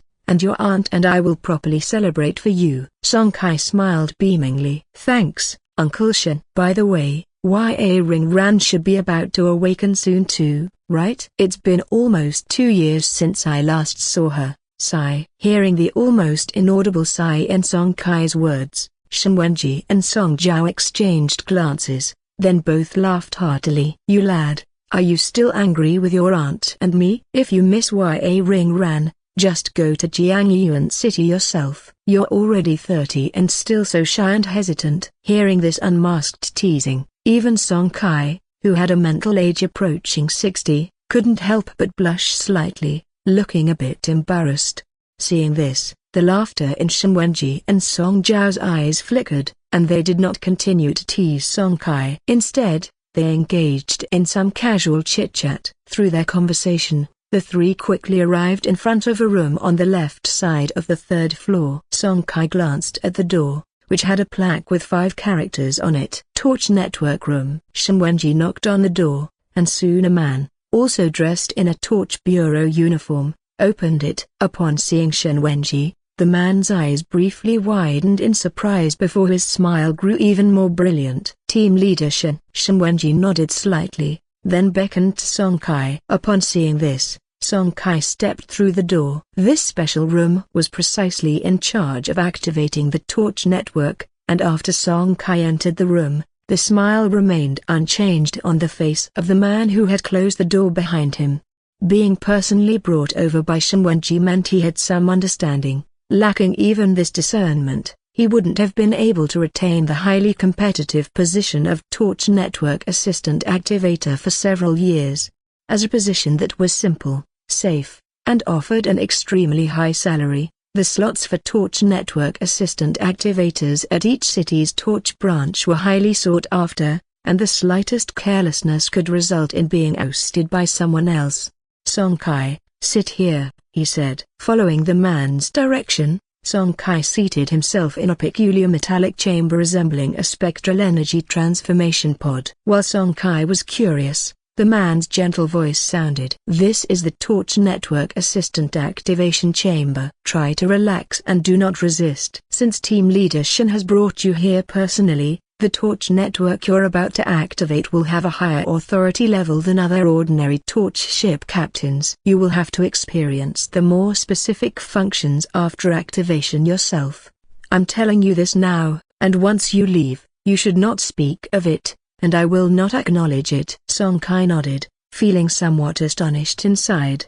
He had always thought that the Torch Network permissions, after awakening the Seed of Torch, were the same for everyone. He hadn't expected there to be such a practice. Regardless, he belonged to that special category. Naturally, he wouldn't assume, like the protagonists in past life web novels such as Long Uton, that he could casually change the rules or fight for justice for the people. That would entirely be the behavior of someone who had never experienced the harshness of society. Where there are people, there are rivers and lakes. Where there is white, there will be black. This simple truth, if not understood, would surely lead to a tragic end. With this thought, he muttered softly, "No wonder Dad insisted on bringing me here." He then silently expressed his gratitude to Shen Wenji in his heart and closed his eyes. Familiar spectral energy flowed within the activation pod, finally converging at the point between his eyebrows. Song Kai only felt a stream of cool energy continuously entering his ancestral torch from his brow, then gradually gathering around the Seed of Torch within his ancestral aperture,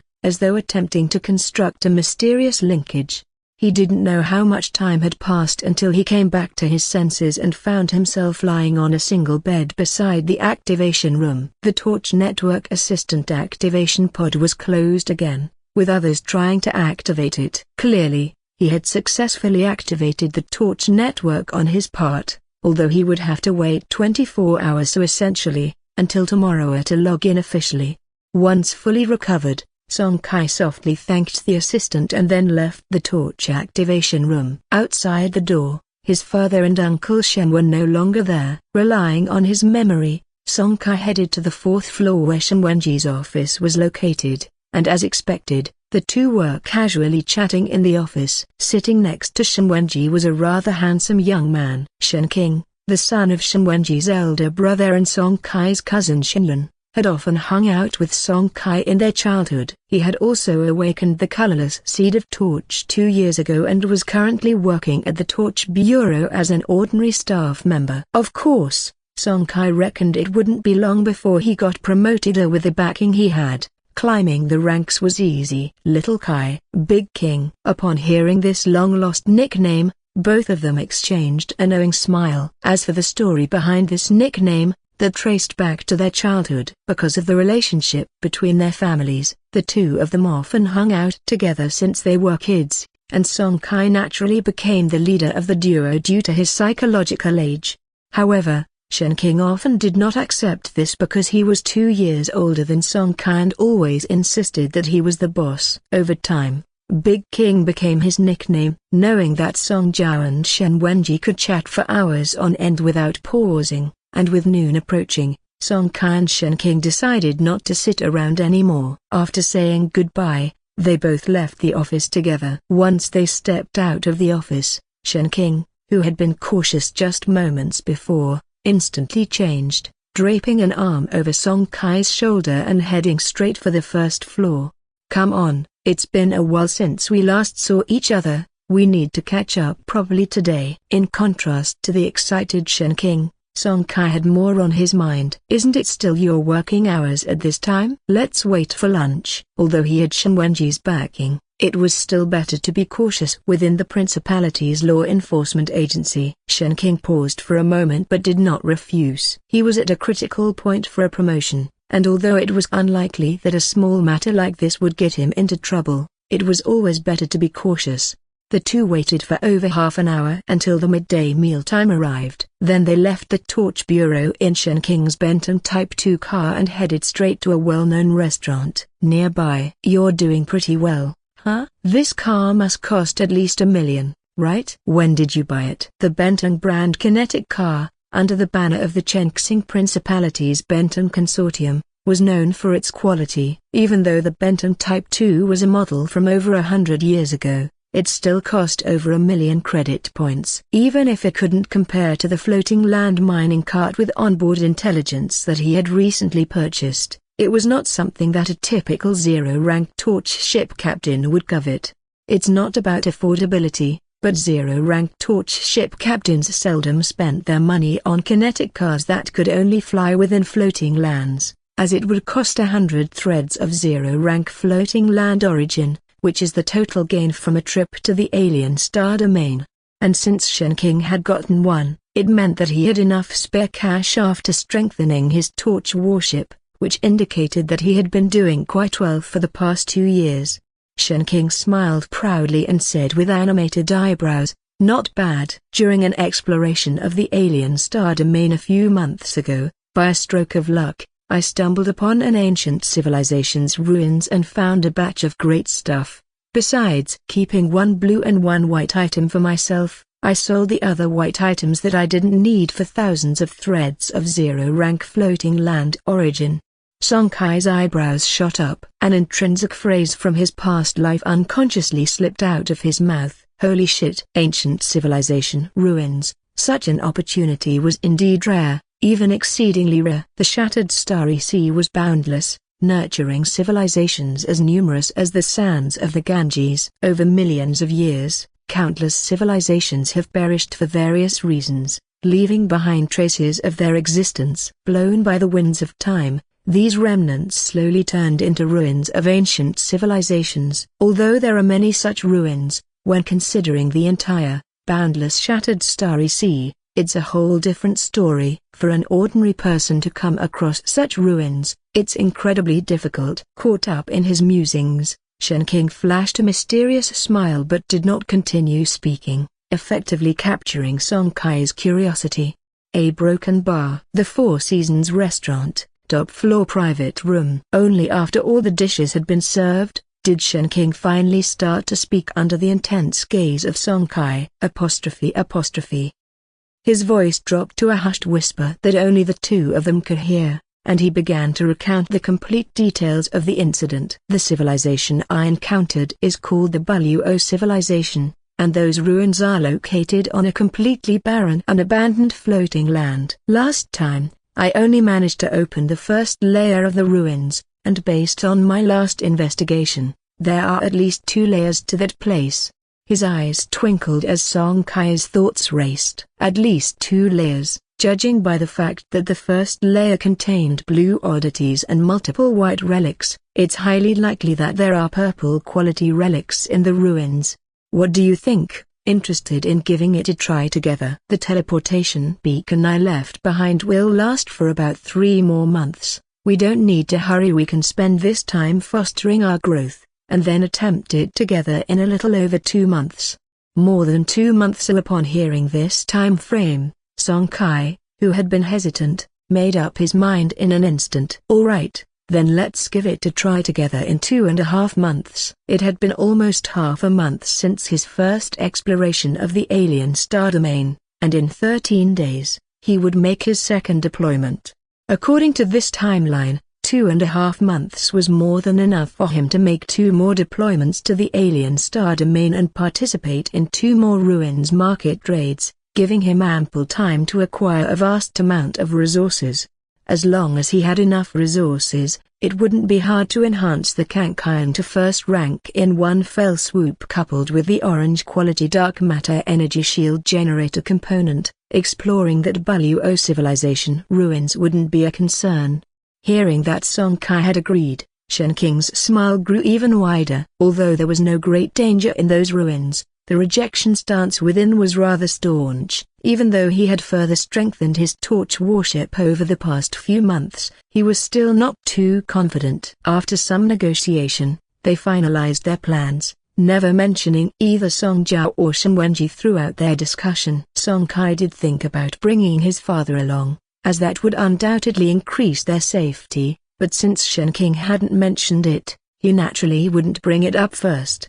Was it possible that Shen King hadn't thought of asking Shen Wenji for help? Of course not. So, since Shen King chose not to inform Shen Wenji, It must have been after careful consideration. Song Kai could guess at some of Shen Qing's concerns and understood them as well. After all, if they reported the matter to Shen Wenji, how would they divide the spoils afterward? And who would get the purple quality relic if they found one? Purple quality starry sea oddities were coveted not only by second-rank practitioners like Shen Wenji but also by torch ship captains of third rank and above.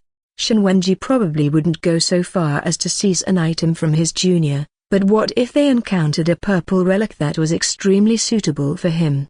Moreover, all that was assuming there really was a purple quality relic. What if there wasn't? Or what if Shen Qing's guess was wrong and the so-called second layer of the ruins didn't even exist? Wouldn't that mean everyone had made the trip for nothing? Due to these various uncertainties, it was normal for Shen Qing to choose not to inform Shen Wenji about the matter. Big King, having established the general direction, Song Kai was about to ask about the details of the civilization ruins when Shen Qing suddenly pressed his index finger to his lips, signaling Song Kai to be silent. SHH. At the same time, streams of spectral energy converged towards his ears, as if he was desperately trying to catch something. Shen Qing had awakened his seed of torch 2 years ago, with the specialized spectral energy cultivation platform on the torch warship and the generous support of resources from his father and second uncle Shen Wenji. His guidance technique had reached LV7. Coupled with the aid of spectral energy, his hearing was incredibly sharp at that moment. Anyway, Song Kai didn't hear anything at all. 2 minutes later, Shen Qing dissipated the spectral energy that had gathered around his ears. What's wrong? Noticing his visibly solemn expression, Song Kai took the initiative to ask. The people in the next private room should be from the Black Mountain Association. Someone just took a call. The voice on the other end was too soft, and I didn't hear it very clearly, but I did catch 2 sensitive words. No sooner had he finished speaking than Shen Qing continued without waiting for Song Kai to ask further. Kidnapping, titanium crystal. Song Kai's pupils sharply constricted. Kidnappings were nothing new in a society where everyone practiced cultivation. Such incidents were common. But titanium crystal was a completely different matter. According to textbooks from the past, titanium crystal is an extremely high-end resource for enhancing torch warships, far surpassing mercury crystal and the mithril. It's said that only high-level components of purple or higher quality require titanium crystal for enhancement upgrades after level 20, due to its extreme rarity. Furthermore, there have been rumors that the upper echelons of torch human civilization had long classified titanium crystal as a strategic resource, coveted intensely by all major powers. Upon hearing the words titanium crystal, Song Kai and Shen Qing understood that this matter was not something they could easily meddle with. Moreover, Song Kai immediately thought of the incident half a month ago. During that mishap at the Spicy Hot Pot restaurant on Mineyuan Road, it was also the Black Mountain Association involved, and at that time, they were looking for 2 miners from Taniu Mining. Connecting the 2 events, it was hard not to be suspicious. Whether the information was true or false, they had to notify their superiors immediately. After paying the bill downstairs, and not until they had completely left the street where the restaurant was located, did they accelerate their kinetic cars to the limit and head straight for the Torch Bureau. In Shen Wenji's office, upon hearing the words titanium crystal, the reactions of Shen Wenji and Song Jiao were not much different from those of Song Kai and Shen Qing. However, after Song Kai and Shen Qing recounted the details, the 2 were no longer involved. They were subsequently ushered out of the office. Shen Wenji and Song Jiao would now fully mobilize their power to investigate the veracity of this information. As for Song Kai and Shen Qing, they were told to go about their business as usual and were strictly forbidden from getting involved in this matter any further. They were also not to disclose anything they had seen or heard that day. Despite being somewhat prepared for this, both of them still felt uncomfortable deep down. The feeling of being too weak to lend a hand was unbearable. Shen Qing drove Song Kai back to Dongjiang community in the patrol airship and, after reminding him of a few things, departed. Back in his bedroom, Song Kai immediately entered the Zutan Ruins market and continued practicing the guidance technique. The next day, He interrupted his training once again because the Torch network activated yesterday was now accessible. The thought that all the users on this network were Torch warship captains filled him with anticipation. His spirit merged into the ancestral Torch, gathering at the incandescent seed of Torch. Soon, a small screen lit up on his retina. Would you like to connect to the Torch network? Sense Huan Byte our local network? Confirm. Following his confirmation, the screen on his retina changed, and a video began to play slowly. Within the vast Star River, over a dozen warships covered in scars were traveling at full speed. Trailing them, thousands of sinister, triangular airships were ruthlessly pursuing, one after another warship being blown apart by the gunfire from behind. It wasn't until they happened upon and passed through an unstable interstellar wormhole that this group of warships managed to escape the pursuit of the alien race civilization and avoid total annihilation. By that time, only 6 warships were left. The video ended there, seemingly without a head or tail, but every citizen who had received orthodox Torch education couldn't help but resonate with the scene. Because the last 6 warships remaining in the footage were the pioneers of Torch human civilization, and also the last seeds of a low-level technological side human civilization that had almost been wiped out. After passing through the wormhole, the human ancestors on these 6 warships discovered an ancient civilization's relics, and from that they obtained the initial source seed of Torch, giving birth to Torch human civilization, which continued to grow and strengthen over the years, leading to the Torch human civilization we have today.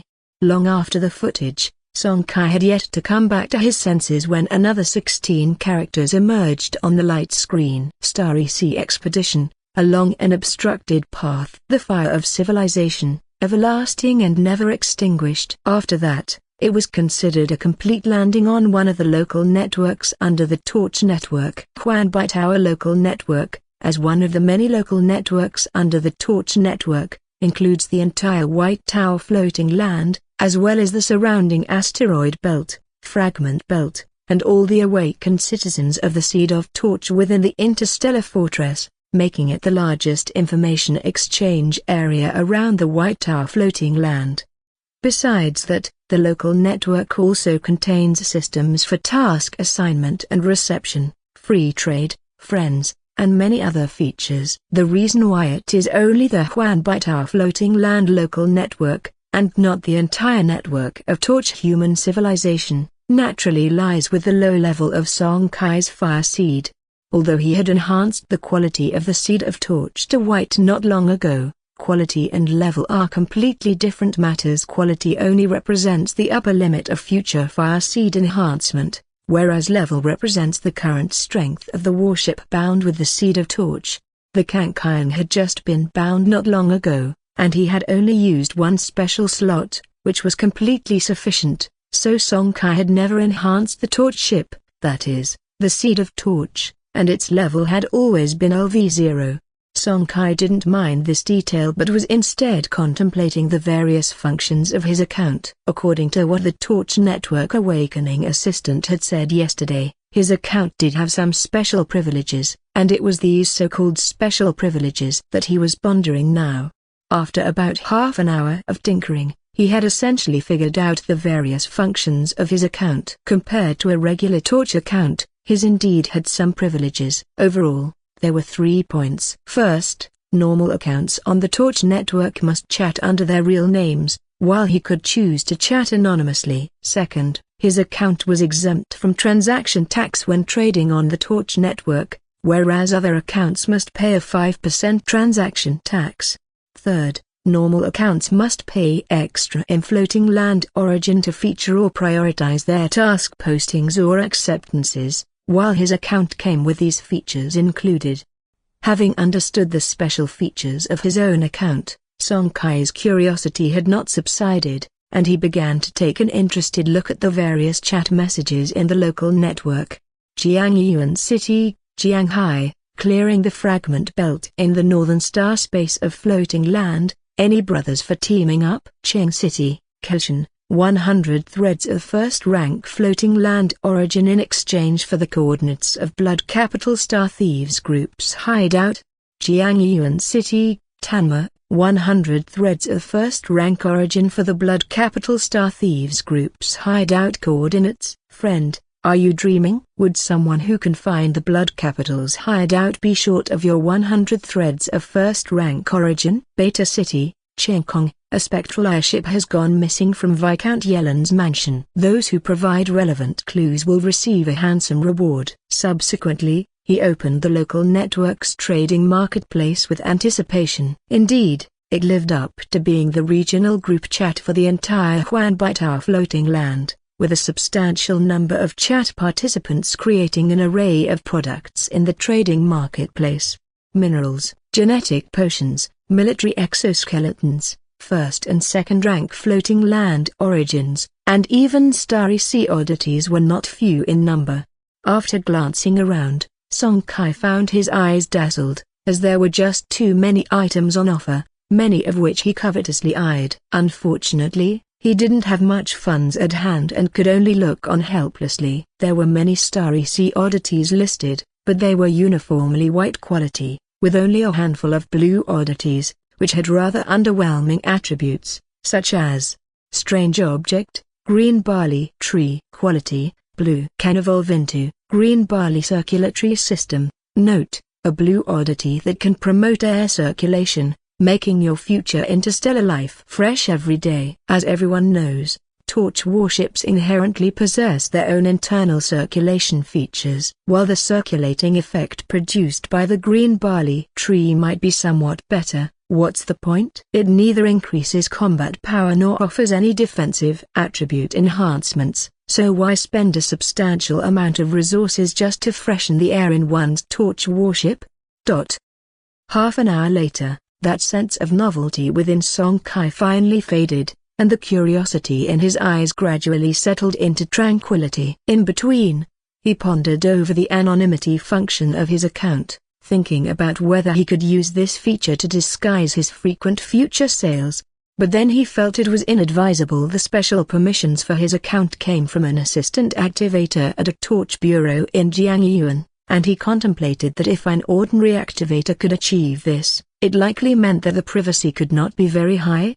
To be on the safe side, he eventually abandoned this idea. Disconnecting from the torch network, Song Kai re-entered the Zutan Ruins market and continued his daily routine of cultivating the spectral energy guidance technique and visualizing the mythical mesh projection in his mind. Time passed day by day in this ordinary manner. During the following 10 days or so, Song Jiao rarely came back, busy with his affairs outside, which made his mother, Chen Lixia, complain several times. Knowing what his father was busy with, Song Kai didn't ask too much. Since it was about titanium crystal and he had only just awakened, he couldn't meddle in it, and Song Jiao wouldn't allow it either.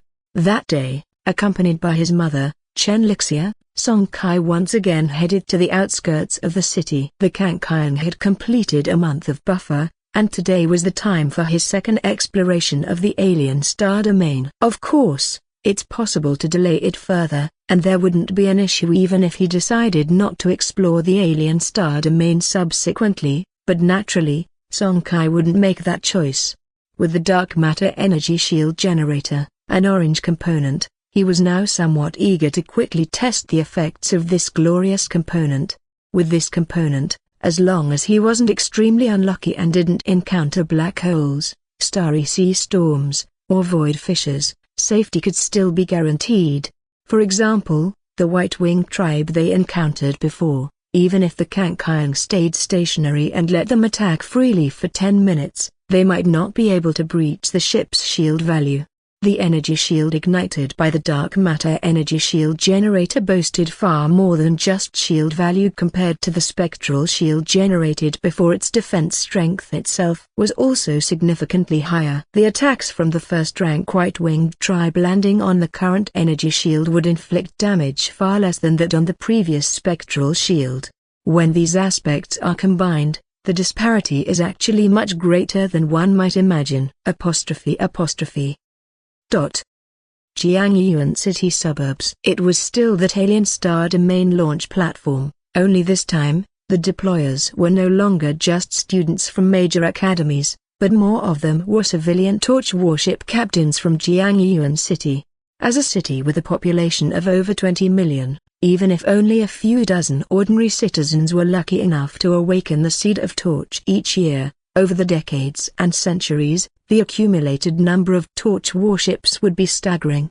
And among these types of Torch warships, over 90% could only remain at the Spectral Shuttle level for their entire lives. The lowest level Spectral Shuttle class Torch warships could only explore the alien star domain with the help of ultra-long-range alien star domain launch platforms.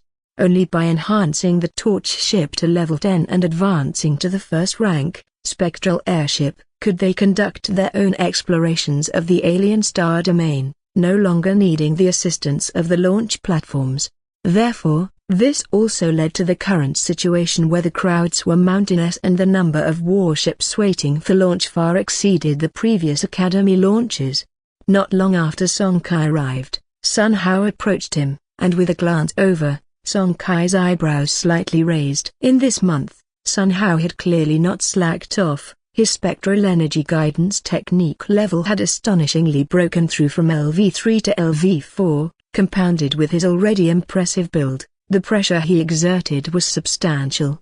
Brother Kai, you've actually broken through, too. After his surprise, Sun Hao paused, and just as Song Kai was curious about what he was going to say, Sun Hao suddenly came out with an extremely cringeworthy line. Alas, having you, why need Liang? Song Kai's eye twitched, and for a moment, he didn't even know what to say. This guy always managed to pull off some flamboyant moves that completely didn't fit his burly frame. And the kicker was, that line was even trademarked from the Romance of the Three Kingdoms of Great Han Floating Land that he had once published, so you can imagine how speechless Song Kai was feeling at that moment. Pushing off the hand that was like a bear's paw from his shoulder, Song Kai quickly put some distance between himself and this guy. It was just too awkward. He felt his second-hand embarrassment reaching a critical point. Unaware, Sun Hao soon approached again, his thick arm once again wrapping around Song Kai's neck. Song Kai's complexion visibly darkened. But fortunately at that moment, the 100 people in front of them had finished launching, and staff from the Torch Bureau on the side of the platform were calling for their group.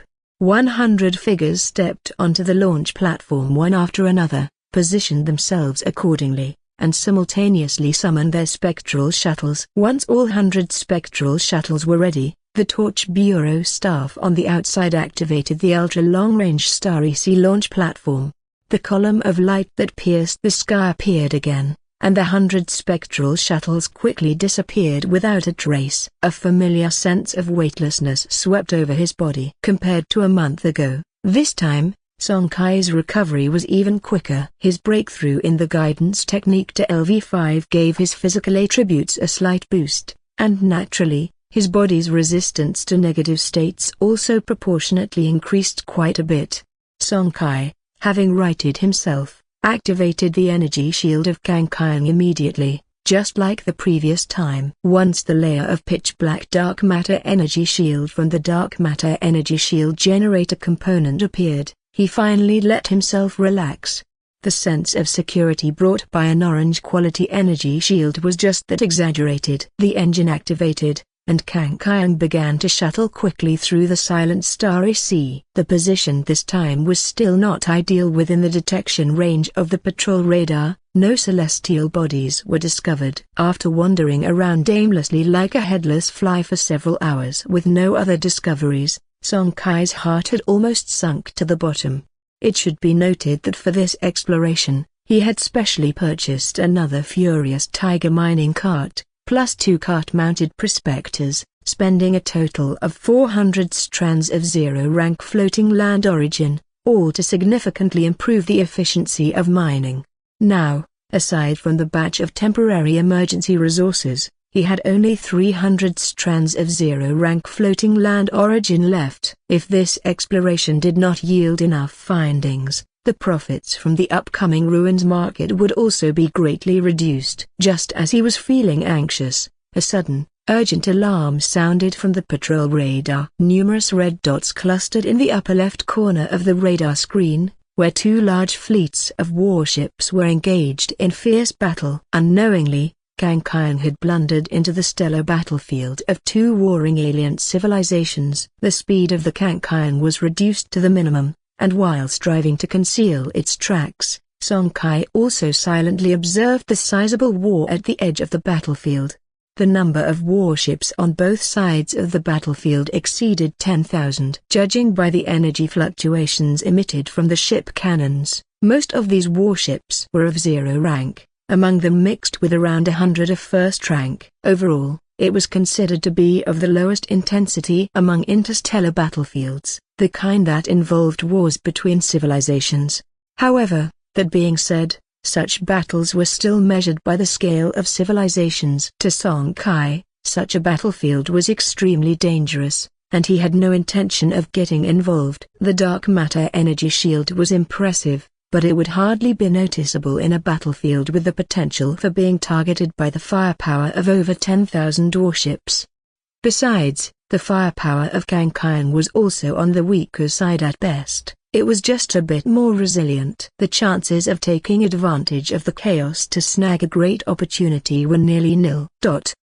So there he was, lingering around the edge of the battlefield for about 10 minutes or so, until he locked onto a warship that had mostly drifted away from the melee. Seizing the opportunity, Song Kai quickly made his move, and the already damaged alien warship was effortlessly destroyed by him. Since he had already decided not to participate in the war, yet still hovered around the battlefield, it certainly wasn't because he wanted to join in the excitement. His purpose was for the star charts aboard these warships. He was unfamiliar with this completely new star domain, but that didn't mean these native civilizations were the same. Instead of blundering around like a headless fly, wasn't it better to spend about 15 minutes to obtain a star chart? With the star chart in hand, Song Kai swiftly maneuvered the Kang Kyung to flee far away without any hesitation. A few minutes later, having already left the battlefield far behind, the Kang Kyung turned and headed toward the nearest small fragment belt marked on the star chart. In fact, the star domain recorded on this chart was vast, not to mention small fragment belts. There were also 3 starry sea floating lands, including a second-rank resource-rich floating land with an abundance of various resources and more than 1 or 2 large metal veins.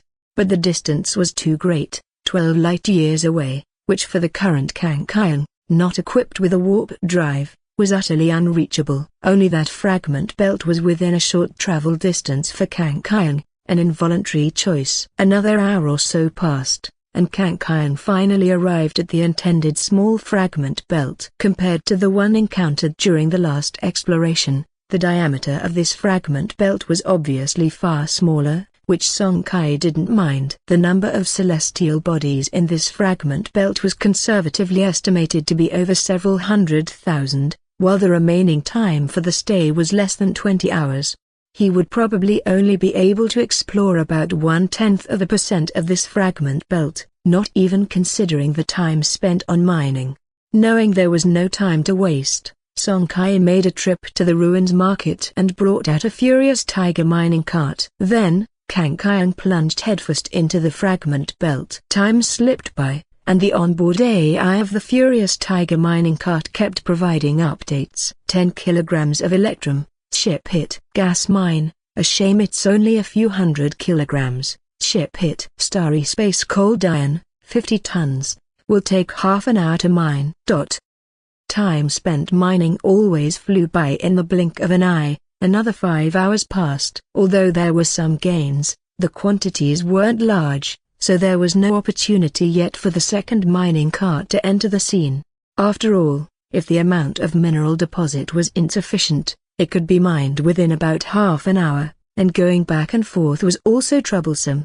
The Kang Kyung continued to shuttle aimlessly. Since the fragment belt was large enough, there was no need for any prospecting plans. The surprise came quite abruptly. Just minutes later, Song Kai discovered a fragment with over 1,000 tons of electrum. Radiation response from refined gold ore detected on the fragment at the coordinates XXXX. Preliminary estimate is over 1,000 tons. Carefully, Song Kai stopped the Kang Kyung over the target fragment. Then, he dropped down the Furious Tiger mining cart from the shuttle, assigned 3 first-rank Fire Peony soldier figurines to guard, and after that, he brought out the second mining cart from the ruins market and continued to operate the Kangkyang to explore. 1,000 tons of electrum would take at least several hours to mine, allowing the Kangkyang to scout a good area.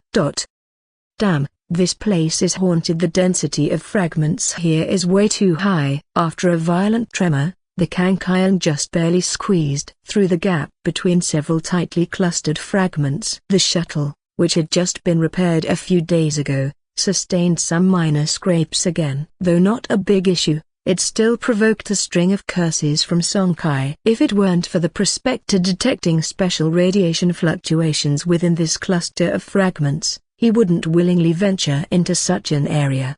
But then again, even the prospector couldn't determine specific results and only noticed a layer of special energy fluctuations. Song Kai's curiosity still was piqued, otherwise, he wouldn't have rushed in so hastily after releasing just 2 standard unmanned drones and preliminarily ascertaining there was no danger. Scanning the area, Song Kai furrowed his brows. At a glance, the area behind the dense fragments seemed normal. According to the onboard AI's prompt, it was still unknown energy fluctuations. Please explore further. Looking at the dozen or so fragments ahead, with the smallest ones being over 10 meters in length and width, Song Kai felt a bit overwhelmed. Manual inspection of each one would obviously take several hours to complete. Seeing this, Song Kai could only bring the Kangkyang closer while instructing the prospector to determine the specific source of the energy fluctuations among the fragments. After about 10 minutes, having excluded most of the possibilities, Song Kai began to deploy mining carts to the remaining 5 fragments for carpet-style excavation. Soon an hour passed, and the first, second, and third fragments were excluded in turn. The furious tiger mining cart began work on the 4th fragment. Buzz, buzz, buzz, apostrophe apostrophe. Apostrophe apostrophe. The mining cart drilled rapidly, and as the alloy drill bit collided with the rock layers, fist-sized stones flew everywhere, producing bursts of crisp clashing sounds. Behind the mining cart, 5 Fire Peony soldier figurines clad in basic jean civilian exoskeletons stood upright. They held tungsten gold combat shields in their left hands and tungsten gold lances in their right hands, vigilantly scanning their surroundings. Song Kai remained on the Kangkyang, which still had its dark matter energy shield activated. Although the survey was nearing its end, he maintained a high level of caution. If the prospector wasn't malfunctioning, then the source of the special energy fluctuations had to be among the last 2 fragments. Suddenly, Song Kai caught a glimpse of a dark shadow in the corner of his eye. Before he could warn anyone, the shadow darted to the back of one of the Fire Peony soldier figurines at a terrifying speed. The fully armed Fire Peony soldier figurine didn't even have time to react before it was flung several meters away by the shadow, leaving a deep dent in its exoskeleton armor. The attack was far from over. After the initial strike, more dark shadows shot out from the fragments below, swiftly attacking all outsiders on the fragments. Song Kai saw clearly as the exoskeleton of a Fire Peony soldier figurine was effortlessly snapped by the shadow, rendering it completely useless. These shadows were actually dark vines, covered with sharp barbs, exceedingly terrifying. It was fortunate that the Fire Peony soldier figurines were puppets without the pain perception of regular carbon-based organisms. Song Kai took a deep breath of cold air. It was a good thing he had been cautious and hadn't deactivated the dark matter energy shield, otherwise the several lashes that had struck the Kangkyang just now could have easily left gaping holes in the shuttle's body. Outside, the Fire Peony soldier figurines that had come to their senses stood back to back, thrusting their tungsten gold lances repeatedly and clashing with the incoming black vines, emitting sharp metallic clinks. The vines were of unknown origin, and they were even more durable than weapons forged from tungsteny gold. The other 2 Fire Peony soldier figurines on the Kangkyang quickly jumped down from the shuttle to support their fellows surrounded by the black vines. At the same time, the Kangkyang, under Song Kai's control, slowly rose into the air and hovered dozens of meters above the ground, ready to provide support. Although the firepower on the shuttle wasn't very powerful, it was still able to cause some minor disturbances to the black vines. The shipborne secondary cannons continuously tilted their firepower, and at the same time, Song Kai was analyzing the battlefield situation rapidly. Judging by the hardness and attack power exhibited by these black vines, they clearly possessed first-rank capabilities, and not just the initial stage of first rank that the Fire Peony soldier figurines had entered. There was a high probability that they were at the peak of the first rank. 10 minutes later, Song Kai hypothesized that behind these numerous black vines, there was likely to be a single entity coordinating their actions. Their cooperation was too seamless, easily suppressing the 7 fully armed Fire Peony soldier figurines while still managing to attack the nearby floating land mining cart. This smooth, coordinated attack would be impossible without a common command entity, and the nature of the vines themselves reminded him of a particular type of creature. Starry sea plants, a developed root system, hardness comparable to metal, the ability to influence the starry sea's field of life energy, etc. These all matched the characteristics of the starry sea plants he had encountered before. Once he reached this conclusion, Song Kai quickly thought of a solution. If it indeed was a starry sea plant, then they merely needed to completely eliminate the vitality of its main body, and these troublesome roots would naturally be dealt with. With this in mind, Song Kai's gaze fixed firmly on the floating land mining cart below. The unknown starry sea plant was clearly agitated by the operations of the furious tiger mining cart and only then began to retaliate from the core within the fragments. If that was the case, did it imply that directly beneath the last position mined by the cart was where the actual body of this unknown starry sea plant lay? Contemplating this, Song Kai's gaze shifted to a pit over a meter deep in the fragment below, the very spot where the mining cart had last excavated. With a hypothesis in mind, Song Kai was not one to dawdle. He immediately sprang into action. The shipborne secondary cannons continued to assist the Fire Peony soldier figurines, but the body of the Kankian abruptly turned, its spectral main cannon aimed straight at the half-excavated rocky hollow. Ghost light converged, charging initiated. It seemed to sense the imminent threat, or perhaps it was startled by the energy fluctuations produced during the spectral main cannon's charging process. Regardless, the black tendrils that had been attacking the 7 Fire Peony soldier figurines suddenly split in half, with a portion rapidly advancing toward the Kankian above. The black tendrils were shockingly long, bristling with sharp barbs, and despite the Kankian being nearly 100 meters in the air, it still had not escaped their attack range. In less than 2 seconds, nearly 10 black vines had swept their way to the height of 100 meters. Snap, snap, snap. The black vines struck against the dark matter energy shield of the Kankian, causing the floating shuttle to shake. Undisturbed, Song Kai disregarded these strikes, maintaining the main cannon's charge. If it were a second-rank starry sea plant, he would have fled immediately, but a first-rank pinnacle was not a threat to the dark matter energy shield, at least not for a short period of time. Why had Song Kai been so insistent on continuously activating the Kankian's energy shield? It was all to ensure his own safety. As an orange-quality energy shield, also enhanced to first rank, if it were so easily breached by a creature of the same rank from a different civilization, it would sorely lack the prestige expected of an orange glory quality component. 2 more seconds passed, and when the ball of ghost light at the main cannon's muzzle reached its peak convergence, it signaled the spectral main cannon's charging was complete.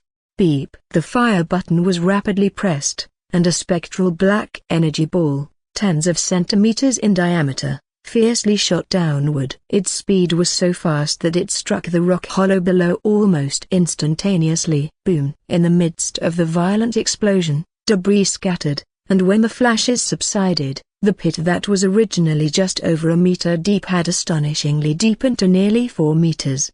Not having achieved a complete success with one hit, Song Kai had anticipated as much. The spectral main cannon's current enhancement level was only LV5, plus it was a standard colorless main cannon, so naturally, its power was limited.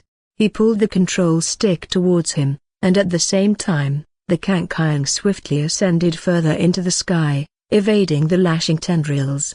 Though the dark matter energy shield was steadfast, there was no need to endure strikes that could be avoided. After the spectral main cannon's first strike, a brief buffering period was necessary. The black tendrils that had split off could no longer cause devastating damage to the Fire Peony soldier figurines on the fragments, giving Song Kai the confidence to stop the barrage of fire from the secondary cannons and to maneuver the Kankian for evasion. Once the 8-second buffering period was over, energy fluctuations once again emanated from the Kankian's main cannon at the bow. The spectral main cannon's charging restarted. Seeing this, the black tendrils that had been relentlessly pursuing seemed completely enraged, their whipping frequency becoming even more astonishing. At the same time, Song Kai also noticed that the sharp barbs on the tendrils seemed to have changed. A faint golden glow twinkled among them, casting these already coldly shimmering barbs in an even more terrifying light, to the point where the surrounding starry space seemed to twist slightly in the flow of the gold light.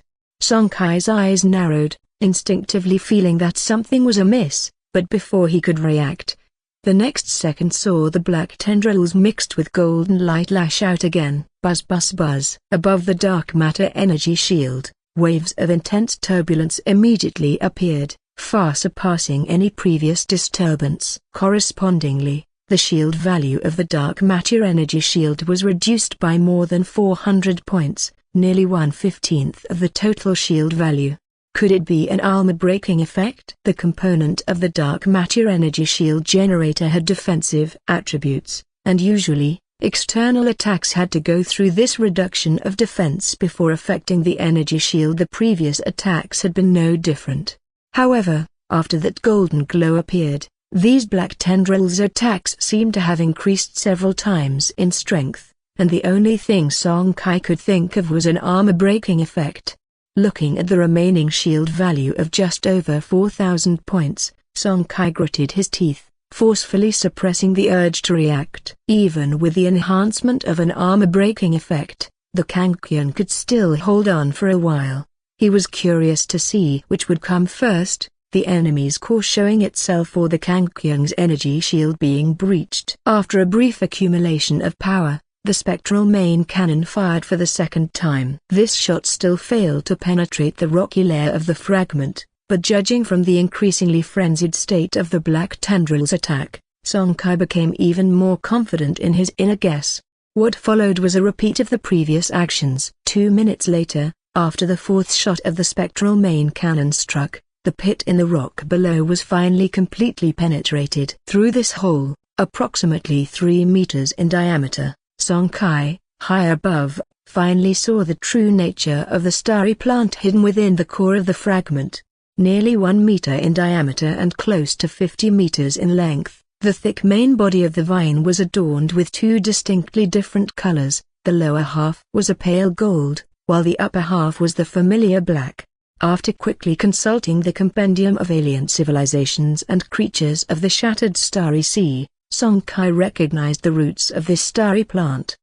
More accurately, it was not a starry plant but a special floating land plant known as the gold-devouring vine. The gold-devouring vine was quite a unique floating land plant. It often took root in large metal ore veins, absorbing the metallic essence from the ores to grow and strengthen. Once it matured, it possessed terrifying destructive and attack powers. Having identified the gold-devouring vine, Song Kai felt somewhat relieved, thankful that it was a gold-devouring vine and not a genuine starry plant like the star-devouring vine. Otherwise, it wouldn't likely be just at the peak of the first rank, and the fate of the Kankian would have been predictable. Being one of the floating land plants, the gold-devouring vine, no matter how unique, could not escape the essence of floating land vegetation.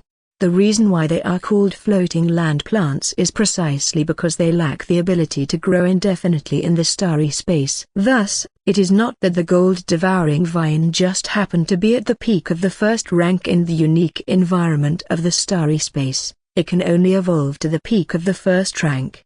Otherwise, the external fragment would no longer be able to contain it, and once it left the refuge of the core of the fragment, the special environment of the starry space would claim its life. This was also the reason the Furious Tiger mining cart had such a violent reaction when it attempted to excavate this fragment and destroyed the environment it relied on to survive. Having understood the specific situation, the subsequent response naturally became simpler. The Kankion remained suspended in the high sky, occasionally firing its main cannon, while the 7 Fire Peony soldier figurines began to continuously rush into the core of that fragment. Employing a tactic of harming the enemy at the cost of significant self-damage, they steadily depleted the gold-devouring vine. About an hour had passed, when only 3 soldier figurines remained. The gold-devouring vine within the core of the fragment below had completely lost its life energy fluctuations. A large cavity was blasted into the floating land fragment, and the stellar matter continuously pouring into the core of the fragment had been eroding the opponent. Combined with the suicidal attacks from the 7 Fire Peony soldier figurines, the gold-devouring vine, which should have been very resilient, died suffocatingly amidst the stars. Seeing this, Song Kai still chose not to take action himself but instead sent the remaining 3 Fire Peony soldier figurines to clean up the battlefield.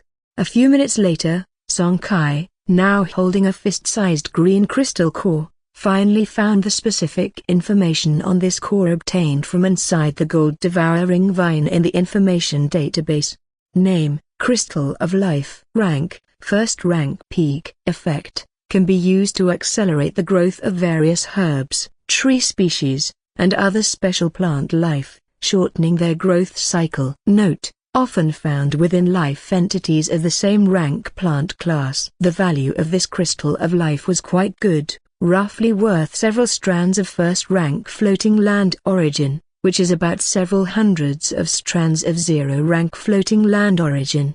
Song Kai was very satisfied with this. Although it took more time, there was a corresponding reward. Even if it didn't compare to the 1,000 tons of refined gold or previously found, it was still equivalent to the yield of several explorations of the star domain by other zero-rank torch warships. He then retracted the Furious Tiger mining cart, which had also been a major target of the gold-devouring vine during the previous battle. At this moment, the cart was damaged to an extent of 30%, inevitably reducing the efficiency of subsequent work. However, Song Kai wasn't wasteful enough to simply abandon it. Once he returned, it could be sent for repairs at a maintenance shop and still be used afterwards. After all, it had cost him several million credit points, and he had just broken even. Just as he finished tidying up and was preparing to directly start the engine to leave, the onboard intelligence system of the Furious Tiger mining cart in the hangar once again issued a prompt. Radiation reaction of phantom crystal ore detected below, initially estimated to be over 100 tons. Upon hearing this prompt, Song Kai hurriedly extinguished the engines that were about to restart and reopened the shuttle bay doors. Phantom crystals were an extremely special resource for enhancing torch warships. Although they were not a specifically required resource and warships could be freely enhanced without them, this did not affect their high value in the slightest. It is said that adding a suitable amount of phantom crystal during the enhancement of warship armor components could improve the stealth capabilities of the torch warship itself. If enough phantom crystal is invested, it becomes very difficult for life entities of the same rank or radars of warships of the same rank to detect.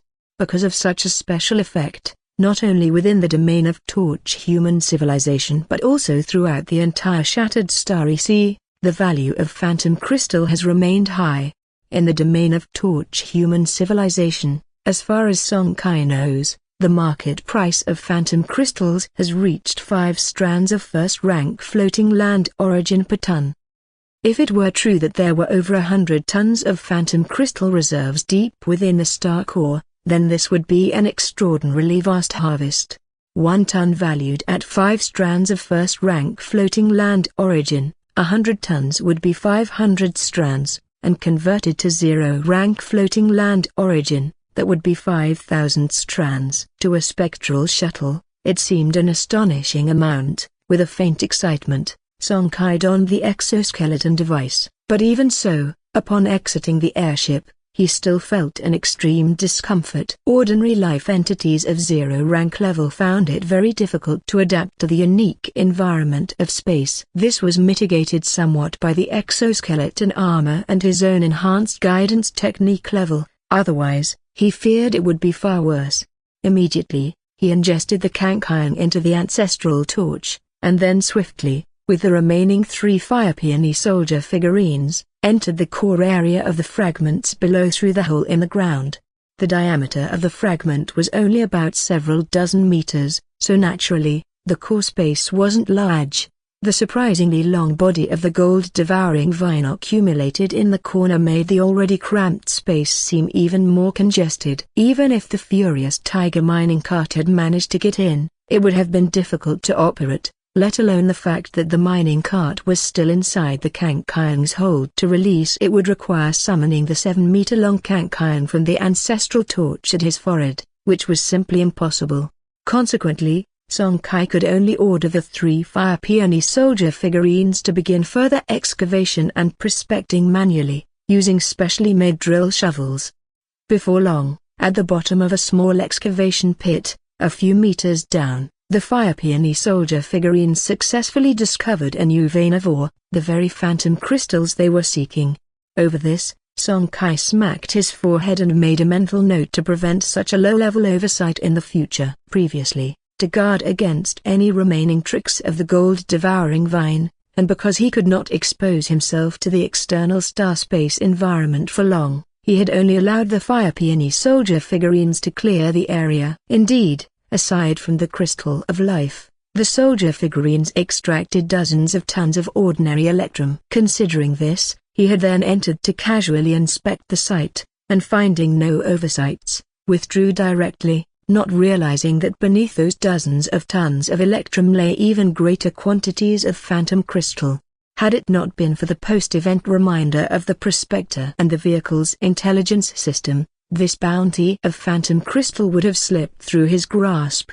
The subsequent arrangements were fairly straightforward. It was impossible to manually mine at least 100 and more tons of phantom crystal. Even by the return time point over a dozen hours later, it was unlikely that even half could be extracted. For this, Song Kai had a solution. Without lingering in the core space, and after returning to the surface of the fragment with the 3 Fire Peony soldier figurines, he summoned the Kankion and the furious tiger mining cart, then issued instructions to the vehicle's intelligence system to dig straight down.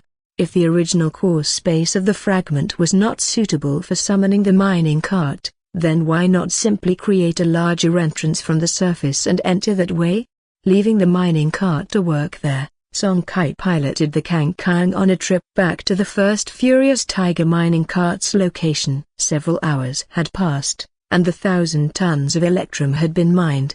He transported the raw electrum ore to the ruins market in batches using the Kankion and then returned along with the intact mining cart. The second mining cart was now significantly less efficient, and Song Kai wasn't sure if it would finish extracting the phantom crystal before the return the next day. He felt switching to the undamaged cart would be safer. The next day, a half hour before returning, with the damaged mining cart that had roamed for over 10 hours and harvested minerals worth between 100 and 200 strands of zero-rank floating land origin, Song Kai finally piloted the Kankion back. Having mined all 112 tons of phantom crystal and deposited them in the Zutan ruins market, he began to quietly await. An hour later, at the entrance of Dongjiang Community, Song Kai and Chen Lixia both got off their respective torch warships. At home, the Benton Type 3 car was currently being used by Song Jiao, so even though it might seem a bit ostentatious, they had no choice but to drive their own torch warships back as calling for another vehicle was too troublesome. Chen Lixia's flagship was a spectral airship named Dragonfly, which had been upgraded from a shuttle for several decades and now was stuck at level 19. Just one step away from second rank. But don't think this small difference of just one level is insignificant to it's a huge gap that has thwarted the life ambition of numerous torch ship captains. Advancing from a spectral airship to a Guardian-class spectral warship isn't just about obtaining certain special resources. It also requires the captains to personally explore alien territories and kill alien life entities that are above their own rank, bathing in the blood of alien races. It is said that when an airship attempts to advance to a warship, the success rate is frighteningly low, initially only 1%. And by investing in certain rare enhancement resources, this success rate can be raised to around 10%. To increase the success rate further, one must kill members of an alien race in the alien star domain and use their blood to baptize the shuttle. The more alien race members killed, and the higher the rank of their blood, the greater the increase in the success rate. Mom, what's the current success rate for Dragonfly's advancement? Chen Lixia pursed her lips and gave an answer that Song Kai found hard to accept. 24%, less than 1/4. How can it be so low? Song Kai frowned. Advancing from 0 rank to 1st rank wasn't too difficult as long as one had enough resources and wasn't extremely unlucky. One could generally succeed. But it was different for advancing a spectral airship to a spectral warship. Once the advancement quest was initiated, there would only be 1 year of preparation time. In the year that followed, the captain would need to put in their utmost effort to increase this success rate, whether by investing rare resources or entering the alien star domain to hunt alien races. After a year, the airship would undertake its advancement attempt. Higher success rates meant greater chances of successfully advancing to a warship, 2nd rank, and vice versa. Chen Lixia had started her advancement quest 5 months ago, and nearly half of the year had already passed. Originally, he had thought that with his father's help, the rate should be raised to over 30%, or even 40%. Since his father's flagship had advanced to 2nd rank over 10 years ago. But he never expected it would only be 24%. Chen Lixia gave her son a look. Do you think it's so simple for a spectral airship to advance to a spectral warship? If it were that easy to raise the success rate, do you think out of the over 20 million people in Jiangyuan City, with tens of thousands of registered torch warships, there would only be a few dozen at 2nd rank? Song Kai was left speechless, but the worry in his eyes did not fade away. Considering the current pace, if there wasn't some great opportunity, by the end of the 1-year preparation period, the success rate for his mother's Dragonfly might just peak at about 30%. This success rate, for an ordinary torch ship captain, would already be considered very high, but Song Kai still couldn't accept it. Within the torch human civilization, it's common knowledge that each torch warship only gets 1 chance to advance, and there's no such thing as a second attempt after a failure. Once the advancement fails, the torch warship will be irretrievably lost. Although the seed of torch within the body's ancestral torch does not extinguish following the sinking of a torch warship, it will fall into a weakened state that requires decades of buffer time for a complete recovery. Only after the recovery can one's body merge with another Scout-class shuttle and start anew from 0. My mom, Chen Lixia, is now 100 years old. Although she has undergone 1 transformation in her life level and reached the 1st rank, possessing a lifespan of 200 years, if we subtract the decades needed for the seed of torch to recover, the chances of her cultivating a new torch warship and having a second chance to strike at the 2nd rank are virtually impossible. Without the enhancement of the ghost energy cultivation platform of LV-19 in the Dragonfly, it's impossible for my mom's guidance technique to break through to LV-20 in less than 100 years. Song Kai is only at LV-5 of the guidance technique, and it would take him more than half a year to reach LV-6. Even with a 580% boost from the cultivation room. Without that boost, it would take at least 3 years to start her, and that's just for LV5 to LV6, let alone after LV15. Not to mention, there is a solid bottleneck between LV19 and LV20. Without the help of a ghost energy cultivation platform, it's common to be stuck on that single level for hundreds of years. Thinking of this, Song Kai's mind couldn't stay calm as his previously good mood from the fruitful exploration of the alien star domain was shattered.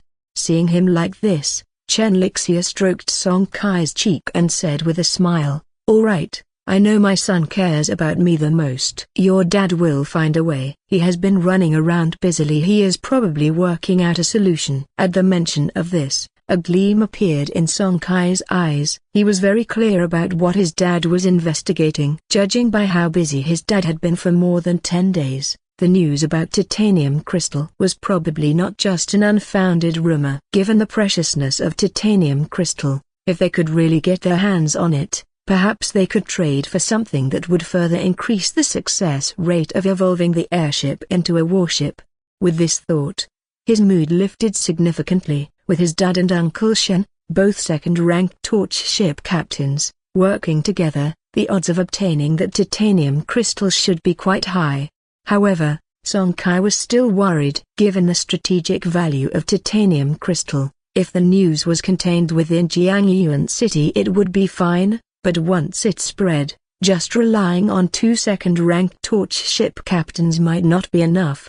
With this concern in mind, he clenched his fists tightly, his desire to increase his own power growing ever more urgent. As for the Ding Haisong family he had heard about from his dad not long ago, how reliable and powerful they truly were remained unclear. To place his hopes on these elusive words was something Song Kai could by no means do. Rather than depend on others, he preferred to trust in himself. Glancing around, he let his mother go ahead home while he circled the city center several times and made some minor alterations to his appearance. Once he was sure nobody was paying attention to him, he quickly headed toward Jiangyuan's black market. The electrum in his possession needed to be disposed of quickly. As for the smaller loose items, they would naturally be sold later as part of his regular spoils of exploration, which should fetch at least an extra 15% of money. And those 110 tons of phantom crystal? Sorry, but as a rare resource with many uses for himself, hoarding it for his own use is naturally the better choice in terms of cost-effectiveness. Renting a large resource transport vehicle, he sold off 1,000 tons of raw electrum ore in one trip. After finishing in the black market, Song Kai didn't linger. He had to use the money from the electrum to purchase more goods. Buying directly from the black market would mean paying significantly more than from regular channels. The ultra-long-distance space gate random deployment platform in the ruins market would be ready the day after tomorrow. That would be his chance to initiate a second round of trading in the ruins market. With 19 spatial gates, more members of the alien race would enter the market. If he didn't seize this opportunity to stock up and later sell at a high price to make a huge profit, he would feel like he was letting himself down. After all, it was a chance that came only once every 30 days. The 3,000+ strands of zero-rank floating land origin he earned last time were gone in a flash, all invested in the Kangkang. This time, he must earn even more. East Jiangyuan Torch Mechanical Store, Eagle Machinery Shop. As a regular customer of the store, the young lady at the counter and Song Kai had become quite acquainted. The moment Song Kai entered, she greeted him with a smile. "Welcome, do you have a good haul from your exploration this time?" Song Kai smiled and summoned the Kangkang to hand over all the assorted minerals to the Eagle Machinery Shop. Perhaps due to having one previous experience, the Eagle Machinery Shop still offered 80% of the market price for the goods. Of course, Song Kai had to spend this money in the Eagle Machinery Shop, or else the transaction would be void. Not in a hurry to pick out goods, Song Kai fished in his clothes and took out the crystal of life from the gold-devouring vine, a crystal of life nurtured by a first-rank peak gold-devouring vine. "Do you accept it?" The reason he took out the crystal of life here was because the Eagle Machinery Shop had also been selling genetic potions all along, and the primary material needed for the production and blending of genetic potions was Heavenly Star Grass. For that reason, the output of Heavenly Star Grass also determined the production quantity of genetic potions for all forces involved in the business, each year. Consequently, a crystal of life that could shorten the growth cycle of plant-based life forms was always a top-ranking item on the list of goods that potion manufacturers sought to acquire. The clerk's eyes brightened as she quickly nodded. "Of course, We accept. A crystal of life of first-rank peak energy level has a market price of 30 strands of first-rank floating land origin. Our purchase price here is 32 strands. What do you think? Song Kai was quite satisfied with this price. However, before he could nod his agreement, the girl in front of him spoke up again. Is this also obtained from your exploration in the alien star domain this time? Song Kai just smiled and remained silent, giving no response. Seeing that he didn't wish to say more, the clever and articulate Clark smoothly changed the subject. I don't know if you have the remnant body of that gold-devouring vine? If you do, plus this crystal of life, our Eagle Machinery Shop is willing to offer 35 strands of first-rank floating land origin together for purchase. Song Kai let out a quiet huh internally, a bit puzzled. He'd never heard of a gold-devouring vine that lost its vitality still holding value. If it were a space plant, its remaining body might have significant research value, but for a floating land plant like this, shouldn't it be common after losing the crystal of life?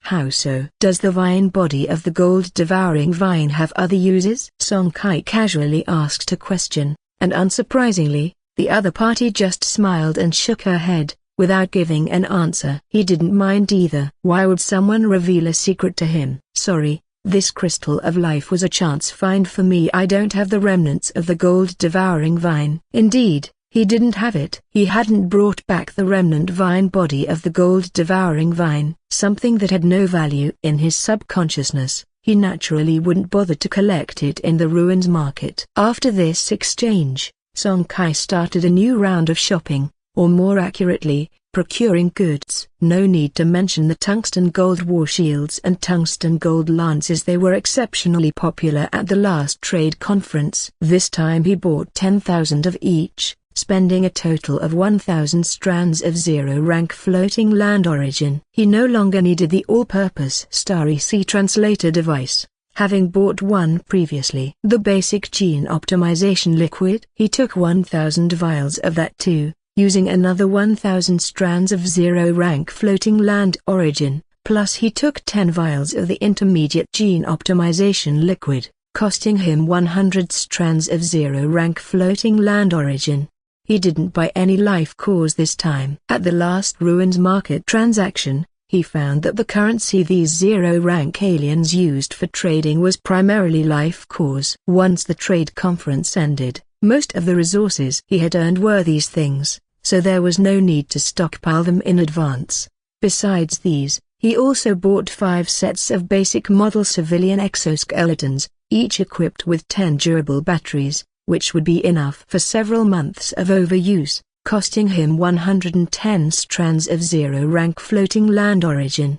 This exoskeleton equipment was mainly for testing. After all, it's quite a complex mechanical creation. Without mastering the usage techniques, it would not only fail to augment one's abilities but could also hinder their movement. Whether or not it would be popular still needed to be tested based on the specifics of subsequent transactions. All of the above cost him a total of 2,210 strands of zero-rank floating land origin. Considering the funds left over from the last ruins marketplace exchange and the gains from his exploration of the alien star domain, he was now completely out of resources. Even the floating land origin he acquired from selling Electrum on the black market had all been spent in this Eagle Machinery store. Of course, he hadn't touched the 32 strands of first-rank floating land origin that he had exchanged for the peak first-rank gold-devouring vine's crystal of life, planning to save it for later to enhance the dark matter energy shield generator.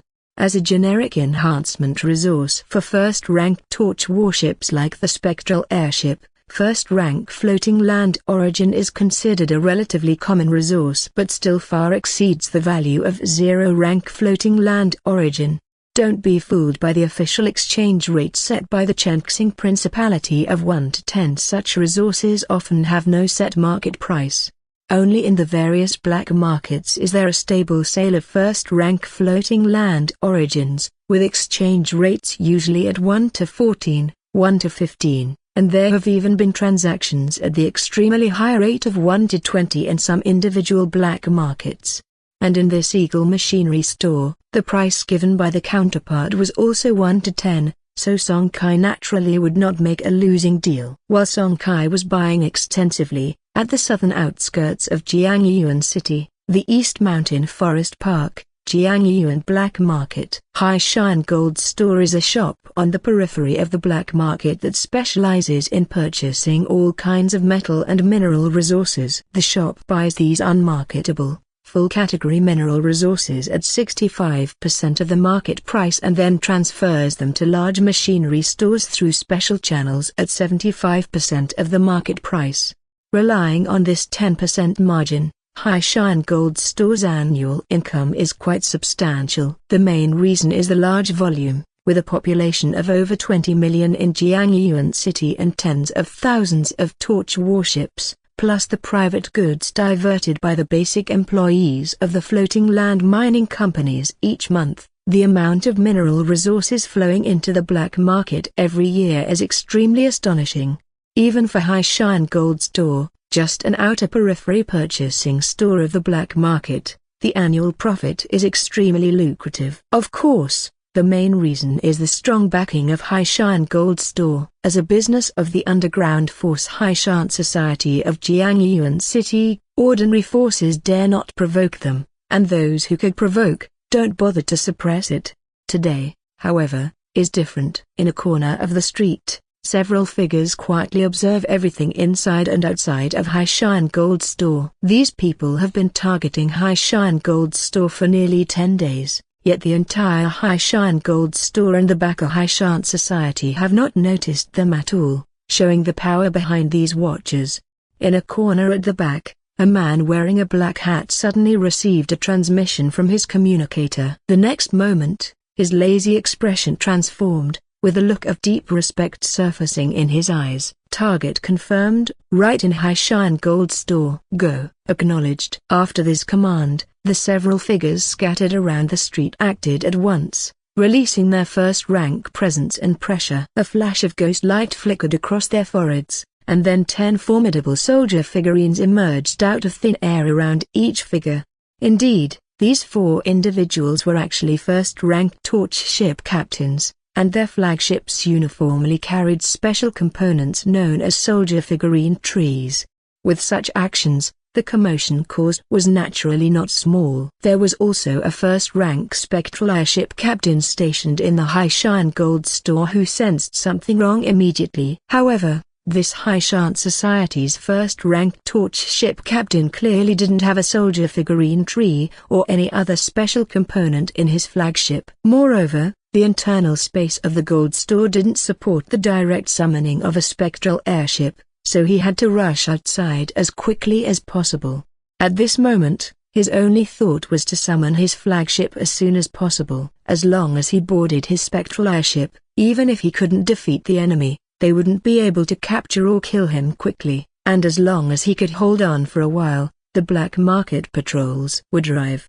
Although chaotic, the black market was officially recognized by all the forces in Jiangyuan City and naturally had its own patrol system. But the shadows outside the street were clearly well prepared. How could they let him have his wish? Once the 41st rank soldier figurines appeared, they immediately sealed off the entire Haishan Gold Store watertight. No matter whether Haishan Gold Store's first-rank torch ship captain tried to break out, he would at least be attacked by 3 or more soldier figurines. It was 40 against 1, with the initiative in their hands. The outcome of this battle was decided from the start. In less than 10 seconds, that high-ranking member of the Haishan Society, who had also undergone life sublimation and reached level 14 in their guidance technique, was already controlled by a few soldier figurines, just like a dead pig. Having done all this, the figures on the street quickly retreated, showing no interest in the thousands of tons of mineral resources inside the Haishan Gold Store. 2 minutes later, when those who acted had long disappeared, the black market patrols arrived tardily in their energy-powered vehicles. After a search yielded no leads, they had to leave regretfully. The subsequent reaction of the Haishan Society was no longer a concern for the black market. The Haishan Society wasn't weak, but compared to the major powers of Jiangyuan City, It ranked far behind otherwise. Its businesses could not be limited to just the outskirts of the black market. It's important to know that the core area is the essence of the entire Jiangyuan black market, with over 90% of the resources flowing in each year transacted there. One basic criterion distinguishing first-tier from second-tier forces in Jiangyuan City is whether a force has its own ventures in the core area of the black market. This point alone reveals the status of the Black Mountain Association in Jiangyuan City. As for everything happening in the black market of Jiangyuan at the moment, Song Kai was completely unaware. After depleting all his funds, he left the torch marketplace of Jiangyuan. 2 days later, in the Zutan Ruins market, having cultivated for an entire day in the All Attributes cultivation room yesterday, Song Kai seemed quite spirited as he stood in front of the ultra-long-distance Space Gate random deployment platform, waiting for the platform to finish buffering. 59s, 58s, .1s, 0. As soon as the buffering time dropped to 0, Song Kai didn't hesitate to activate the deployment platform again. Above the platform, the originally 10 beams of light and shadow had now increased to 19, meaning that currently, a total of 19 spatial gates had been deployed throughout the boundless expanse of the shattered starry sea.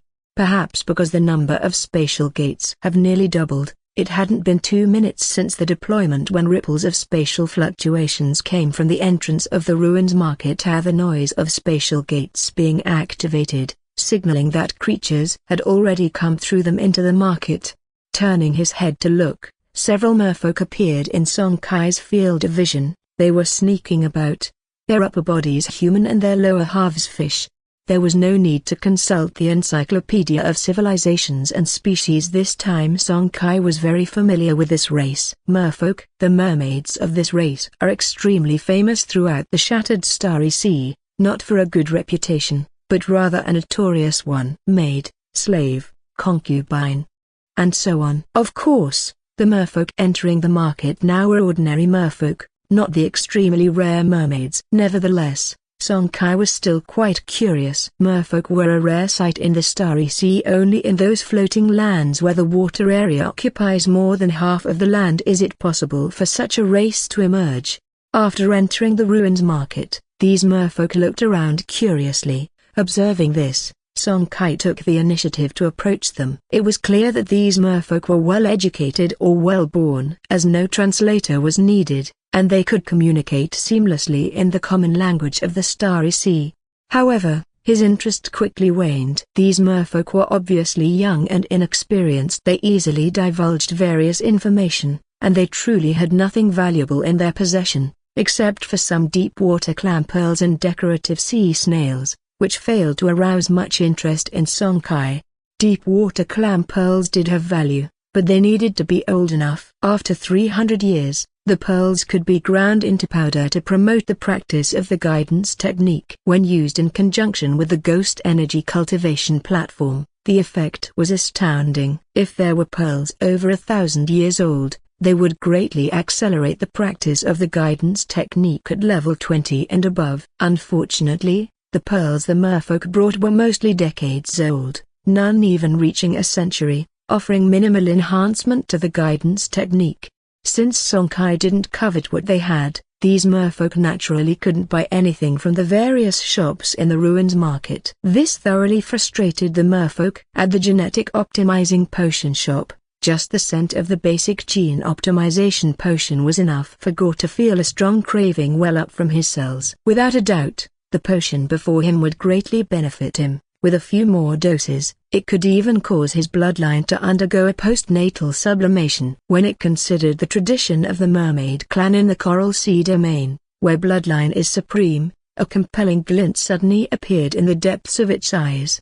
It suddenly spoke. How does one purchase this special potion? No sooner had it finished speaking than the text on the light screen in the center of the shop began to change. The age of the deep water clam pearls is insufficient. The older they are, the higher their value, with a minimum age of 300 years required. Seeing this message, Gore's eyes sparkled with an extraordinary gleam, almost making Song Kai, who was in another shop, laugh out loud. In truth, he could understand. The shattered starry sea stretched countless trillions of light years, giving birth to numerous civilizations, and among those non-technological ones that pursued mighty power within themselves, one's genetic bloodline, superiority or inferiority basically dictated the lives of their members. Being born into such civilizations, those who were born with inferior bloodlines yet harbored great ambition were extremely pitiable, for they saw no hope at all. And such utterly hopeless matters were now laid out before their very eyes. One could only imagine the excitement in their hearts. Watching the male mermaid quietly head towards the entrance of the ruins market, Song Kai's eyes shone with anticipation, wondering if the other party would bring him any unexpected surprises.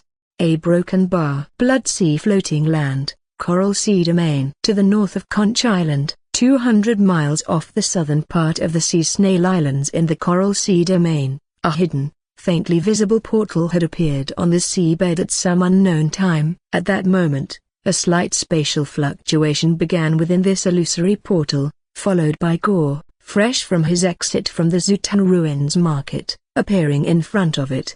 Turning his head to look back at the portal, which had once again calmed, the gleam in Gore's eyes could no longer be concealed. The thing known as ambition, which had been deeply buried in his heart, quietly surfaced once more, and this time, Gore did not suppress it in a brief moment. It became uncontrollable.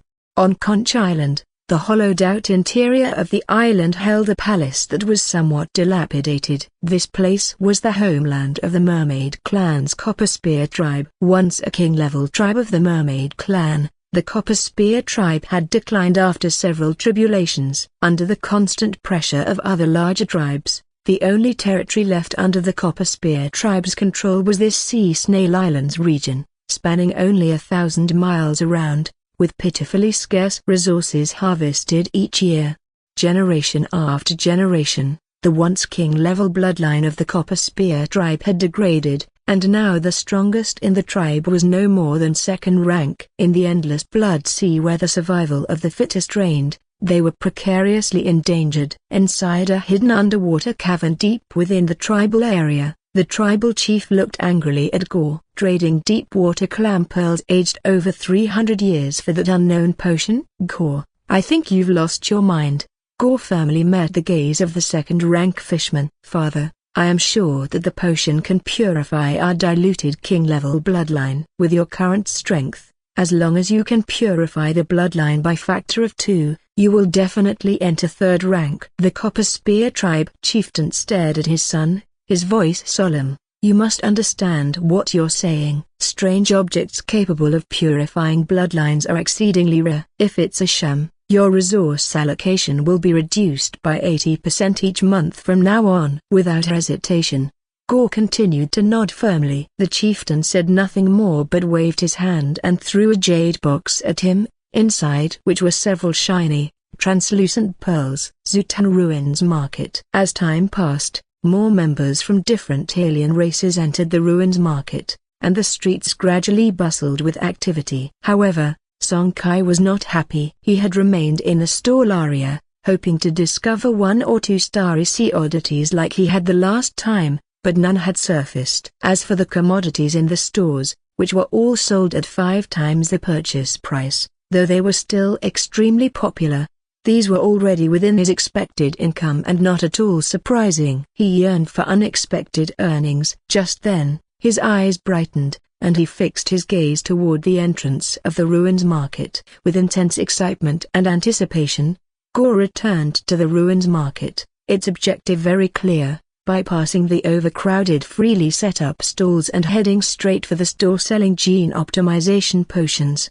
How many of these genetic potions can a 300-year-old deep-water clam pearl be exchanged for? In the center of the store, Gore seemed somewhat nervous. The Copper Gore tribe had long declined, and even with his father being the tribe's leader, a second-rank merman, the deep-water clam pearls over 300 years old that he could bring out numbered no more than 6. Naturally, the more genetic potions he could exchange them for, the better. In the free stall area, Song Kai's figure remained motionless, yet his spiritual focus had already shifted to the genetic potion store.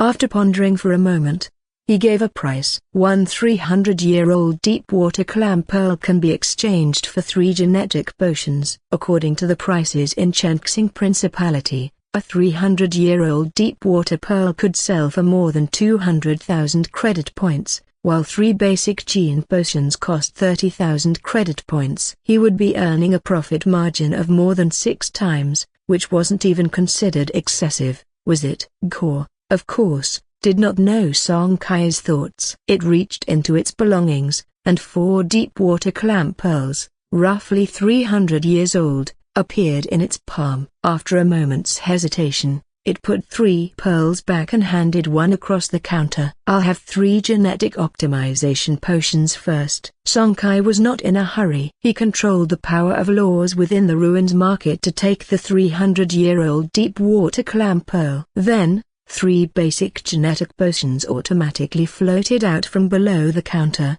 delivering them into Gore's hands. Unable to wait, Gore picked up one potion and immediately downed it. For creatures that had never used it before, the effect of a basic level gene potion was quite remarkable. After enduring a rather painful gene optimization, feeling that familiar powerful bloodline in his body, Gore could not help but burst into laughter.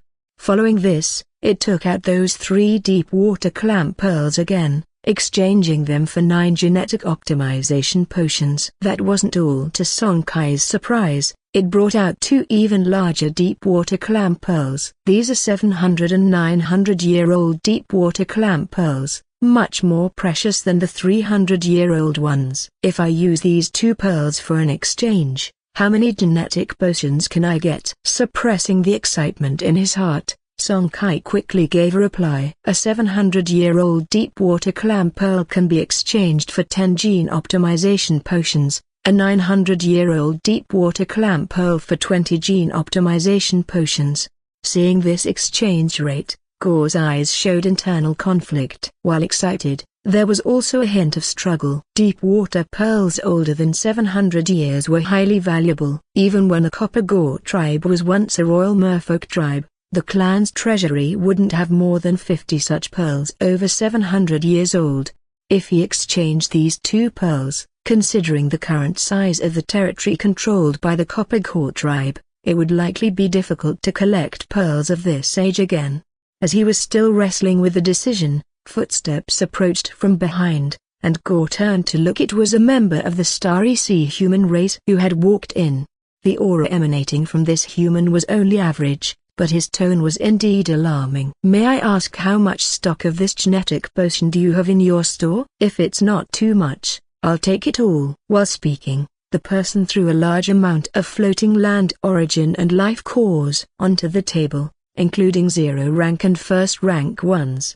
Upon hearing this, Gore no longer hesitated and quickly said, "Deal. These 2 700-year and 900-year deep-water clam pearls will be exchanged for all the genetic potions." The moment the words left his mouth, Gore failed to notice the slight upward curl at the corner of the mouth of the human standing behind him, which was quickly concealed.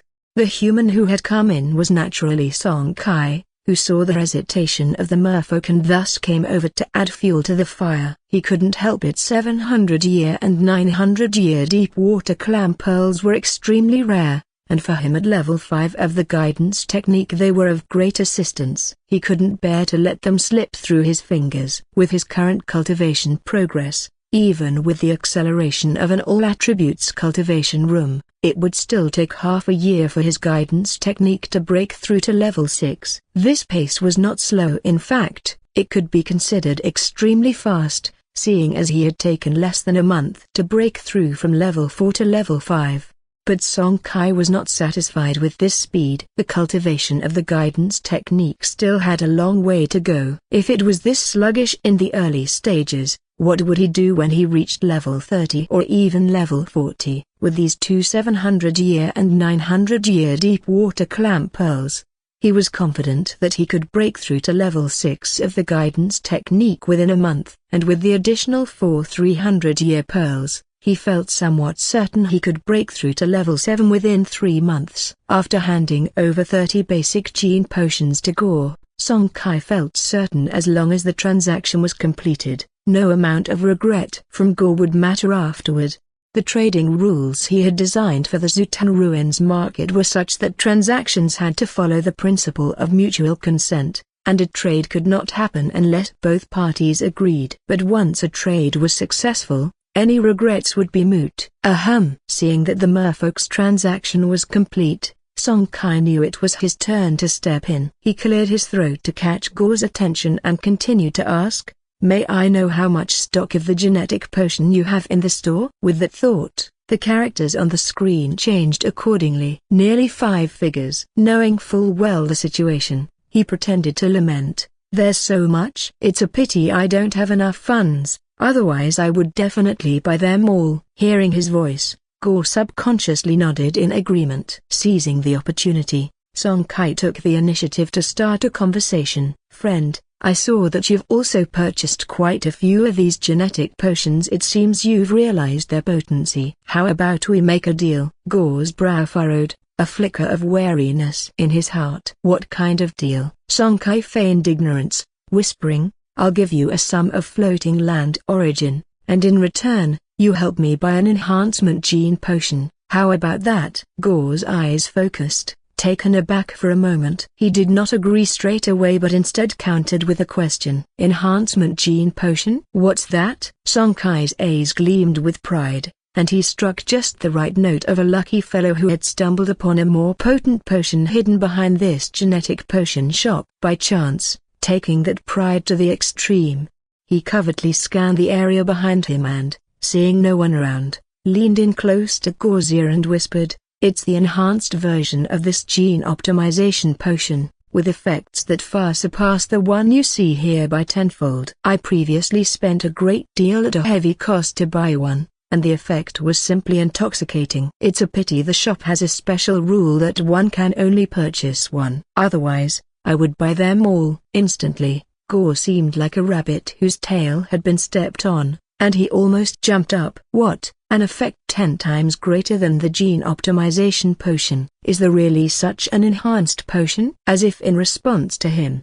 the text on the central screen in the shop changed again. "The advanced genetic potion, currently only 9 available. Its effect indeed far exceeds that of the regular gene optimization potion." With that text, 9 glowing vials with noticeably more exquisite packaging appeared on the counter. Pop! One of the 9 blue vials was opened slightly, and immediately a faint scent of the potion wafted out. Although it was resealed in an instant, the mere whiff of it made Gore feel as if every cell in his body was cheering, and his already once augmented bloodline, genes, showed faint signs of reviving again.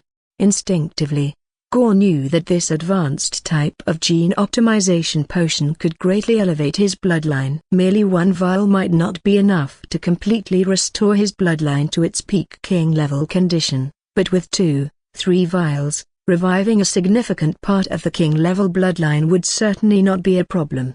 With that thought, he suddenly spoke loudly. "Please reserve these 9 advanced genetic potions for me. I will be back shortly." Seeing his reaction, Song Kai remained calm, but the screen in the center of the shop changed once again. "The advanced genetic potion is expensive to produce and rare in quantity, only exchangeable with deep water clam pearls over 1,000 years old."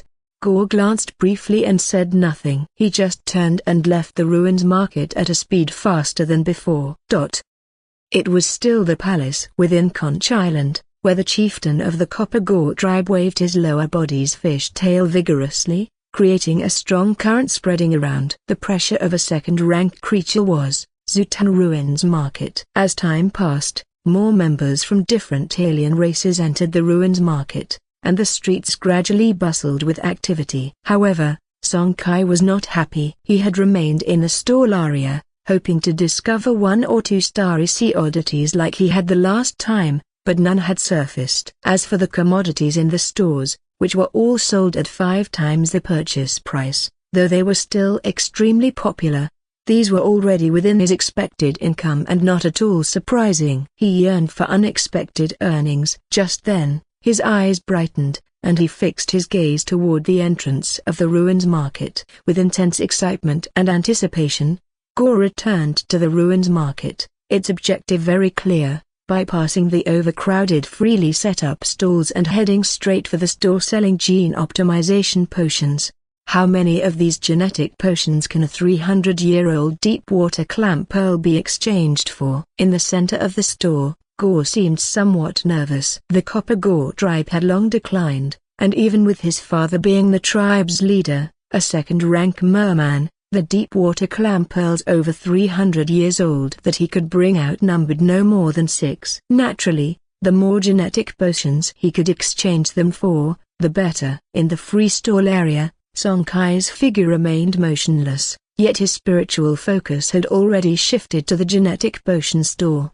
After pondering for a moment, he gave a price. 1 300-year-old deep-water clam pearl can be exchanged for 3 genetic potions. According to the prices in Chenxing Principality, a 300-year-old deep-water pearl could sell for more than 200,000 credit points, while 3 basic gene potions cost 30,000 credit points. He would be earning a profit margin of more than 6 times, which wasn't even considered excessive, was it? Gore, of course, did not know Song Kai's thoughts. It reached into its belongings, and 4 deep-water clam pearls, roughly 300 years old, appeared in its palm. After a moment's hesitation, it put 3 pearls back and handed one across the counter. I'll have 3 genetic optimization potions first. Song Kai was not in a hurry. He controlled the power of laws within the ruins market to take the 300-year-old deep-water clam pearl. Then, 3 basic genetic potions automatically floated out from below the counter,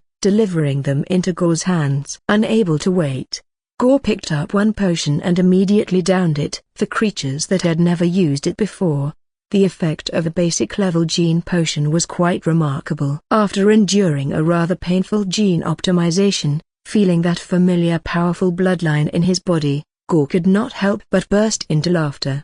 Following this, it took out those 3 deep-water clam pearls again, exchanging them for 9 genetic optimization potions. That wasn't all. To Song Kai's surprise, it brought out 2 even larger deep-water clam pearls. These are 700 and 900-year-old deep-water clam pearls, much more precious than the 300-year-old ones. If I use these 2 pearls for an exchange, how many genetic potions can I get? Suppressing the excitement in his heart, Song Kai quickly gave a reply. A 700-year-old deep-water clam pearl can be exchanged for 10 gene optimization potions, a 900-year-old deep-water clam pearl for 20 gene optimization potions.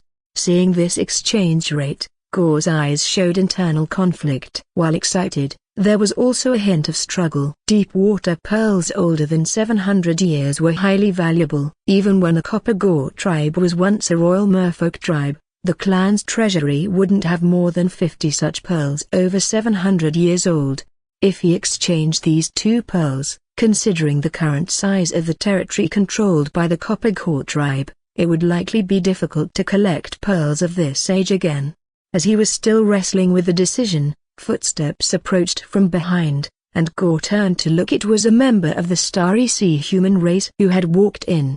The aura emanating from this human was only average, but his tone was indeed alarming. May I ask how much stock of this genetic potion do you have in your store? If it's not too much, I'll take it all. While speaking, the person threw a large amount of floating land origin and life cores onto the table, including 0 rank and 1st rank ones.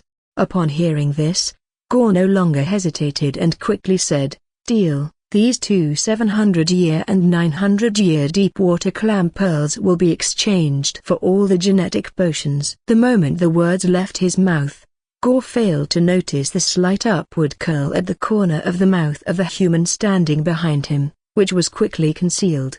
The human who had come in was naturally Song Kai, who saw the hesitation of the merfolk and thus came over to add fuel to the fire. He couldn't help it. 700-year and 900-year deep-water clam pearls were extremely rare, and for him at level 5 of the guidance technique they were of great assistance. He couldn't bear to let them slip through his fingers. With his current cultivation progress, Even with the acceleration of an all-attributes cultivation room, it would still take half a year for his guidance technique to break through to level 6. This pace was not slow. In fact, it could be considered extremely fast, seeing as he had taken less than a month to break through from level 4 to level 5. But Song Kai was not satisfied with this speed. The cultivation of the guidance technique still had a long way to go. If it was this sluggish in the early stages, what would he do when he reached level 30 or even level 40, with these two 700-year and 900-year deep water clam pearls?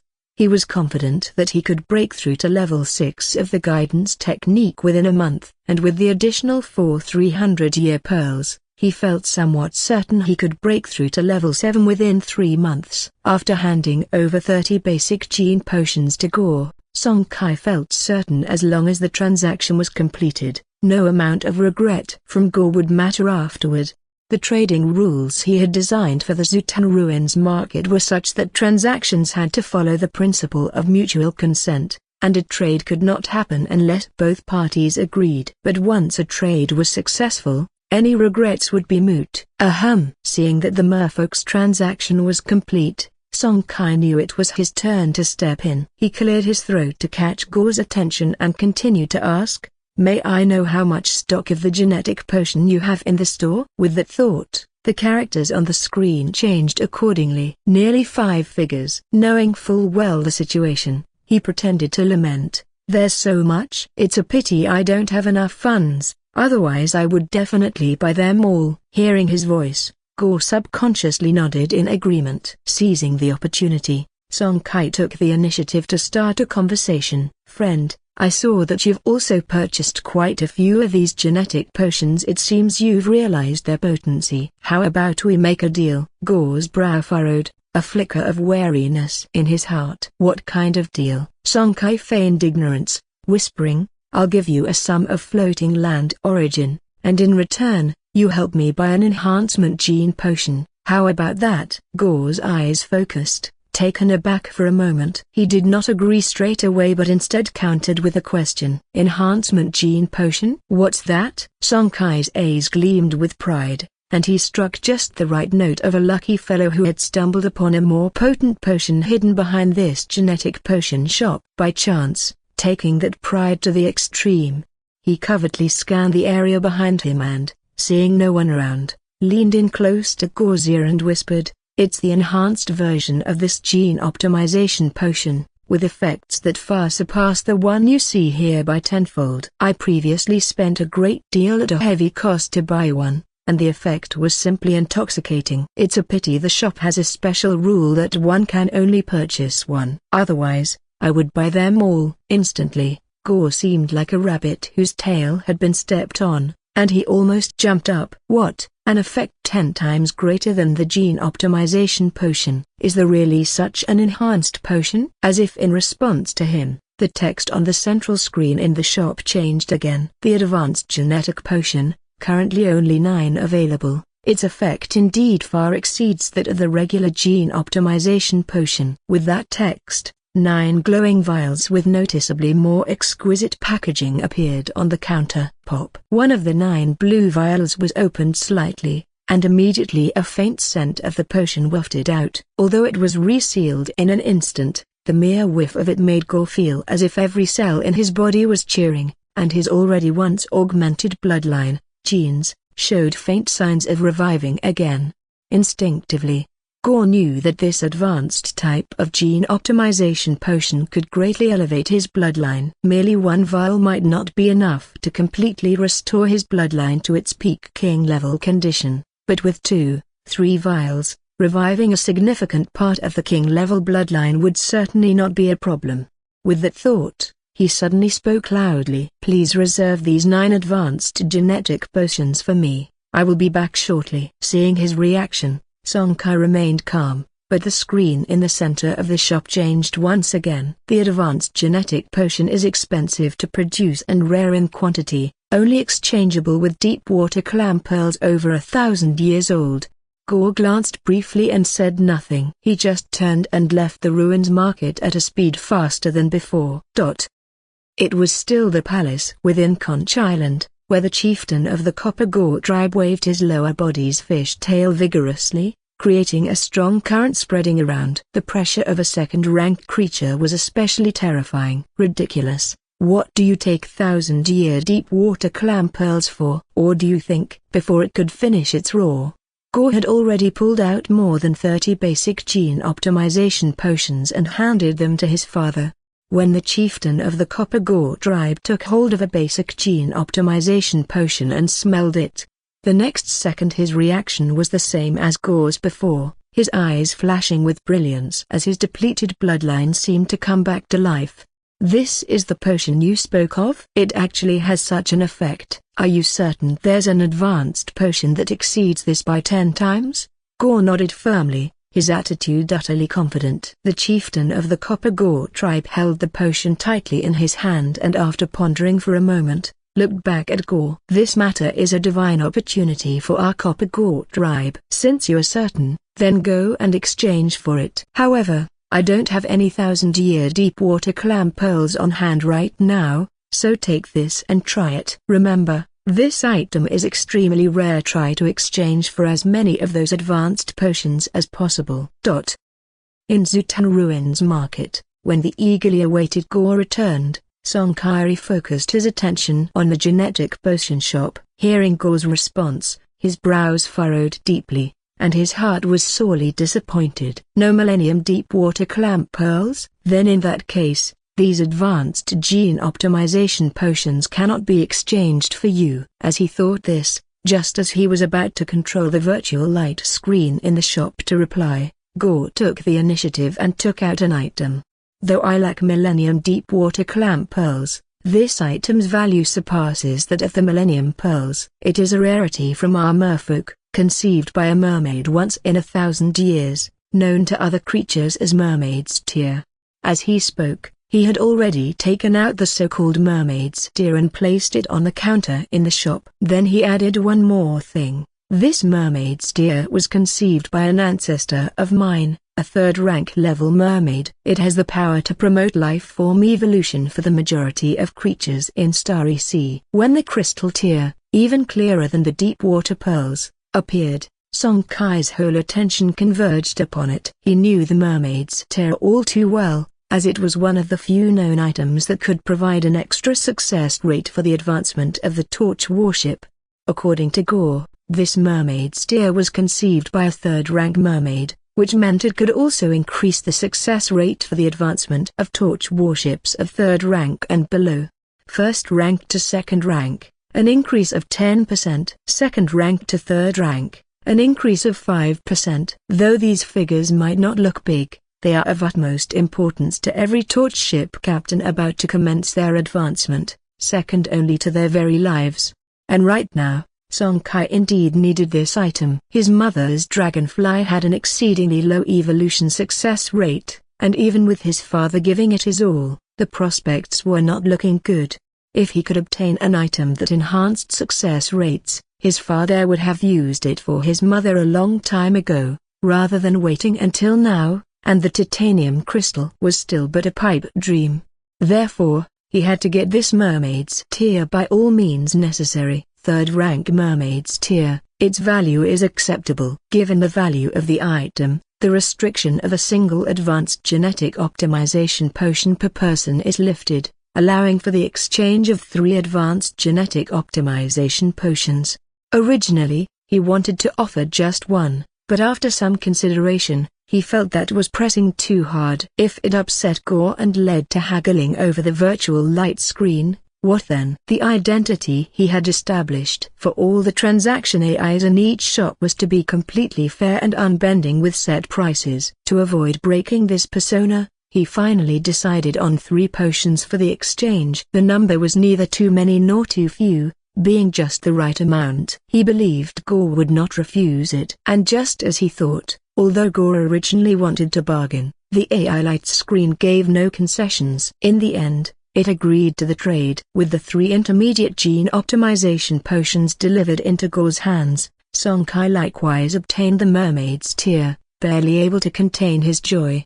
With the addition of this Mermaid's Tear, and with his further coming up with more solutions, The official advancement of the Dragonfly 7 months later should have a success rate of over 50%.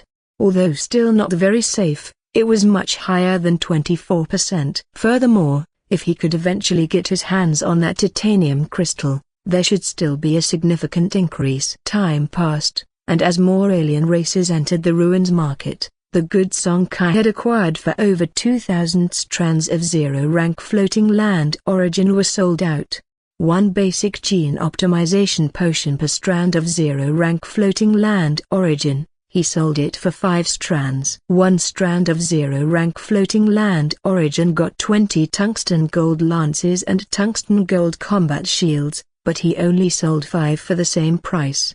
A basic civilian exoskeleton set worth 200,000 credit points, 20 strands of zero-rank floating land origin, he sold for 100 strands. Under these prices, which were many times over the cost, Song Kai's funds quickly surpassed 8,000 strands of zero-rank floating land origin, making a hefty profit.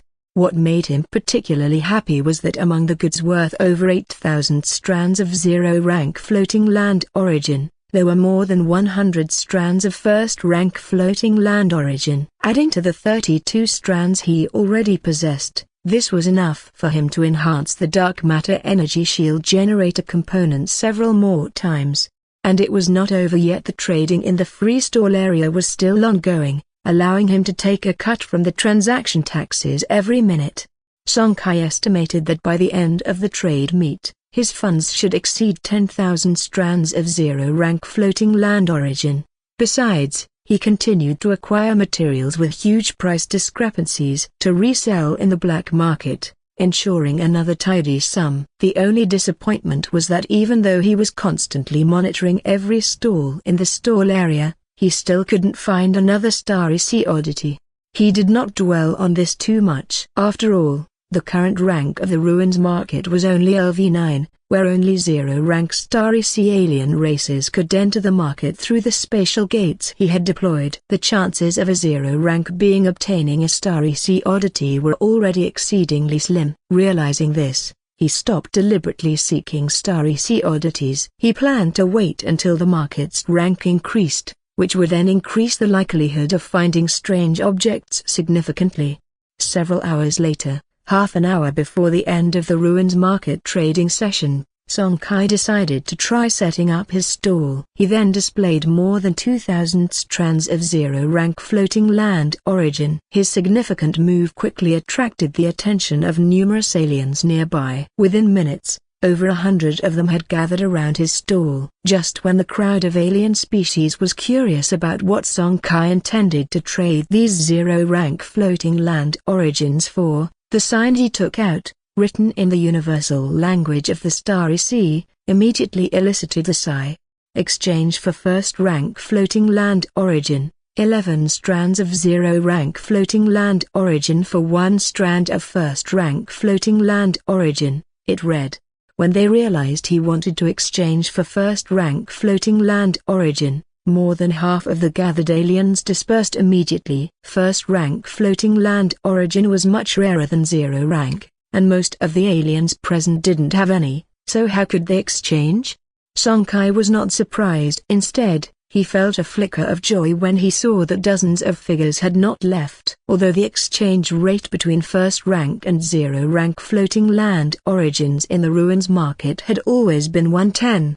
The rate he was offering of 111 was a bit of a loss. However, it was still acceptable compared to Chenxing Principality's rates of 114 or 115. He would not lose as long as some aliens were willing to trade. Soon after, an alien of an unknown race stepped forward to inquire. 111 is still a bit low. If you offer 12 strands of zero-rank for 1 strand of first-rank floating land origin, I'm willing to exchange 10 strands with you, the alien proposed.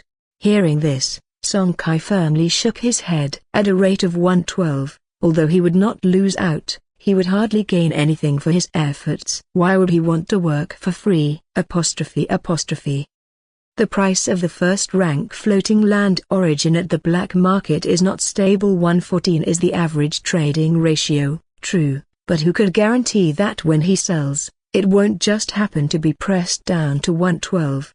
Seeing that he stood his ground, some of the alien races chose to leave. In the end, fewer than 20 remained at the stall, but Song Kai was already quite satisfied. With nearly 20 Starry Sea alien races present, it was unlikely that he would end up with no successful trades at all.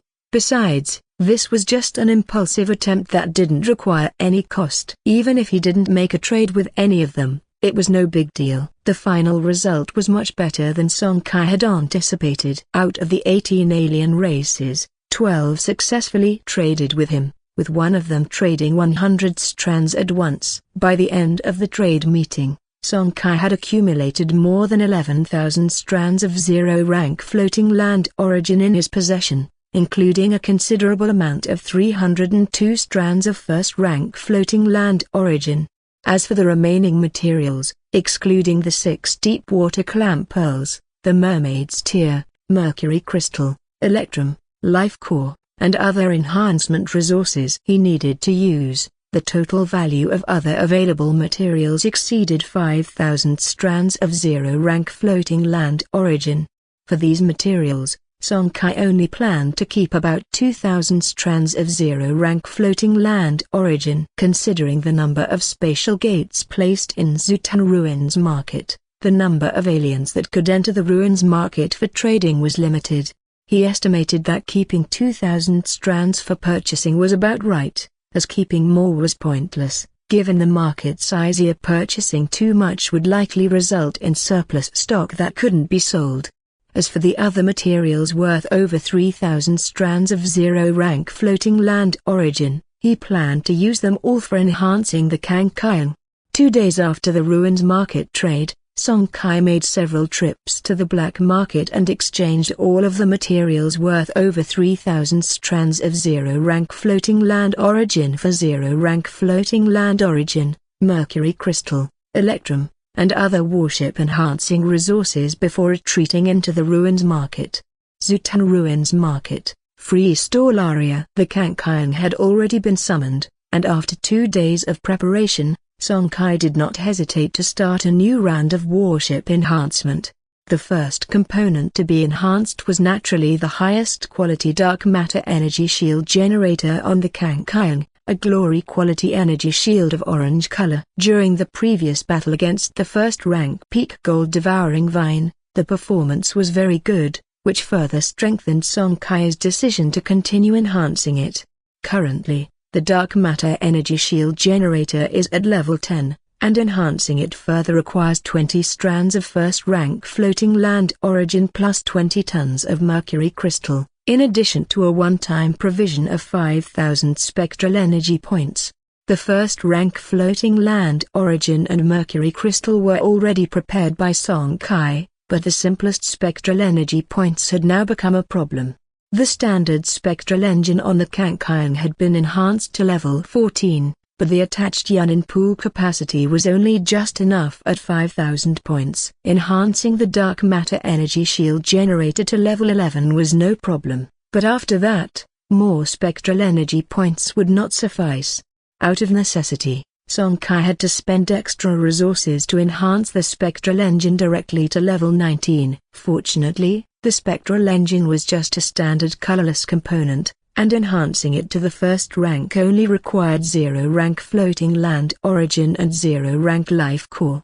Spectral engine level 19. Quality, colorless. Consumption, 10/S. Spectral energy points. Energy supply, 118/S. Spectral energy points. Post-overload buffer, 20 minutes. Yunin pool, 9,000 points. Can store 9,000 spectral energy points. Up rank requirement. The component has reached the peak of enhancement and can no longer be enhanced. Watching the spectral engine that had been enhanced to its limit, the spectral energy pool barely reached 9,000 points. Song Kai's mind was made up. He had to get his hands on a high-quality engine component as soon as possible. Take the nuclear fusion engine component as an example. When it was at LV0, the associated energy pool had an impressive capacity of 5,000 points.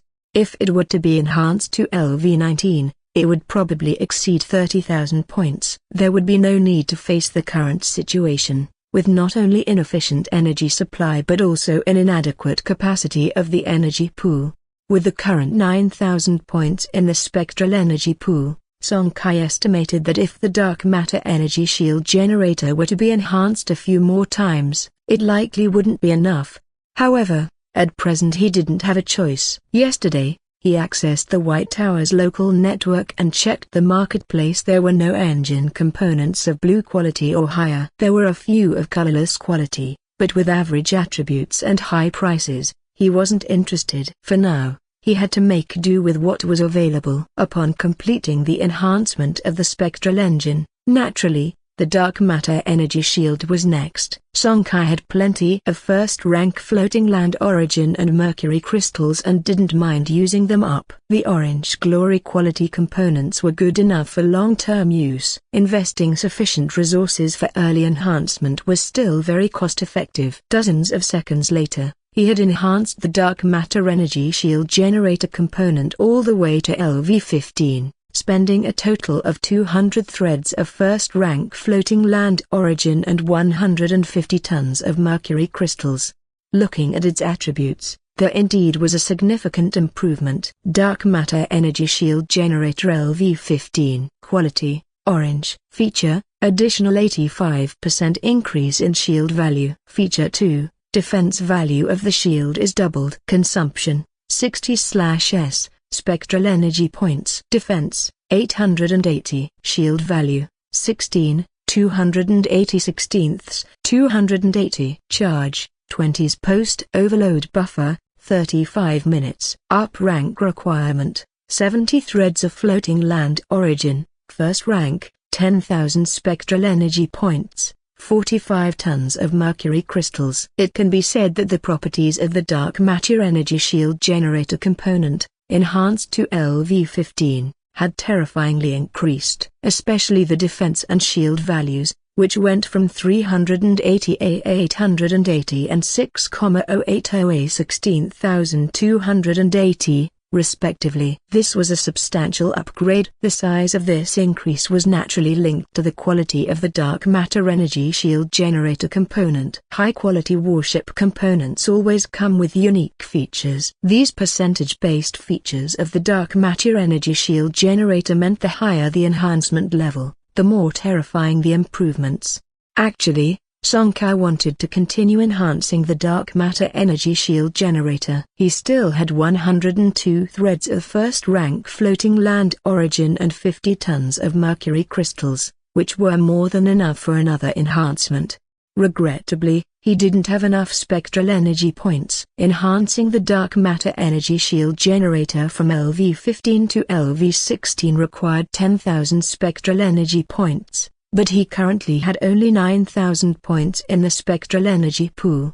With no other option, Song Kai could only shift his focus to the Fire Peony Soldier figurine tree component. This component, besides the dark matter energy shield generator and the gold rock ship armor, was the only one on the Kangkyung that could utilize first-rank floating land origin. He wasn't planning on enhancing the gold rock ship armor, so he naturally turned his attention to the Fire Peony Soldier figurine tree. In the end, he spent 90 threads of first-rank floating land origin and also enhanced the Fire Peony Soldier figurine tree component to LV-15. Fire Peony Soldier figurine tree LV-15. Quality, colorless. Consumption, 200 per unit. Spectral energy points. Effect, Fire Peony Soldier effigy, summons 10 level LV-15 Fire Peony Soldier figurines. As long as the figurines are not destroyed, they can remain indefinitely, but if they perish, it would take 24 hours before they could be summoned again. Up rank requirement, 30 strands of first-rank floating land origin, 4,000 spectral energy points. By now, Song Kai had only the last 12 strands of first-rank floating land origin left in his hand. It was impossible to enhance any other first-rank components in the short term. After completing the enhancement of the two components with the highest quality on the Kangkyung, Song Kai shifted his focus onto the White Torch warship body component. Although this component did not directly increase the shuttle's attack or defense, It determined the number of special component slots on a Torch warship and the level cap of the Spectral Energy Cultivation Platform. Of course, the Spectral Energy Cultivation Platform was of little importance to Song Kai, but the special component slots were something he could never have too many of, even though, apart from the Fire Peony Soldier Refugee Tree, there were no other special components currently on the Kangkyung. Still, who knows what the future could bring. It was good to enhance in advance and keep additional special component slots ready. The White Torch warship body, just like when it was colorless, or rather the amount of enhancement resources required had no relation to the quality of the Seed of Torch.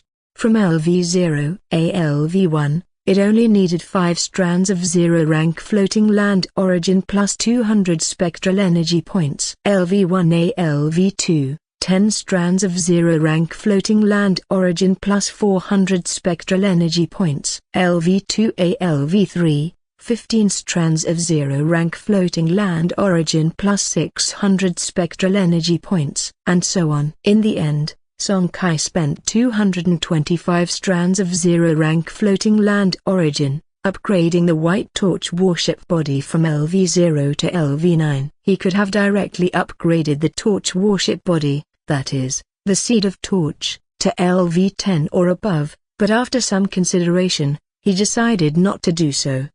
Because once the warship body was upgraded from LV9 to LV10, the Kangkyung would transition from a spectral shuttle to an advanced spectral airship. Advancing to a spectral airship was not an issue given Kangkyung's foundation. There was hardly any chance of failure. But that wasn't the key point. Advancing the Kangkyung would increase the risk of deployments in the alien star domain correspondingly, which was clearly not what Song Kai, who just wanted to scavenge some ordinary resources peacefully, wanted to see.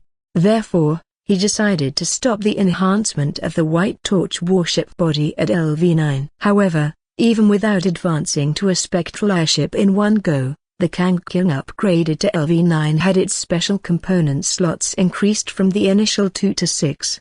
The Torch warships of Torch human civilization, depending on the quality of their Seed of Torch, would gain a different number of special component slots. With every 5 levels the Torch warship body was upgraded.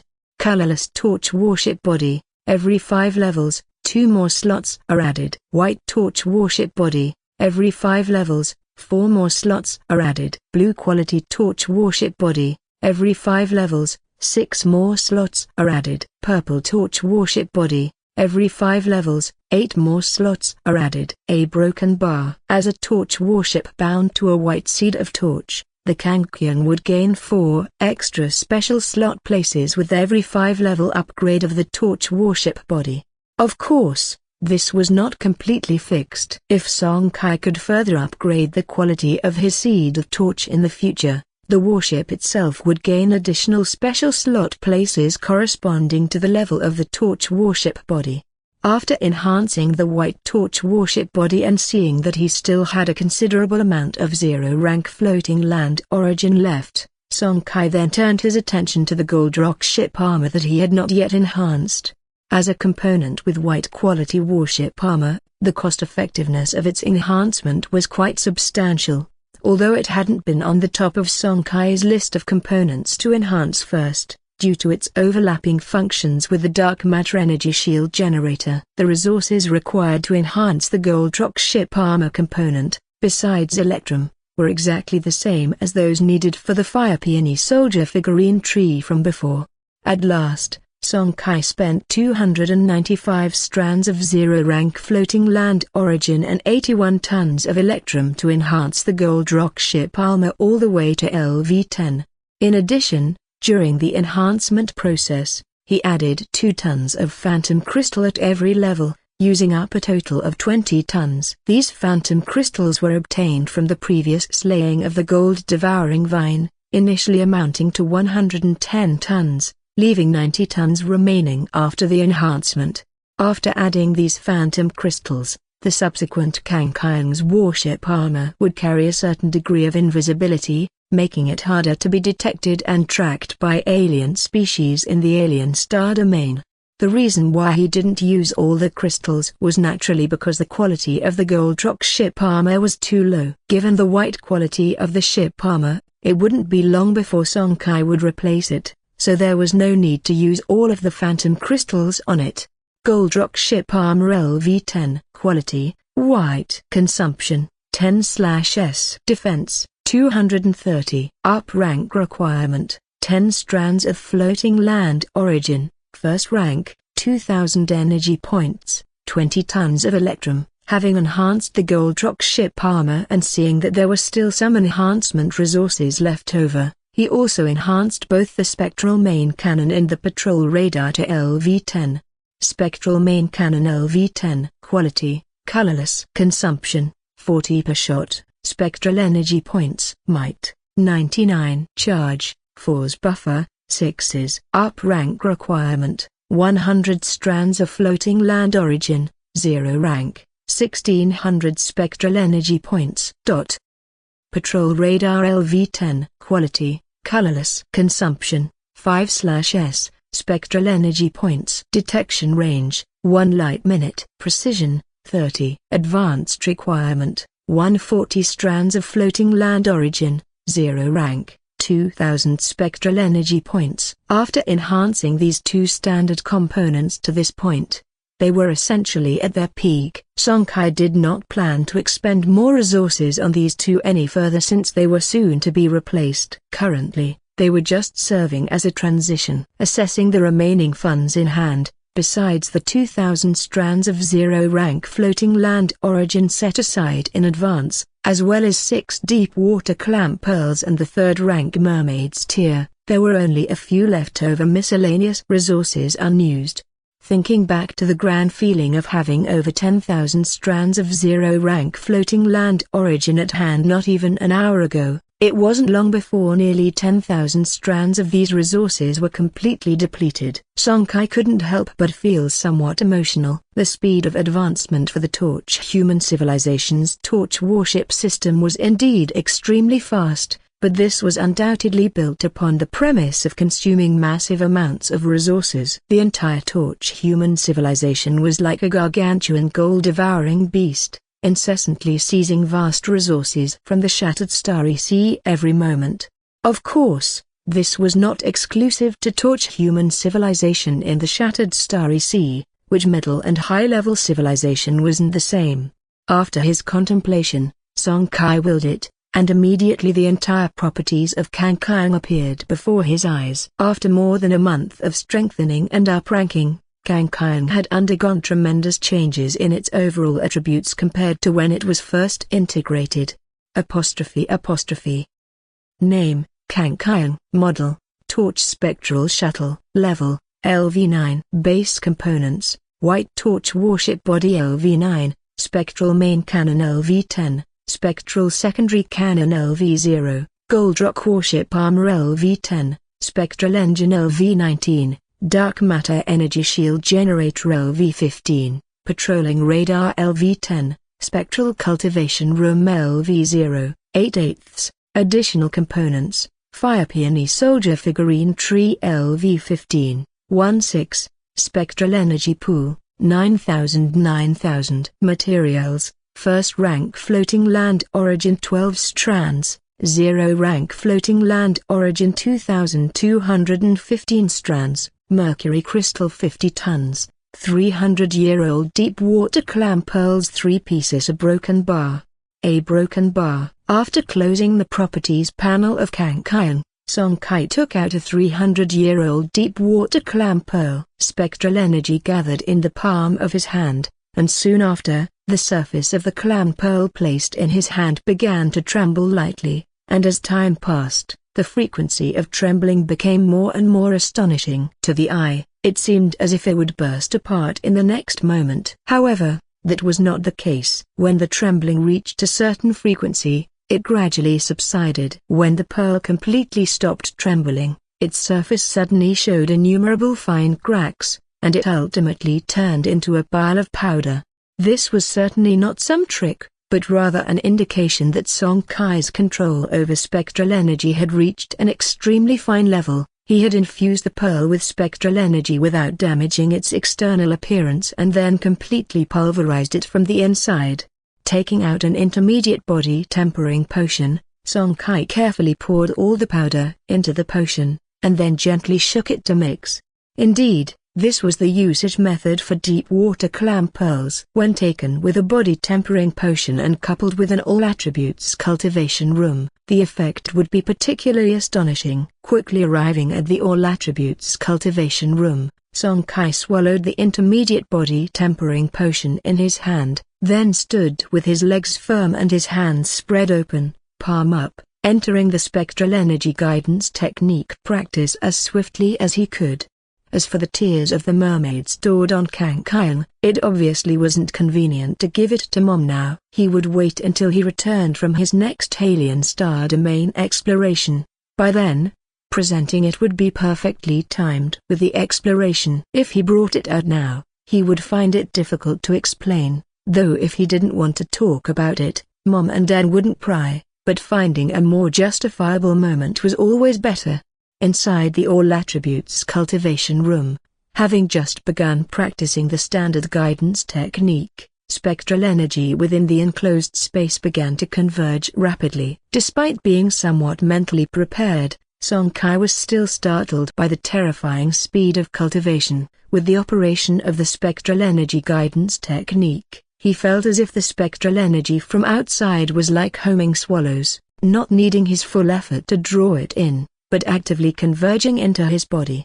If the speed of using an all abilities cultivation room under normal circumstances was rated as 6, then his current cultivation speed was 60. The guidance technique that had just broken through less than 20 days ago had already made significant progress. For a moment, Song Kai was somewhat captivated. This rate of cultivation was like something out of a dream. After a day and a night, Song Kai exited his state of cultivation. The accelerated effect of the 300-year-old deep water clam pearl had ended. Stepping out of the all attributes cultivation room, Song Kai's spirit submerged into his own body, and soon he ascertained the results of this session of cultivation. Just this one day of cultivation was equivalent to 2 months of training. The break through the LV6 that originally required about half a year now only needed 4 months. Excitement filled Song Kai's heart. The results were truly astounding. After the excitement, he quickly calmed down,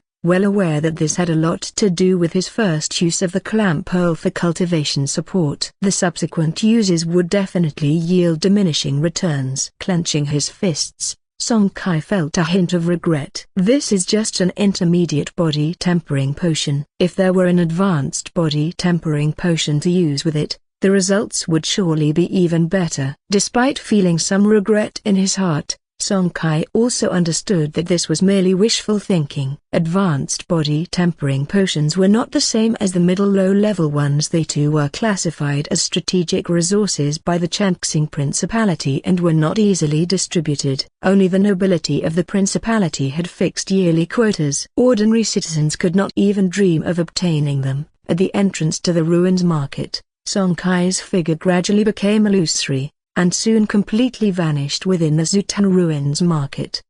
He was very tempted to use up all the 5 remaining deep water clam pearls, but he had already stayed in the ruins market for 2 days and 2 nights. If he did not go out to show his face, it was likely that his mom would forcibly break into his room soon. In the living room, just as Song Kai stepped out of the bedroom, he unexpectedly found that Dad was at home today. He sat on the sofa, eyes fixed on the star chart projected by the communication bracelet in his hand, pondering something. Song Kai immediately leaned in closer. "Dad, what are you measuring up here?" Song Jiao glanced sideways at his son without answering, quickly returning his attention to the star chart in front of him. Seeing this, Song Kai turned to look at the kitchen. Noticing that his mother wasn't paying attention to the living room, he whispered into Song Jiao's ear, "Dad, is there any specific news about the titanium crystal?" Song Jiao looked unchanged, saying lightly, "This matter is not for you to involve yourself with. Focus on preparing for your 3rd drop in the alien star domain." Though Song Jiao's tone was mild, Song Kai, who had lived with him for 30 years, knew him all too well. Normally, His dad was very easygoing. But when he got serious, his tone would become even fainter, and the decisions made at such times would not be easily changed. If he continued to ask about the titanium crystal, Song Jiao would likely become truly angry. Considering the scene that would ensue from his father's anger, Song Kai very consciously closed his mouth. After lunch, he briefly informed his parents that for the next 5 or 6 days, he would be concentrating on cultivating the spectral energy guidance technique, and if he didn't leave the house during that time, they shouldn't worry about him. Song Jiao and Chen Lixia nodded without further questions. The spectral energy guidance technique, having taken tens of thousands of years for Torch human civilization to develop and nearly 200,000 years to perfect, actually has effects far beyond imagination. With spectral energy supplementing the consumption of life energy, although one couldn't achieve the level of breatharianism seen in online novels, it was still quite normal not to eat or drink for 10 to 15 days. However, the rich blood chi energy contained in food could further accelerate the cultivation of the spectral energy guidance technique, so most people would still eat normally. Before heading back to his bedroom, Song Kai tentatively asked his father, "Dad, do we have a way to get an advanced body tempering potion?" Originally, it was just an offhand question, perhaps subconsciously harboring a sliver of hope for the Ding Hai Song family previously mentioned by his father, but as soon as the words left his mouth, Song Kai instantly felt he was expecting too much. If that so-called Ding Hai Song family really had significant power, why hadn't he received any sort of treatment as a noble descendant over the past 30 years? Or did the Ding Hai Song family now only possess a high-level contemplation diagram? Yet, Song Jiao's next response took Song Kai entirely by surprise. "Advanced body tempering potion, do you need this?"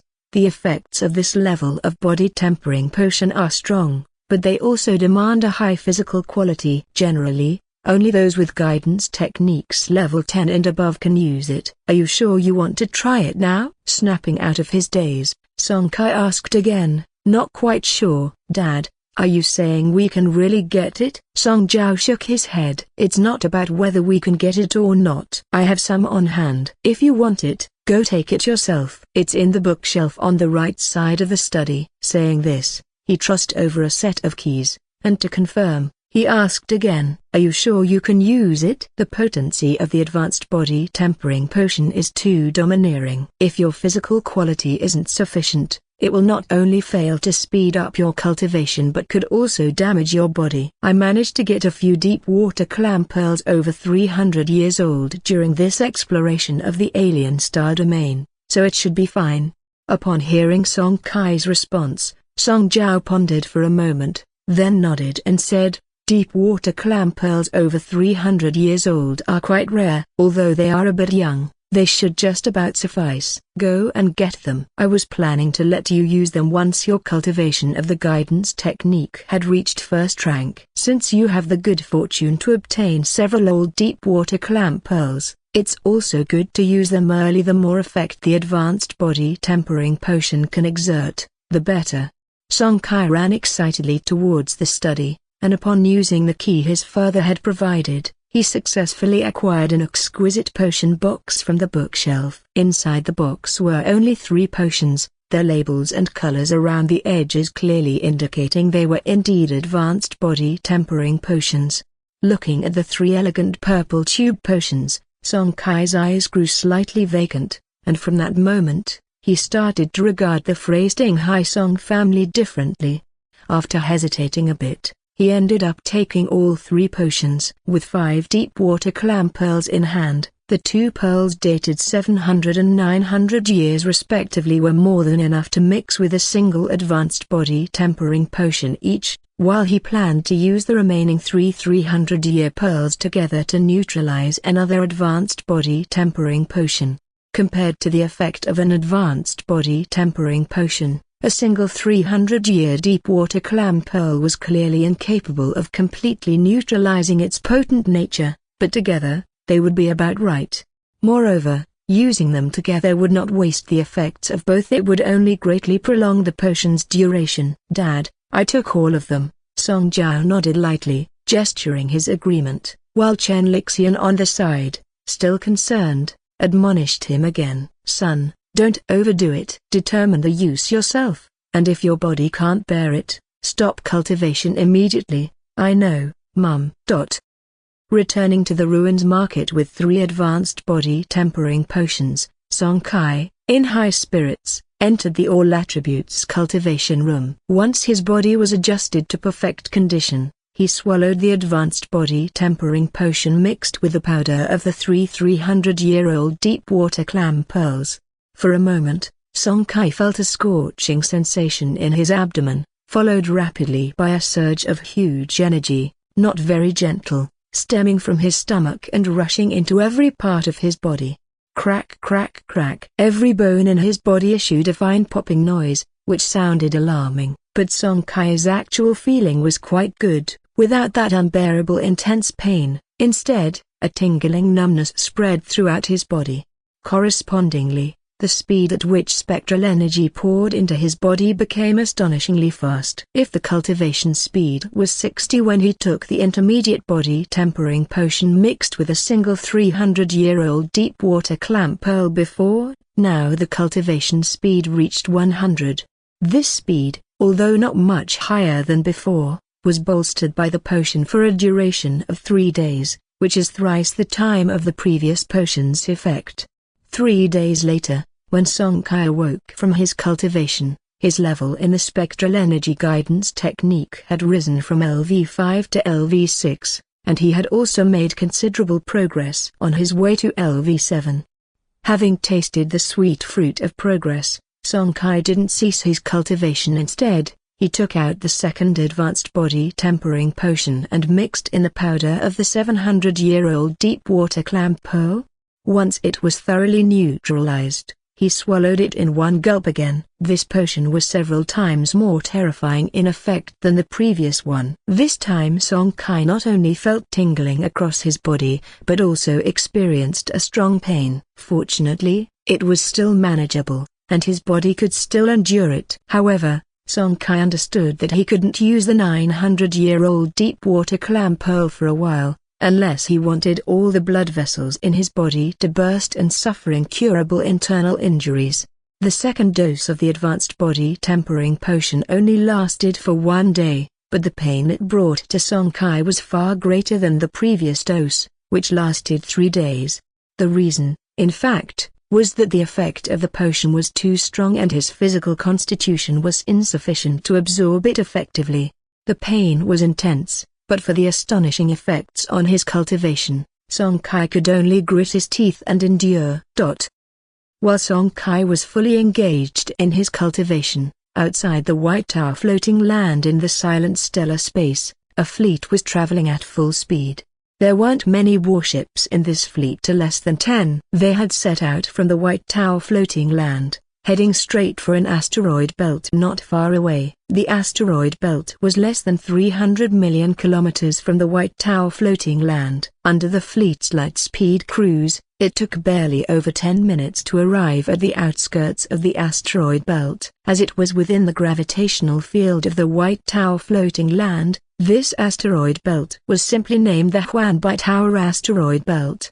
The Huanbai Tower asteroid belt was a medium-sized asteroid belt with a diameter of less than 100,000 kilometers. After hundreds of years of continuous mining by some mining companies of the White Tower floating land, the resources in this belt had been almost completely depleted, with only scattered areas showing traces of civilian interstellar mining ships. But who would have known that such a nearly exhausted resource point would still hide an extremely rare titanium crystal vein? At the periphery of the asteroid belt, inside the main control room of the warship on the left front side of the fleet, Shen Wenji reflected with a slight sense of wonder. Upon hearing this, Song Jiao's voice came through from another Guardian-class spectral spaceship that was in communication with the copper halberd beneath Shen Wenji. Let's hope so. The 2 miners from Taniu Mining Company who spread the news had only witnessed rocks that looked like titanium crystal and hadn't actually confirmed the mining. After this brief exchange, the 2 of them led the charge into the asteroid belt ahead, followed closely by 7 spectral airships of various lengths. Indeed, All 9 ships of the entire fleet were, unmistakably, torch warships. As they advanced, they encountered numerous ordinary interstellar mining ships wandering through the asteroid belt. Although this belt had been mined for hundreds of years, there were no other resource points around the White Tower floating land, so some civilian miners naturally still hoped to try their luck in this belt. After all, even though the good old days when resources could be mined everywhere had passed hundreds of years ago, in recent years there had nonetheless been incidents of miners stumbling upon overlooked rare resources and thus making a fortune. Upon seeing this passing fleet, the reactions of these interstellar mining ships were all the same. They all chose to steer clear well in advance, to avoid colliding with these big shots. In the eyes of these ordinary people, each torch warship was an absolute big shot, way out of their league, and they couldn't afford to offend them. Not to mention that the torch warships in this fleet were very different from the ones they had seen before, especially the 2 at the very front. The dark armor covering the 100-meter-long hull, the ghost light emanating from the energy shields that just one glance told one were impregnably the massive main cannons at the bow, with a diameter of several meters, looked fierce. And even the shipborne secondary cannons scattered on the hull could easily tear apart any of the highest configured interstellar mining ships. The fleet proceeded without encountering any accidents. Taniu Mining's exclusive mining area, now one of the busiest in the Huanbai Tower asteroid belt, saw hundreds to thousands of interstellar mining ships come and go daily. Based on this, the Taniu Mining Company had specifically formed a fleet tasked with patrolling the mining area to maintain order on a regular basis. Brother Lu, I've had some good luck today, mined 5 tons of electrum. How about we grab a drink at Widow Sun's after work? I'm buying. I heard her mother-in-law went back to her hometown, so after a drink, you can have some wild fun. Upon hearing this, Lu, who sat in the patrol airship and felt utterly bored, lit up with interest but then feigned indifference as he replied, "Got it, we'll talk after work. Just remember not to skim off too much for yourself, or if it gets out, I won't have time to cover for you." Side by side in his mining ship, Old He grinned as he heard Lu's response, knowing he could look forward to an additional profit. After toning down his demeanor, Old He bowed with a smile and turned off the short-range communication. What Lu didn't know was that after he'd turned off the communication, Old He's face shifted from sycophancy to mocking sarcasm. TSK, Widow Sun has been handled by who knows how many men, and you, Lu, still treat her like a treasure, he scoffed. After his scoffing, Old He prepared to redirect his mining ship toward the company's inspection point, but in the next second, he stiffened and his gaze shifted to the stellar space beside him. Is that a group of torch warships? What are so many torch warships doing here? They don't look like the lowest level spectral shuttles. Could they all be first-rank torch warships? It wasn't just Old He who noticed this group of torch warships. Because of Song Jiao and Shen Wenji's lack of concealment, shortly thereafter, nearly all of the miners in the area became aware of the torch warship fleet's presence. As a result, within less than 2 minutes, hundreds of interstellar mining ships dispersed from the mining area at an unprecedented speed, voluntarily clearing out the central space. However, this unfamiliar fleet of torch ships showed no signs of leaving just yet. Amid the miners' confusion, a cold, mechanical voice emanated from the lead torch warship, who was in charge of the mining area. After some hesitation, the miners pushed forward Lu, the captain of the patrol team. Just as Lu was frightened, the message from the torch warship simply requested a detailed star chart of the mining area. That greatly relieved Lu. He had only become the captain of the patrol team through connections, with the sole intention of making extra money while in office. If he were really expected to defend the company's mining area to the death, that would be far too challenging for him. Almost instantly after the request, he transmitted the detailed star chart. Any further hesitation wouldn't have been like Lu. Aboard the copper-halberd spectral warship, Shen Wenji compared the star chart with the one they had obtained from the market a few days ago. After confirming it was correct, he exchanged a glance with Song Jiao. The two nodded at each other, and then the fleet set off again, heading toward the coordinates of the mining area they had obtained. However, of the 9 torch warships, only 8 departed. One remained in place and emitted a ring of light that quickly enveloped much of the mining area. On a small asteroid with a diameter of several tens of meters, Old He's interstellar mining ship sat quietly. While others were still wondering, Old He was the first to recognize the subtle light screen. They've even deployed the temporary communication lockdown device. Looks like something good has turned up in this mining area again, he remarked. Taniu Mining Sector 013, somewhere at the backside of White Tower Floating Land. Song Jiao and Shen Wenji, along with a fleet of 8 torch warships, gradually came to a halt. This was the exact location of the coordinates they'd received a few days ago. Everyone, pay attention. Begin the reconnaissance with utmost speed and report back immediately upon discovery. At Shen Wenji's command, the 6 spectral airships behind swiftly dispersed, initiating comprehensive exploration of all nearby asteroids. Shen Wenji's Copper Halberd and Song Jiao's King Kong, on the other hand, remained stationary and did not join the 6 spectral airships. Exploration and the mining operations were not their responsibility. Their duty was to be vigilant of their surroundings. Even though sufficient efforts were made to disguise their departure, and communication jammers were specifically used by the miners in the sector, the ruckus caused from their earlier encounter with the bandits at the Black Mountain Gold Store was not small, so they couldn't be certain that there wasn't anyone taking an interest in their affairs. Soon, half an hour passed, and the exploration by the 6 spectral airships was more than halfway done, yet there was no sign of titanium crystals. Could it really be a coincidence? Did those 2 miners mistake a similar-looking rock for titanium crystals? On board the Copper Halberd, Shen Wenji voiced his doubts. Song Jiao seemed even more indifferent. Don't rush it. Even if it's a rock that resembles titanium crystals, we haven't found it yet, so the outcome is still uncertain. We've spent a lot of time on this, a little while longer won't make a difference. About 10 more minutes went by when suddenly, a communication request came through from one of the 6 spectral airships. Seeing this, Shen Wenji, who had almost lost hope, brightened up and signaled to Song Jiao to connect quickly. No sooner had Song Jiao connected when the holographic screen displayed the projection of a young man. Without waiting for Song Jiao to inquire, the young man's excited voice preempted. Uncle, we've found them, real titanium crystals. The initial survey suggests a microvein, with an estimated amount of about 1,000 to 2,000 pieces. Excellent. Even Shen Wenji, who had nearly 2 decades under his belt as the inspector team captain, couldn't contain his excitement, exclaiming joyfully, "You group up with the other 5 and go full force into mining." Boom! His voice hadn't completely fallen when a muffled impact suddenly came from behind, followed by a violent tremor under Song Jiao's feet on board the King Kong.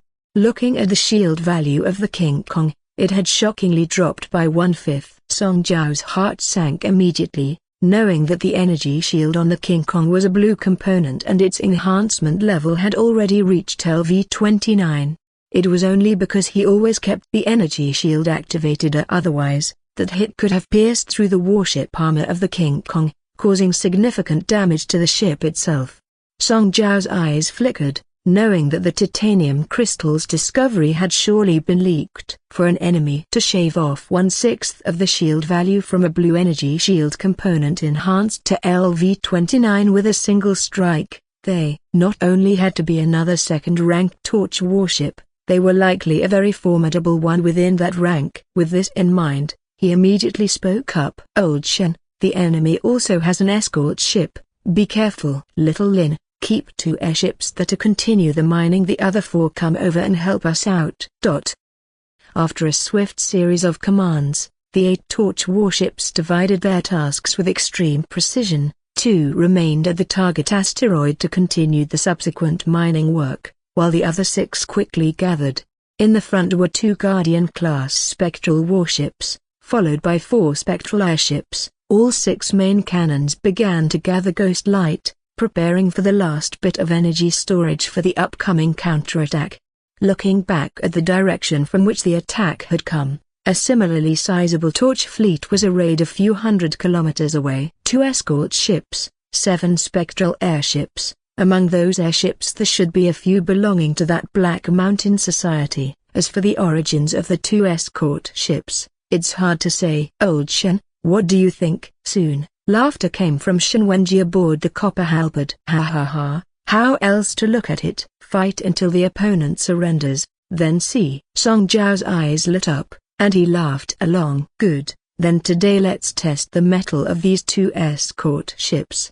They want to snatch prey from the jaws of death, they'd better have the strength for it. With that, he turned his tone and instructed the 5 spectral airships behind him with concern. Xiaolin, Xiao King, just drag the enemy. If the airships are damaged, withdraw from the battlefield immediately. The key to deciding the outcome of this battle does not lie with you. Understood, Uncle.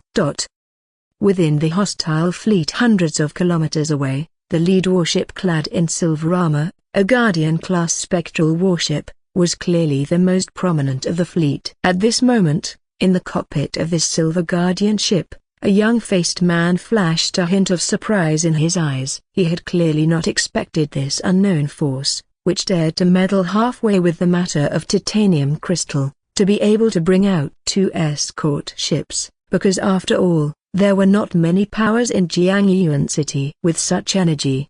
But it was only a trace of surprise, as his expression quickly returned to calm. Although the opponent's forces were not small, he did not take them seriously. In all of Jiangyuan City, he was the biggest emperor. At this moment, a communication came through, and as he connected, the holographic image of a fat man appeared before the young man. If there were people from Jiangyuan City here, they would certainly recognize the identity of this fat man. Scar, the president of the Black Mountain Society. What's odd is that the usually fierce Scar appeared exceedingly respectful in front of this young man. Young Master Kang, looking at the strength of the opponent, it seems they're not small time. Should we? Before Scar could finish, the young man impatiently cut him off. What origins? Never mind who they area, just fight. I want to see who dares to cross Zukang. Since both sides had reached a decision, the battle was naturally imminent. 400-meter-long warships moved in concert out of the fleet, left the mining district underfoot, and chose as their battleground an area thousands of kilometers away. The might of a torch warship of the Guardian class was truly astonishing. Things like spectral airships and asteroids could be turned to dust by merely a bit of residual combat energy. Once the 4 Guardian ships had moved off, the battle between the 12 spectral airships also ensued. However, by comparison, this battlefield seemed a bit child's play, where a barrage of attacks merely resulted in the energy shields of a few airships dimming slightly, and it was clear they could not be concluded quickly. In another uninhabited mining area thousands of miles away, the battle between the 4 Guardian ships also officially began. Song Jiao's adversary was the silver warship, while Shen Wenji's copper halberd had engaged with another escort ship of the opposition. Let's not talk about Shen Wenji for now. The combat power of his copper halberd and the enemy's warship was not much different. Although every attack and defense usually resulted in the complete annihilation of a nearby asteroid, it was clear that a winner would not be decided in a short time. Therefore, the final victory in this battle would be determined by Song Jiao's King Kong and that silver-armored battleship. As a veteran second-ranked torch ship captain, Song Jiao's King Kong naturally had respectable configurations. Not to mention the blue-quality energy shield, the shipborne main cannon was also of blue quality. After a short charge, a 3-meter diameter laser beam fiercely shot out from the main cannon at the bow of the King Kong. Within the silver warship, Zukang's lips curled into a smile while his hands moved rapidly, the warship's engines operating at full power. In the next second, the warship transformed into a silver afterimage and disappeared from its original position, easily dodging the attack from King Kong. After evading, he quickly retaliated, the fearsome main cannon at the bow of the silver warship unleashing a terrifying assault of its own. Song Jiao's eyes narrowed slightly as he saw the speed demonstrated by the enemy's warship. The quality of its engine components would certainly not be lower than blue quality and was very likely purple quality. This realization caused Song Jiao's heart to sink, as it meant he would have a hard time hitting the enemy. It also meant that the enemy held the initiative on the battlefield, naturally putting King Kong at a disadvantage. Controlling the King Kong and narrowly dodging the enemy's attack, Song Jiao was rapidly searching for a strategy in his mind. If things continued like this, defeat was inevitable. However, the silver-armored battleship on the other side seemed to use some special component, or perhaps its main cannon had an extremely short buffer time. No sooner had the previous shot passed than the second cannon roared again. This time, Song Jiao couldn't avoid it. Boom! Another violent tremor shook the King Kong, and its energy shield was down to half. In the silver warship, Zhu Kang's face revealed a sinister smile. The main cannon on his flagship had a feature that gave each shot a 30% chance to trigger a double strike.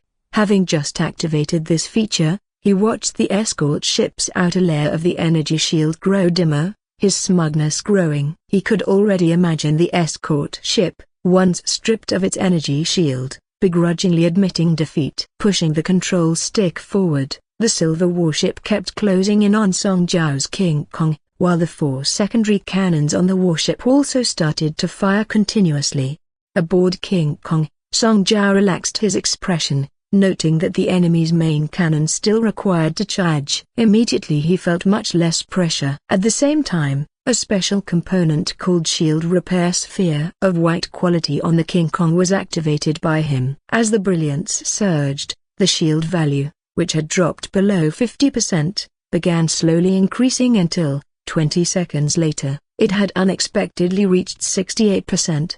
This Shield Repair Sphere component, while of common quality, had excellent attributes. It was capable of repairing the shield value of a torch warship, albeit not by a large percentage. Even after strengthening it to LV-29, it could only repair 20%. This component, typically of little use, was now proving to be incredibly helpful. With the shield value pulled back up to 68%, King Kong's situation was significantly alleviated. On the other side, Zhu Kang, seeing the energy shield on the King Kong regain much of its luster, immediately thought of the special class of components that restored shields. His eyes lit up with intense desire, as this type of component was not only uncommon but also rare. He coveted a component that could be so influential at a critical moment.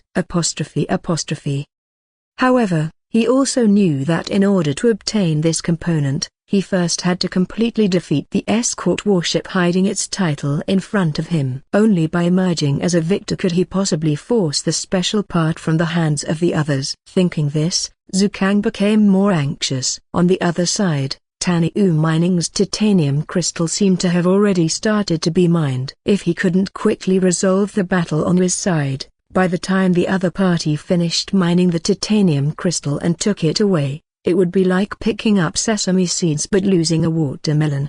Under his increasingly frequent attacks, the opposing escort warship gradually became overwhelmed. Apart from a few attacks that were initially dodged, most of the shots landed 2 out of 3 times. As time passed and seeing that the energy shield on the surface of the opposing escort warship had once again dimmed to its limit, Zhu Kang, unable to wait any longer after his flagship's main cannon had recharged, fired once more. Simultaneously, the silver warship he was steering also inadvertently moved forward a small distance. As a torch ship captain with substantial combat experience, Zhu Kang did possess the basic vigilance, which was evident from his persistent bombardment with the main and secondary cannons from the beginning, continuously suppressing the King Kong without giving a sliver of hope for a turnaround. What he didn't expect, however, was that this tiny advance by the Silver Edge had become the biggest opportunity in the eyes of the enemy. In the cockpit of King Kong, Song Jiao, who had been waiting for a long time, seized this opportunity with precision. He immediately activated another special component on the King Kong supermagnetic traction beam generator. The silver warship, which had just entered the range of the supermagnetic traction beam, was accurately captured by a beam shot from King Kong. The beam came with a strong traction force, and upon contact, the silver warship was firmly bound by the beam, making it impossible for Zhu Kang to break free no matter how much he spurred the engines. For a moment, Zhu Kang panicked, for the engine component equipped on his flagship was an extremely rare purple engine, yet it couldn't break free from this traction beam. This meant that the component emitting the traction beam was at least a purple component. Inside the silver warship, after a brief moment of panic, Zhu Kang quickly regained his composure. What did it matter if it was a special traction component of purple quality? His attack was about to shatter the opponent's energy shield completely, and with the blue quality energy shield component on Silver Edge, even if it couldn't dodge, it wouldn't be heavily damaged in a single hit. But at that moment, another situation arose that was not too good for him. He saw that the energy shield, which had been previously dim and devoid of light on the opposition's warship, was once again partly restored. This allowed the other side to survive the last shot fired by Silver Edge. Inside King Kong, Song Jiao smiled faintly. His shield repair sphere component was not limited to a single repair. The component could gain a repair chance every 24 hours, with the ability to accumulate up to 2 times. And it didn't end there. Having preserved King Kong's energy shield, Song Jiao smoothly activated the warship's third special component, the LV-29 Purified Knurl's armor-breaking quiver component of purple quality. This component had no other function. Once activated, it would add a 50% armor-breaking effect to the warship's main cannon for a duration of 10 minutes. With this layer of armor-breaking effect, the damage done by King Kong against the silver-armored warship would increase significantly. The only regret was that, since Song Jiao was still a seed of torch of white quality himself, the components on King Kong could only be enhanced to a maximum of LV-29. Otherwise, with the quality of Knurl's armor-breaking quiver, enhancing it to 3rd rank, LV-30A LV-39, would undoubtedly make its attributes even more powerful. Minutes later, the duration of the traction beam ended. However, by then, Silver Edge's energy shield was left with less than 10%, while the effect from King Kong's Knurl's armor-breaking quiver component had not yet disappeared. Just as Song Jiao was about to deliver the final blow to completely penetrate the silver-armored battleship's energy shield, a communication request came from the King Kong. Hesitating for a moment, Song Jiao didn't immediately accept the call, but resolutely pressed the fire button instead. Having fought up to this point, he was very clear that the background of this silver-armored battleship was anything but simple. To be able to possess an engine component of purple quality and a ship-borne main cannon that also appeared to be of purple quality, such a person could not possibly be obscure in Jiangyuan City.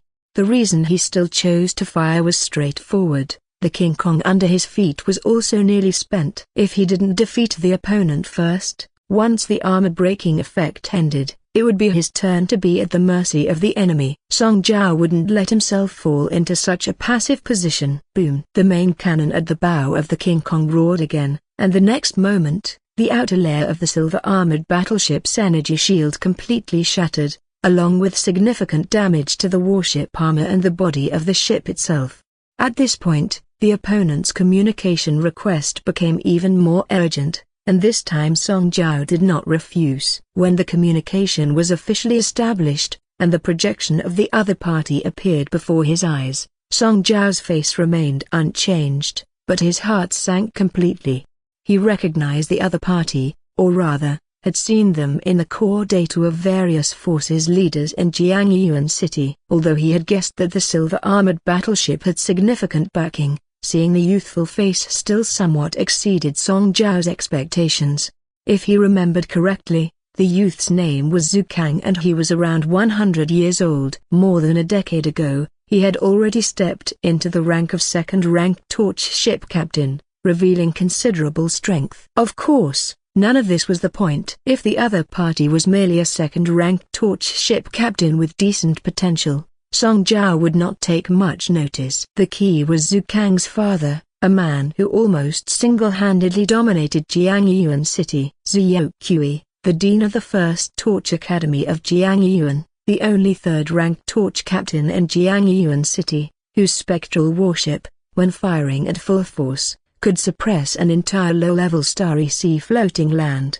This Zhu Kang was Zhu Kui's fourth son. Though not the most favored, he was, after all, a direct descendant of a third-rank torch captain, and if anything were to happen to him, Zhu Kui would not stand idly by. although he and Shen Wenji had gone to great lengths to conceal their identities quite covertly. If a third-ranked torch captain made a concerted effort to investigate, it was only a matter of time before they were tracked down. Jiangyuan City was only so big, and there were only a few second-ranked torch ship captains it would be too easy to trace. Song Jiao quickly made a decision in his heart. He wouldn't kill the other party. But he also wasn't planning to let him off easily. Though he couldn't kill him, Zhu Kang's flagship had plenty of good things aboard, and just taking a couple of items would be a significant gain. Seeing that Song Jiao had worn a mask in advance, hiding his true face, the gloom in Zhu Kang's eyes deepened a notch. But he wasn't foolish. Knowing his current situation, he could no longer support the pride in his heart. He said coldly, "I don't know who you are, but if you're from Jiangyuan City, you should be familiar with me. To the victor belong the spoils. I will no longer interfere with the matter of the titanium crystal vein. How does that sound?" Behind the mask, Song Jiao's mouth curled up slightly. The implication in Zhu Kang's words casually absolved himself, which, of course, Song Jiao would not agree to. "Zhu Kang, out of respect for your father, I can let you go, but don't bring up the titanium crystal vein. It's just a trivial and depleted vein, with reserves not exceeding 300 crystals. Moreover, this vein was first discovered by us. What does it have to do with you?" Zhu Kang's eyes darkened, and he gritted his teeth,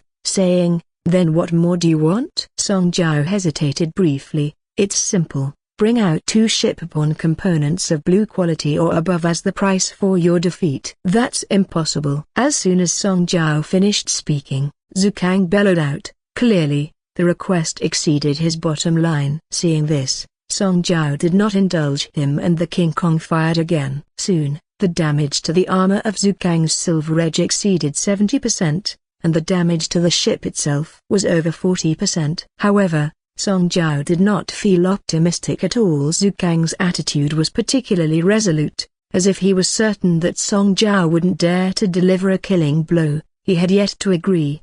In the end, Song Jiao had to stop, as continuing to focus fire would most likely sink Zhu Kang's flagship completely, and even if Zhu Kang survived, Zhu Yaokui would inevitably intervene. That was not what he wished to see. 2 minutes later, a look of smugness appeared on Zhu Kang's face. The opponent indeed did not dare to continue. However, when his gaze shifted to a different part of the battlefield, the anger in his eyes surged again. After stopping the attack on the Silver Edge, Song Jiao had targeted another escort ship. That Hefengao escort ship, although it was just an ordinary escort ship, its captain was a personal guard exclusively chosen by Zhu Yaokui for him. The two had been companions since childhood, his most loyal and devoted subordinate. If the ship was destroyed and the person killed, it was something Zhu Kang could not accept. After several more minutes, under the combined attack of the King Kong and Copper Halberd escort ships,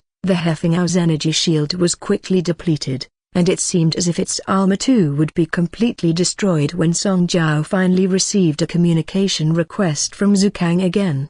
Seeing this, Song Jiao smiled slightly, put on his mask, and then connected the communication. At this moment, Zhu Kang's face had become extremely grim. But, after all was said and done, he still agreed to Song Jiao's demands and brought out 2 shipborne components of blue quality. 20 minutes later, the 4 escort ships returned to Taniu mining area, and the 12 spectral airships that realized the battle was decided also quickly ceased their chaotic fight. Several of the spectral airships from the Black Mountain Association were clearly reluctant. Looking at the outer hulls of the 4 escort ships, it was very likely that Zhu Kang's side had lost. Thinking of this result, a chill instantly clutched at Scar's heart. Reporting the titanium crystal matter was meant to tightly cling to Jiangyuan City's biggest support, but now it was a clear case of stealing chickens only to end up losing the rice. He would probably also have to endure Zhu Kang's anger. How could Scar be at ease? 10 minutes later, Zhu Kang left with his fleet without saying a word, while the excavation work on Song Jiao's side continued. This titanium crystal vein was a micro vein, with prior estimates of reserves between 1,000 to 2,000 pieces. After mining for a while, The confirmed reserves had a slight increase and would probably exceed 2,000 pieces. So, if they wanted to excavate it all, it would still take some time. As for why he told Zhu Kang earlier that it was a depleted mine, it was naturally to downplay the overall value of this titanium crystal vein as much as possible. Otherwise, the news of over 2,000 titanium crystals would be hard to keep from alarming Xiao Qi. Another half an hour passed, and the mining finally ended, and the exact number of titanium crystals obtained was also finally tallied. After both Song Jiao and Shen Wenji counted and verified the numbers, the reserves of this small titanium crystal vein indeed brought them a pleasant surprise. Compared to the initial estimate of 1,000 to 2,000 pieces, the number of titanium crystals actually produced was quite a bit higher. I didn't expect to mine 2,420 titanium crystals. It seems we are in luck. With a smile appearing on his face as he looked at the tallied number, Shen Wenji knew that titanium crystals, as strategic level materials, were well worth the effort even if only 200 pieces had been mined, not to mention over 2,000. Song Jiao was also excited, but after his excitement, he hesitated, seemingly wanting to say something. In the communication projection, Shen Wenji carefully caught this slight irregularity. "Old Song, just speak your mind, we don't need to hold back anything between us." Song Jiao organized his words and then explained meticulously, "Old Shen, you must also be aware of that person's identity just now. In your opinion, will Zhu Kang inform Xiao Qi about this?" Hearing that Song Jiao was referring to this matter, Shen Wenji's expression of joy retracted, and he became serious. As a real power inspector in Jiangyuan Torch Bureau, how could Shen Wenji's sources of information be lacking? He was very clear about Zhu Kang's identity. Previously, the joy of harvesting titanium crystals momentarily set aside this issue, but now that Song Jiao had brought it up, Shen Wenji could not help but feel a headache. Given Xiao Qi's clout in Jiangyuan City, once he started investigating, stripping Shen Wenji of his inspector captaincy would be a matter of a word. What? Talk about the law of Chenxing Principality. Don't make me laugh. In this Starry Sea era where the supernatural prevails and floating lands are distant from each other, in the entire domain of Torch human civilization, there is only one universally acknowledged law. Torch warships of the battleship level and above must not engage in any form of infighting. Aside from that, unless someone does something highly outrageous, such as using a torch warship to massacre civilians or over 100 torch warships openly engaging in a group battle, no one really enforces the law strictly. Anxious, Shen Wenji looked at Song Jiao. "Old Song, do you have a solution? Just say it. You've only been in Jiangyuan City for 20 years. There are things you might not quite understand." Xiao Qi has indeed seemed amicable in recent years, but that was after he became the principal of Jiangyuan's first Torch Academy. "My father told me, more than 100 years ago, he was a ruthless man who didn't blink at murder." As if worrying that Song Jiao was not taking it seriously enough, Shen Wenji continued right after, "Once he starts investigating us, even if I can convince the bureau chief to plead for us, I'm afraid it won't help." Song Jiao nodded. He quite agreed with Shen Wenji's view. In fact, he was not lacking in understanding of Xiao Qi. That person is a veteran torch ship captain who has been promoted to 3rd rank for over 200 years. How could he not pay attention to someone who could almost cover the sky with one hand in Jiangyuan City? It was precisely because of his understanding that he had always been somewhat concerned.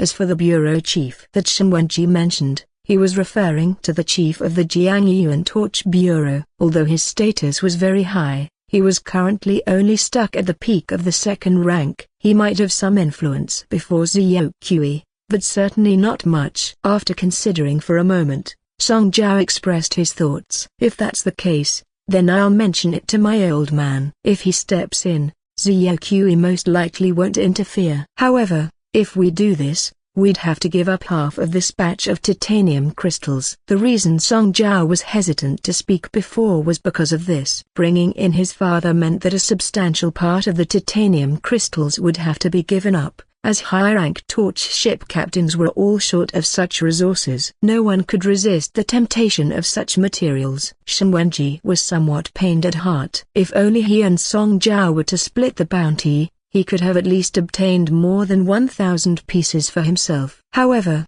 after thinking it over, he gritted his teeth and agreed, valuing his life more than the titanium crystals. Even if Zhao Qiui wasn't certain to take action, it was never wrong to take precautions in advance. All right, let's do it that way. You take half to pay the old man, and of the remaining 1,210, you and I will each take 505. The last 200 can be divided equally among the 7 little ones. A very reasonable distribution plan. Song Jiao quickly agreed. The two of them first stored away their share of 505 titanium crystals, and the remaining 200 were left for the 7 spectral airships to divide among themselves.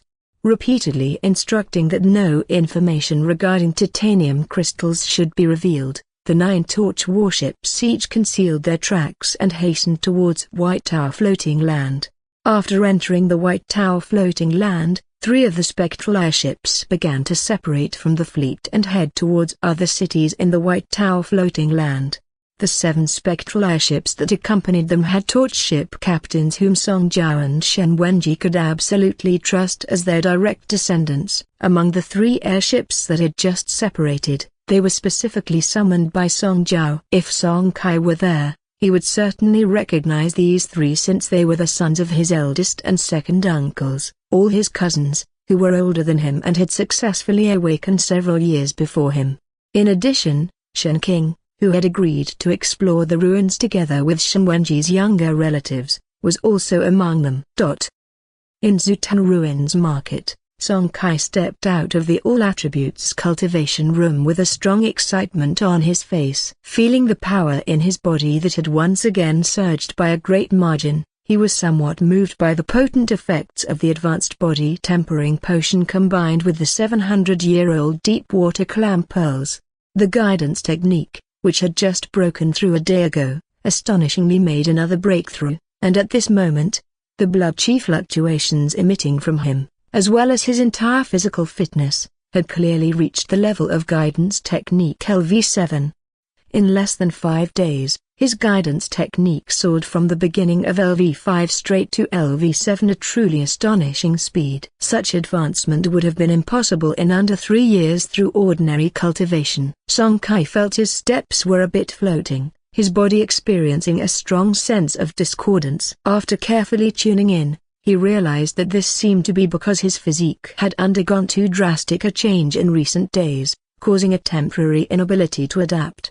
Realizing this, the first thing that came to Song Kai's mind was relief. When he had first left seclusion, there was a hint of regret in his heart that he hadn't consumed the last advanced body tempering potion neutralized with the 900-year-old deep water clam pearls.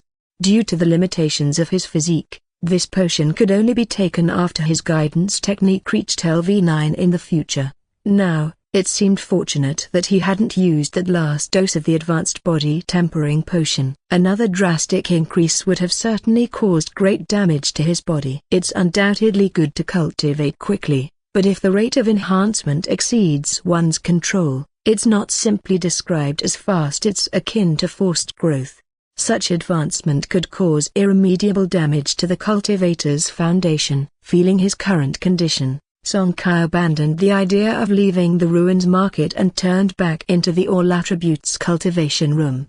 This time, he did not continue to cultivate the guidance technique but instead kept swinging his body, hoping to quickly adapt to the vastly increased body strength and to mend his slightly damaged foundation. Half a day later, click, the bedroom door was opened from the inside, and Song Kai, who had essentially adapted to his body's strength, walked out of his room. His eyes lit up. His dad was actually still at home. However, unlike usual, Song Jiao didn't dare sit on the sofa but stood up straight, creating an impression of being exceedingly cautious.